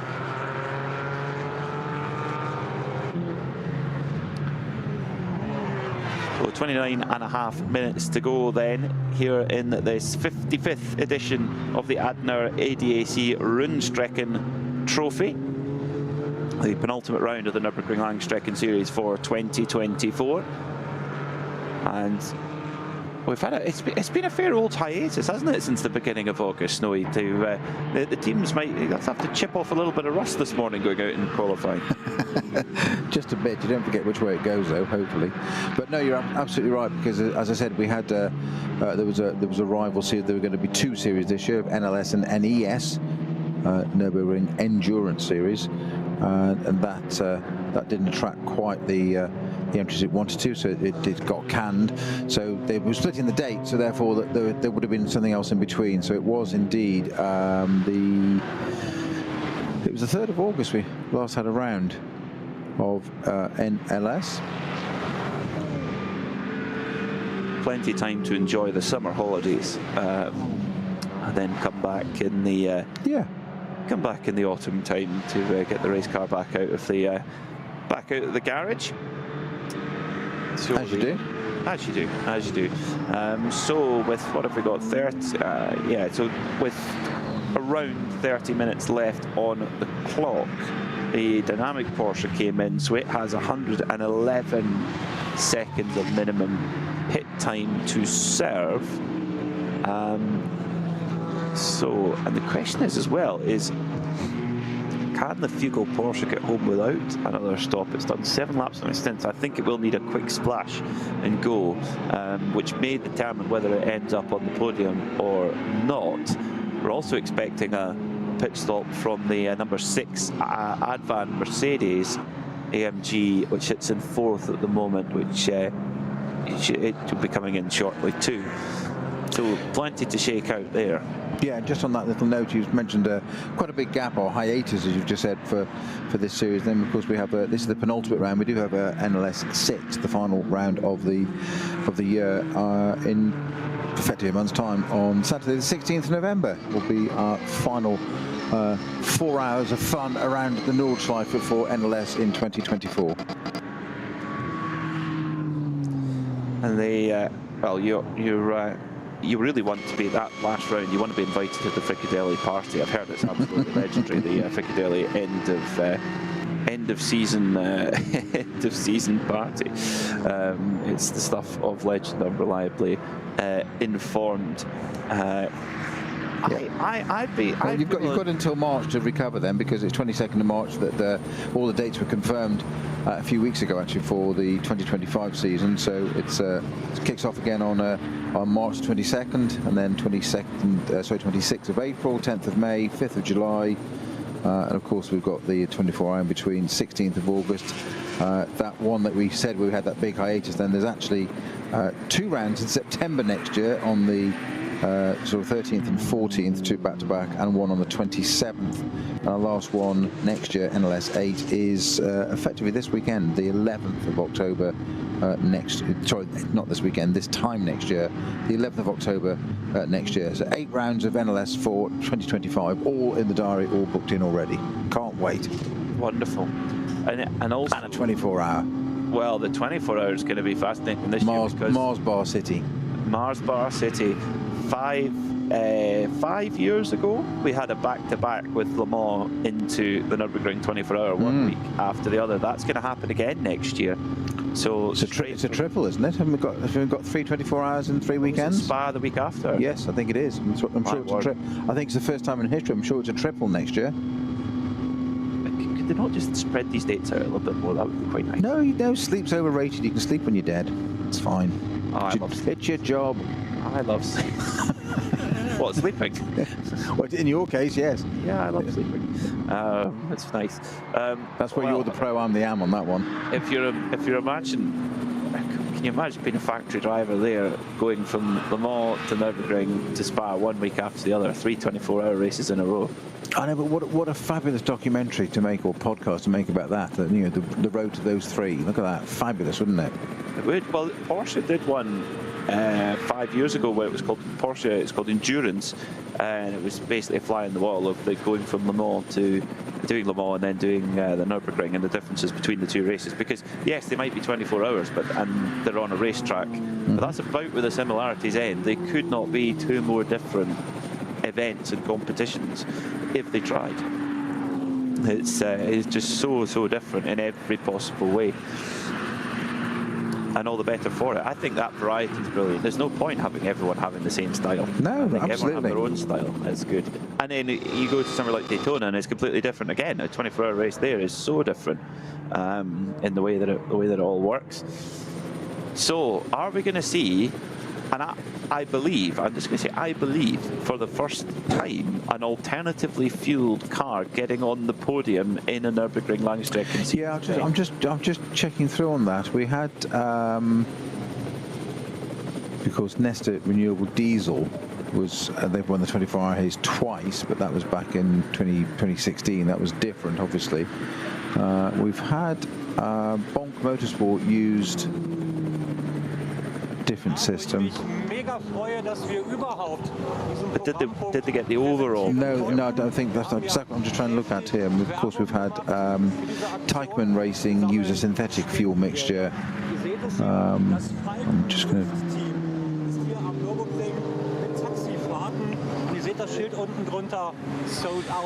Well, while the cogs turn in Peter Snowden's brain, we could be here a while, but I'll carry on. Yes, yeah, Falcon Motorsport leading the way strongly with their driver Alessio Piccarello at the wheel, who's been a part of the Falcon team for several years. As a Porsche affiliated driver, he's around in in lots of different teams, but he's definitely a big part of the Falcon family here at the Nürburgring. They're hugely involved here with the tyre development centre, testing here on the Nürburgring, racing at the Nürburgring, but also the drift show as well. The Falcon drift cars put on a show for the fans on track this morning before we got racing, but also they do a big show at the Nürburgring 24-hour. And actually, when the Grand Prix circuit was built here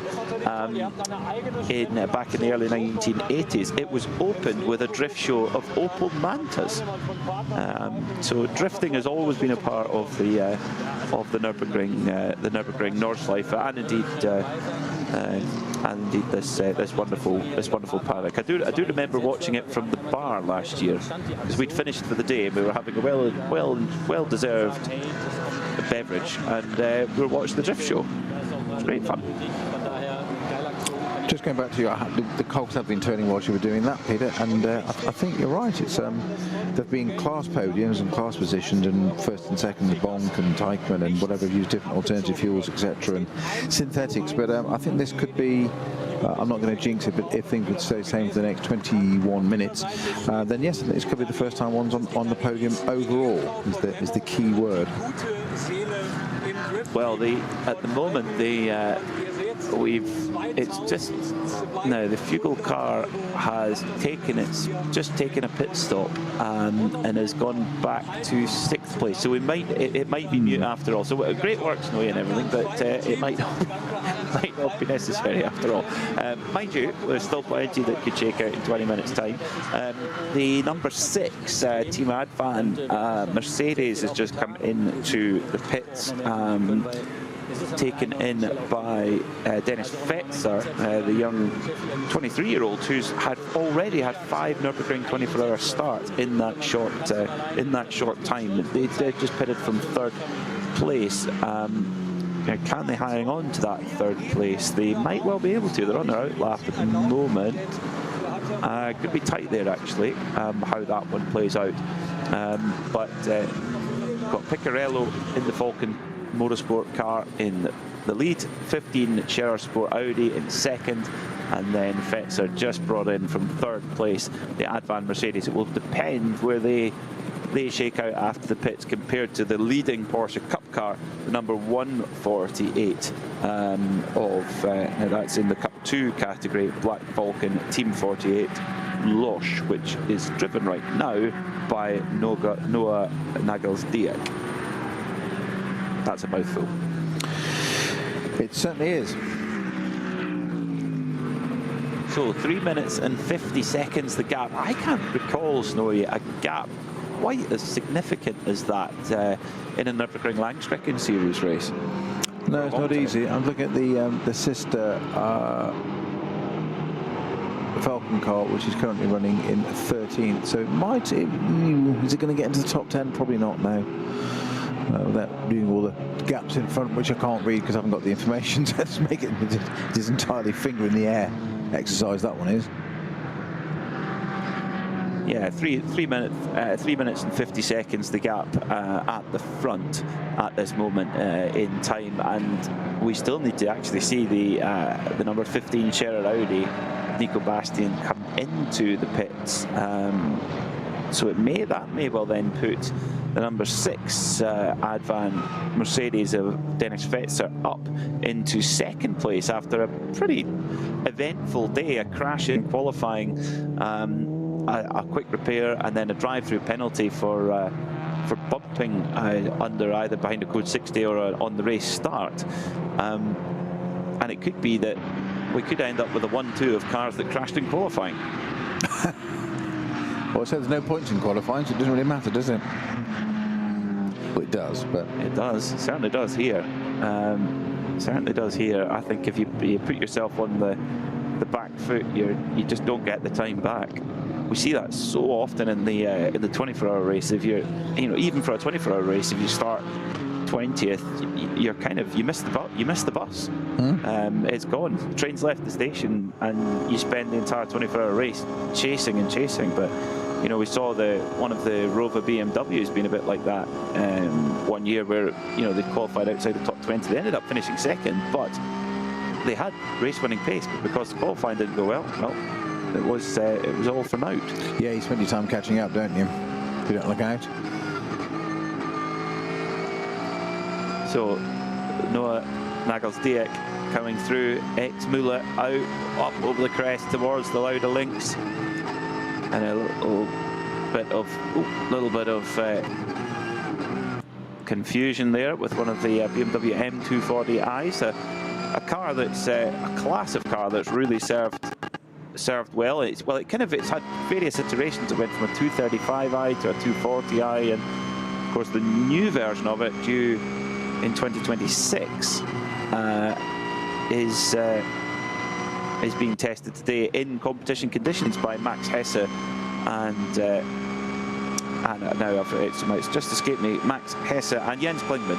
Yes, yeah, exactly. What surprises me is that it's a four-wheel drive car. It's quite unusual for a one-make racing car, really, for many racing cars of that style to have it four-wheel drive.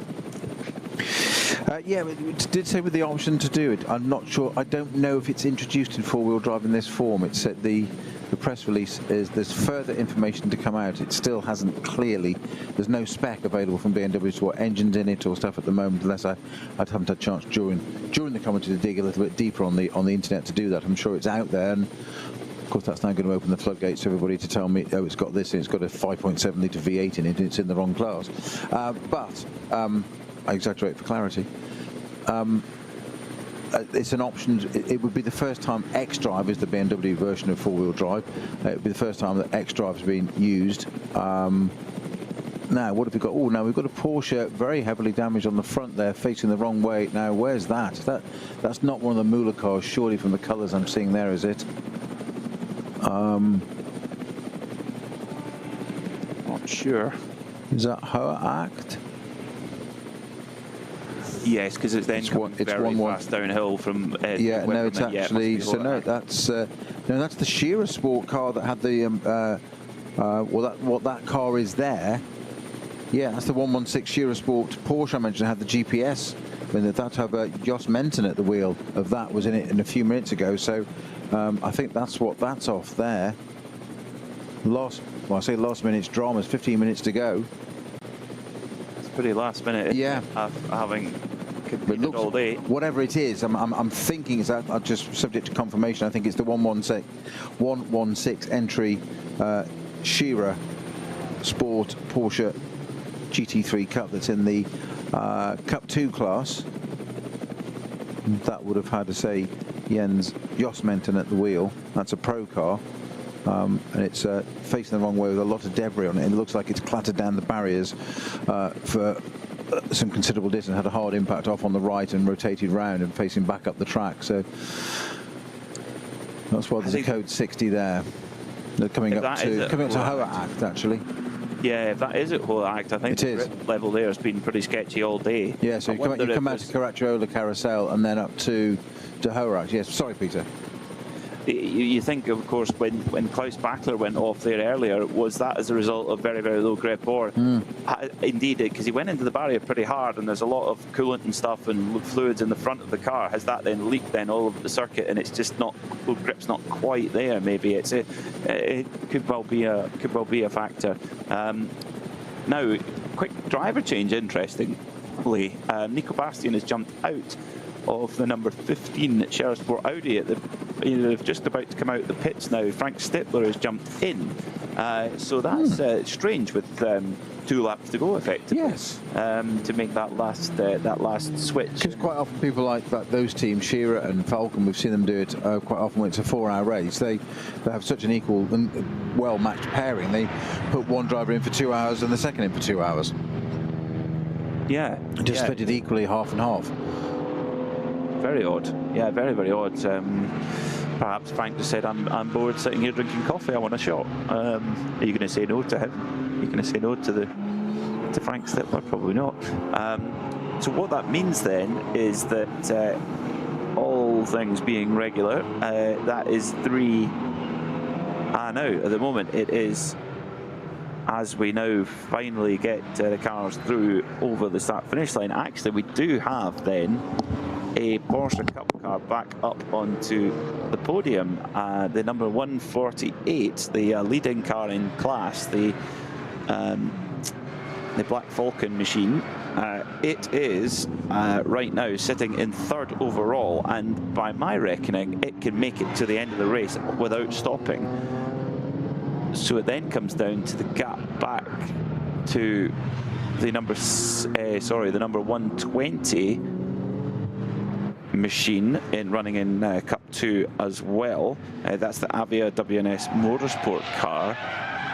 Oh, which has just had an incident. Oh my word, the Avia WNS car has spun around, and that is indeed the 2nd place car. That is on the Grand Prix circuit, just coming out of what would be out of the Schumacher S, and oh dear me, it's got into a real disagreement with the number 420 Cayman. And the 94 is off on the other side as well. That can't get that going on the grass. That's a Cayman on the grass there. That's the 940. Excuse me.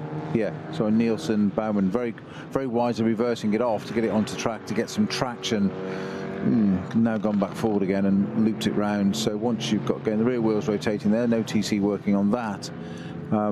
I don't think there was any contact. I think they were just sort of arguing over the same bit of track and couldn't, 2 into 1 wouldn't go, but I don't think there was contact between those two. Not. Yeah, there was a disagreement and a confusion there. So that was, it's all that drama because there was only 7.1 seconds between our race leader in that class, the 148, and the 120. So he's clearly pushing there. Oh, there was contact, a lot of it. Oh, so we've seen more of it now, yes. What do you make of that, Snowy? He just got harpooned, didn't he? So this is the 120 got harpooned by the Cayman. Right, okay. So yeah, coming up to the left-hand corner, the Cayman on the inside, the Porsche Cup car on the outside, the faster car, Porsche Cup car, and yeah, just got driven into there, it seemed. That's really bad luck there. Now, driving that car is Daniel Blickwell, and he's kept going. He hasn't gone into the pit, so, but that could, I mean, it was only 7.1 seconds from the lead, and that's certainly going to make the life very much easier for car 148, your race leader in Cup, and of course overall podium sitter as things stand. Now, with 10 minutes to go, there's about 30 seconds back to Dennis Fetzer in 5th place overall. So I think it's going to be very tight, you know, Snowy. If we actually see that 148 Porsche Cup car get the overall podium, they could well be caught here by the number 6 Advan car, possibly. Yeah, well, drama right to the end, and just there's a lovely lovely camera shot back down the pit straight now, and it's bright autumn sunshine. Ridiculous. Never would have believed that earlier on. Thanks to Oliver and our hard-working pit team, there has been an alternatively fueled car on the overall podium, which finished 2nd. The year 2000, Abt Audi A4 Quattro with natural gas. Christian Abt and Christian Menzel. Excellent knowledge. Excellent knowledge. Well done. Thank you, Oliver. Yes. And I presume A4 Quattro, would that would be a DTM car, would it? Or too early for that, maybe? I doubted DTM would have been in then, or in this race for that matter. Yeah, the DTM cars came in about 2002, 2003 with the Astros. Remember the V8 coupes? Yeah. Yeah, that's great knowledge there from Oliver and our pit team. So, of course, that's in the 24-hour first year 2000. Yeah, so that's very, very interesting stuff. I should know, I was in that race. There you go. What were you driving? Mitsubishi. What kind of Mitsubishi? Evo 6, 5, 4, 6, 7, whatever it was at the time. 7, I think. Quite a good car for the Nürburgring. Yeah, it was fun. If you're talking about 24-hour, yeah. 4-wheel drive? Oh yes, yeah, very handy. Very, very handy for this place. Well, no, it didn't rain. so it wasn't. Ah, well, yeah, you were doing your rain dance. So that's why you love the rain so much. Exactly. Your Mitsubishi come into its own at last. So just under 8 minutes left on the clock, and our race leader right now is just about halfway around the lap. So when Alessio Piccarello reaches the line, that will be him heading on to the last lap of the race. He's due in just under 6 minutes till he gets to the start-finish line. So yes, it will be one more lap to go when he reaches the start-finish line. And I mean, who could have... There's lots of things we couldn't have predicted. A, the fact that it's been dry for 3/4 of the race. And B, the Falcon tyre Porsche actually even making it to the start, having ended up hard in the barrier. Another car that's been hard in the barrier is a Porsche Cup car off. It is confirmed. It is the 116 car. That's it. Yeah, that's the car we're in. Yeah. So Hoa Act has bitten hard today. Thinking back to your comment about the alternative fuel car, it would have been the first. It would have been the series of VLN, as it was called then in 2000. It's not the 24-hour. That year, because I always remember this. That year, 2000, it was won by a Porsche. One of the drivers was somebody called Bartels. Never heard of him. Some bloke called Maylander. Does quite a lot of F1 now, doesn't he? Mm-hmm. Yeah, he's usually at the front. Exactly. Yeah, he's led more F1 races than anybody else. Yes, when you think about the drive, well, we were talking about the Prios, the Prio family outing with Ben Barker, as well. We thought, has Andy got to get his permit? But of course, he won the race in GTR as you went away in 2005. Has he got? But in reality, the question is still valid because he will have to get his permit. So last week, the number 4 Porsche in for a splash and dash. So having got up to 11th. With all its fresh bodywork, it's come in for a little splash and dash. No driver change, no fuel, no tyres. Obviously fuel, because that's a splash and dash. Yeah, it's I can have a story of what could have been for that car. Unfortunately, it's just a couple of incidents mid-race. Without that, they'd have been right there. Because while the sister car, the number 3, was struggling away on dry tyres, they still had the wet tyres on, so they had the opportunity to be on the right tyre for longer. But there's a couple of little mistakes, couple of little things happening here and there. It's just what this place is like, isn't it? It's just never your turn. It doesn't work like that here. It's a tough old place. Fastest lap of the race right now is and it might well stay that way given we've got that code 60 at Hoa Act. It's, what are we, an 8:01.545. That's only 8 seconds off the very best qualifying time we've seen this year. So it's right on pace now of what we'd expect in race conditions. That's in traffic too. Very impressive. Yeah, and set, of course, by Nico Bastian, the Audi debutant. I suspect it might not be his last. I think he's more than proven himself, but a little bit of nerves, and I'm sure in the Falcon garage. And are they close? No, there's a question. Are they close? No, they're not quite close enough to back off completely, and then not have to go an extra lap. That would be something to think about. But no, it's way too late for that. They're coming around Schwantz at the moment, and then up towards the Kleine Carousel after that flat-out run through Beloff S's. I just can't fathom what it's like going through Beloff S's in a GT3 car. Oh, awesome. I bet it is. Even better in a Group C car. Yes, yeah, quite right. Your feet hanging out the front, in front of the front wheels. Better or just better on every level until it goes wrong. Well, just over 3 minutes to go on the clock, but of course it's a long lap around here at the Nürburgring Nordschleife, and Alessio Piccarello took over just after the halfway mark from his teammate Klaus Bachler, and coming through Antonius Bucher now for the penultimate time. Will just be one lap to go for the number 3 Falcon squad, and this will, if this lap goes to plan, as 4 wins out of 7 it would be. I mean, is this the best season Falcon have ever had? I think it probably is, it's certainly a very impressive season, however you look at it. There's been a few elements that have helped that, but I mean, they've not. They've overcome a few things this race alone, haven't they? With both cars, never mind this race leading car. I'm just going to leave it at that at the moment. 26 laps completed. It is on to the last lap now, but of course that's another 9 minutes, isn't it? It is, yeah. I think the only thing I would say is that they're probably disappointed with how the 24-hour went. Many, I think, left. Which will stick, because that's the one everybody wants to win. Of course it is, yeah, of course it is. Even though it's not part of the championship.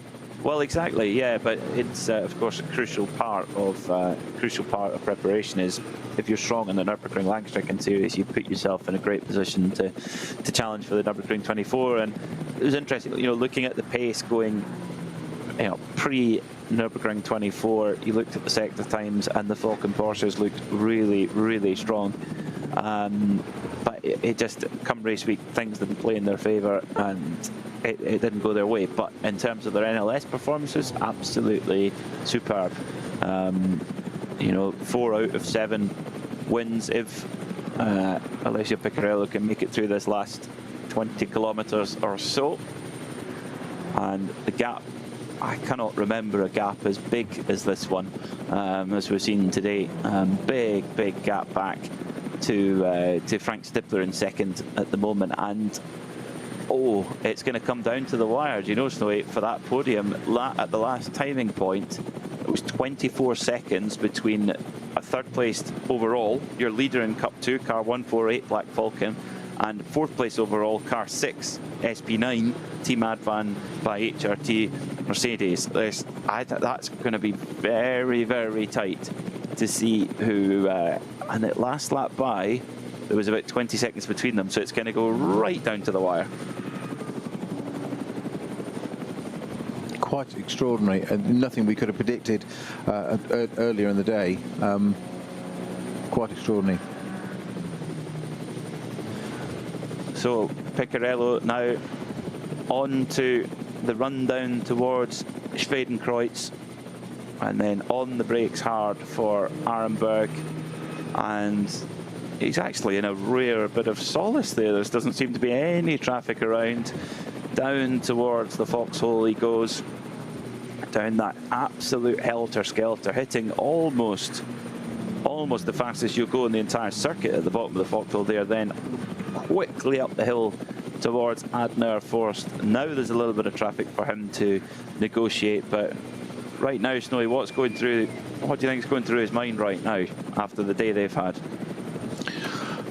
Probably. I'm not a religious person. I mean, he may not be as well, but probably a bit of prayer, as on please, some urgency. Just keep it going. Don't anything happening. No curveballs. No unexpected elements. It's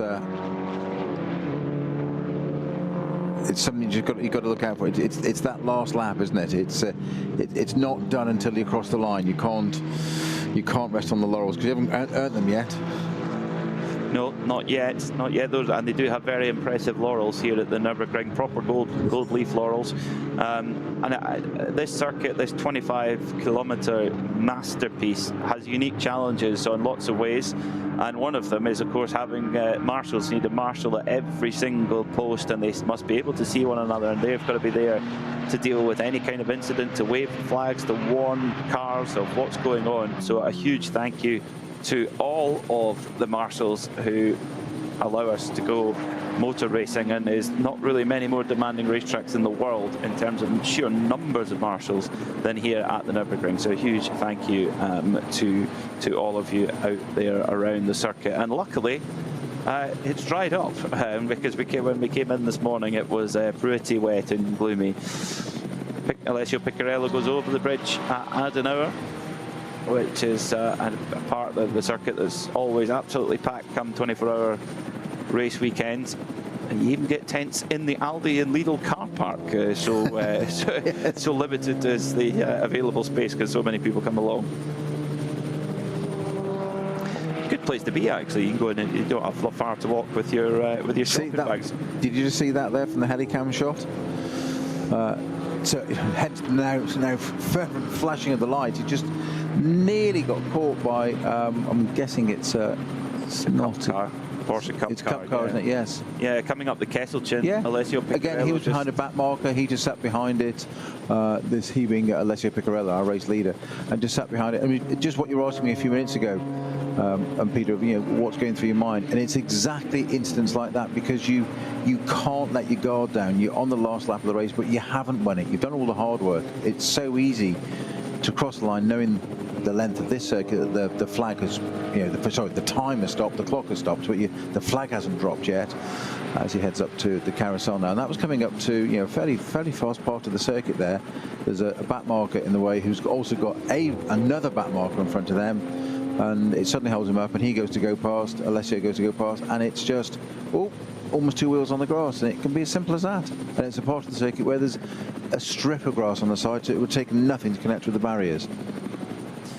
Slowing right down to the code 60 now for that. Just something to make my heart stop there, but that's the 116 Shearer Swart car, which they've never recovered from that part of the track there.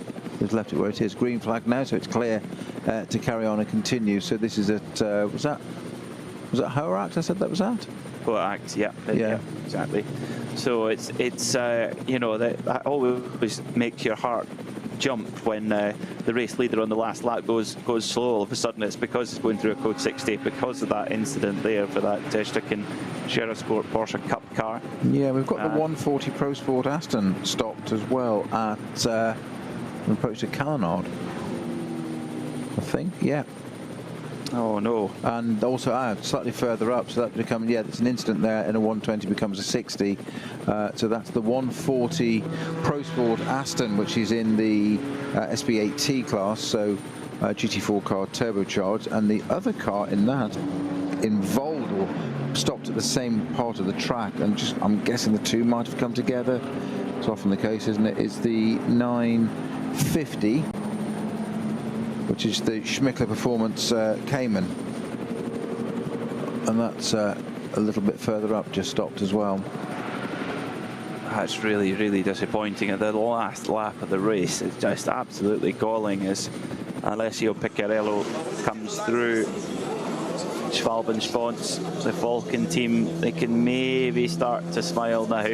It's been an eventful day. They were on pole by 15 seconds. Then Klaus Bachler was going quicker than that, and he put it into the barrier. I think he's having a bit of a laugh and a joke right now with the crew in the pits, and the crew did an amazing job to wheel that car onto the grid at the very last moment, within 90 seconds to spare before the grid was cleared, and it would have been too late. And Klaus Bachler, he repaid the team with a fantastic opening stint, handing over to Alessio Piccarello, who flashes the lights as he charges down the Dottinger Hole past the last few pieces of traffic, making sure they know full well that he's coming through race leader and about to be race winner, coming through, down through Antonius Bucca and up the hill from the Tiergarten, past the Marshall Point there. Just two more corners to go, and Alessio Piccarello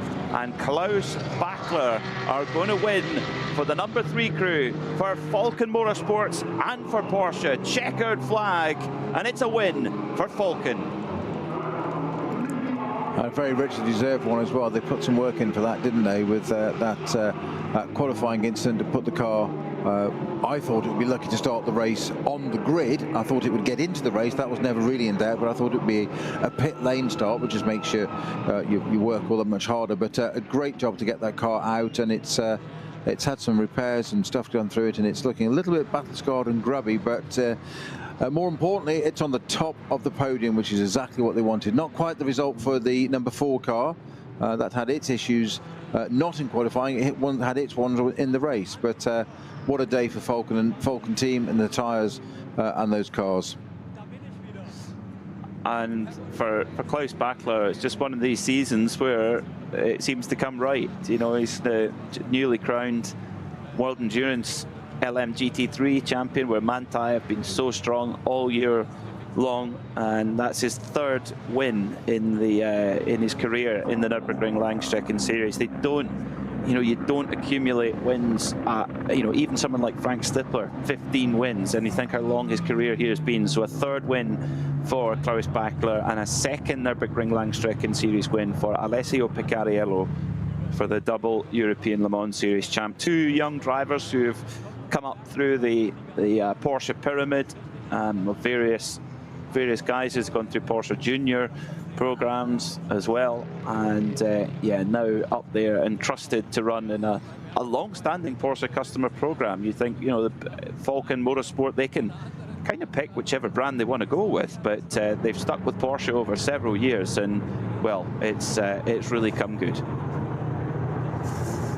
Yeah, just while the rest of the cars tour the way around, just that little incident, the Aston, there was the Pro Sport Aston, but the 950 was take that car mentioned, take that out of the equation. That's the Schmickler Cayman I mentioned isn't involved in that. It was just a glitch on the timing. It was there, I promise you, but it's actually now completed the race as well. So that's it was static for a minute unless it got going again. But it is definitely the Pro Sport Aston out.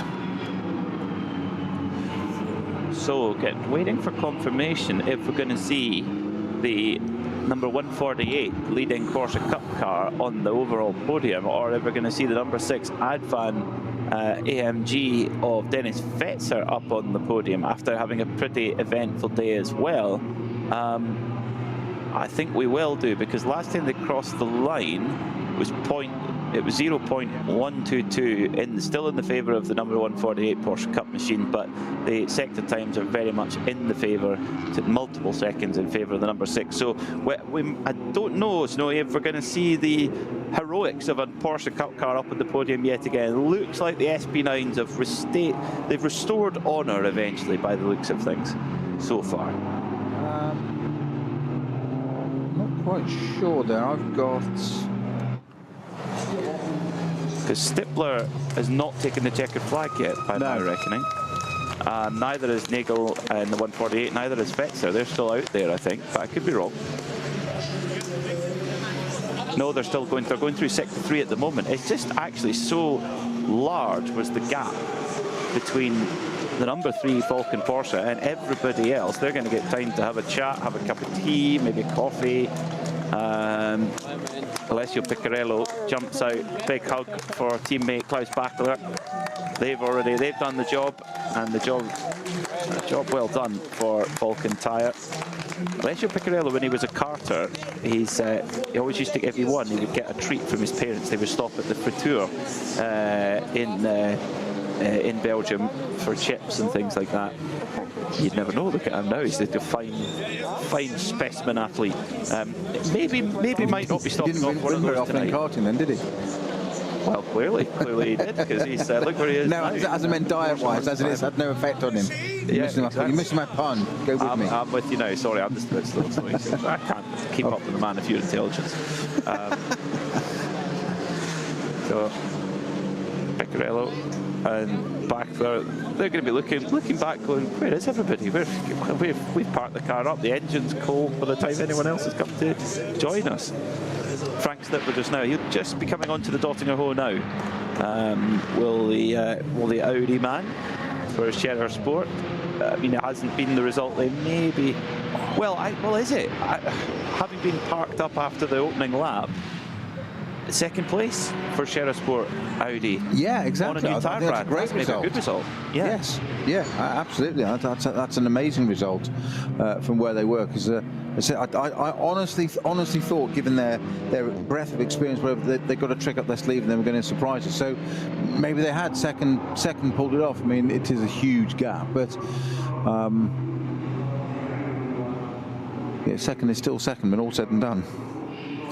Yeah, and the fastest lap of the race too, proving that that their new tyre package has speed around it. So yeah, over the line then comes Frank Stipper to confirm in second, and it looks like it's going to be Dennis Fetzer for Team Advan by HRT on the podium. As already only at the Nürburgring, the drivers they've already got a refreshing beverage given to them by their team. Their driving's done, and the team already beginning the celebrations. Well, they have earned it, haven't they? They have definitely earned a refreshing beverage. So, and that would mean then, if the Team Advan car comes through, we'll have two Advan or Yokohama cars on the podium alongside Falcon. No Michelin car on the podium, which we don't say that often here at the Nürburgring. Well, I was going to say there's a statement in itself, isn't it? Yeah, you don't see that very often. So it is significant, because when you see a brand dominate for so long, yeah, very, very impressive. And 3 different brands of car, Porsche, AMG and Audi, all on the podium. 2 cars, particularly the AMG and the Audi, that have been around for many, many years. And that, guys, the 992 Porsche came on stream just coming to the end of its 2nd full season now, and really hitting its stride, as well as over the line then comes Dennis Fetzer, and indeed it is 3 SP9s on the podium. So the heroics, they were nearly there. They were nearly there. We nearly had the Cinderella story once again, but yeah, the SP9s have just got that big overall pace advantage. So it's number 3 Falcon Porsche, from number 15 Scherer Audi, and rounding out the podium, the number 6 Team Advan with HRT AMG Mercedes. But an amazing job, and again confirming then your winner in Cup 2, car number 148. That is the Black Falcon Team 48 Losh car on pole, and they win their class in 4th overall. That is a 4th win of the season from 7 starts. Pretty impressive indeed. It's not a bad average, is it, at all? And they had to work for that one. They did, and despite that heart-stopping incident with a pretty significant clash with a Porsche Cayman GT4, the number 130 Avia WNS Motorsport crew, they still came home 2nd in class and 5th overall. I mean, they were lucky to get away. They were unlucky to be thumped by the Cayman, but they were very lucky to get away without any significant damage there, Snowy, I would say.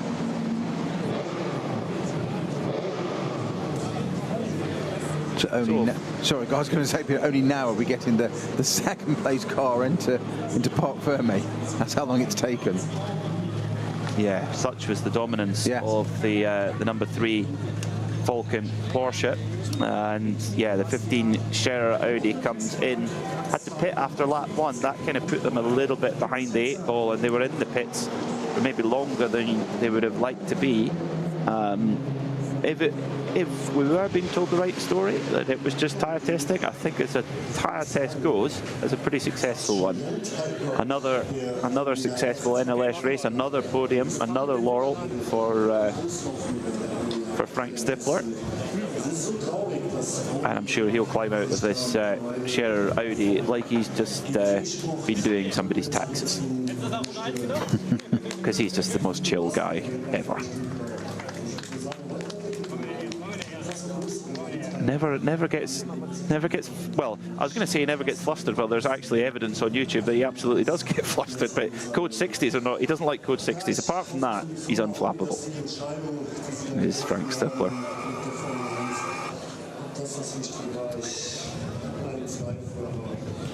So what's this feeling like, Snowy? I've never experienced it. Getting into Park Fermé, everyone looking around you. What's it like? Oh, you're very kind, mate. To be honest, I was always pretty low key about it. As in, there's so much thought and effort and energy gone into getting there that it's like these people that when they win Wimbledon or stuff, when they they don't really think about it until years later. You sort of do it, and you do get this sort of mindset of like, yeah, great, you get involved with your team, and yeah, brilliant, thank you, thank all the right people because you couldn't do it without them. And it's then about an hour or so or 2 hours later, if you're driving home, for instance, and you're not there long, or you're onto another. A lot of these pro drivers have a quick hard out and they're away somewhere else because they've got a schedule or a flight. And it's not until you sort of get on that plane or drive or whatever, then you suddenly go, oh yeah, I'm just an ordinary, Joe Public again, driving down the road or in a queue at an airport or sitting on a plane, and think I've just done this, and it's sort of like, oh. It can be quite an anticlimax, actually. I wonder if it'll be an anticlimax tonight for. I have to sleep here tonight, so if the mechanics want, I will clean it and drink some beers with them. No problem. You can do it. Klaus, ein Tag mit Höhen und Tiefen. And then we switch to German for Klaus Bachler, of course, Austrian born. Apologies there, we didn't get all of the Alessio Piccarelli interview, but I think we got the most important bit, Snowy, that he said he's going to clean up the trophy and fill it with beer to drink with the mechanics. Yeah. Good lad. That's a team player, quite right. That is a team player, yes. Brilliant stuff. And that's, again, it's something that's, the Nürburgring's a special place. It's a raw, gritty place in the best possible way. I mean, if you go, again, use Fricadelli as an example. They go to race to win. They put an amazing program together with a top car, top drivers, great crew who made no mistakes when they won the race for the first time last year. But they're there to enjoy themselves too. And there's just, I don't know, it's hard to put a finger on. You have to go and see it for yourself. But it's something uniquely Nürburgring, isn't it, Snowy?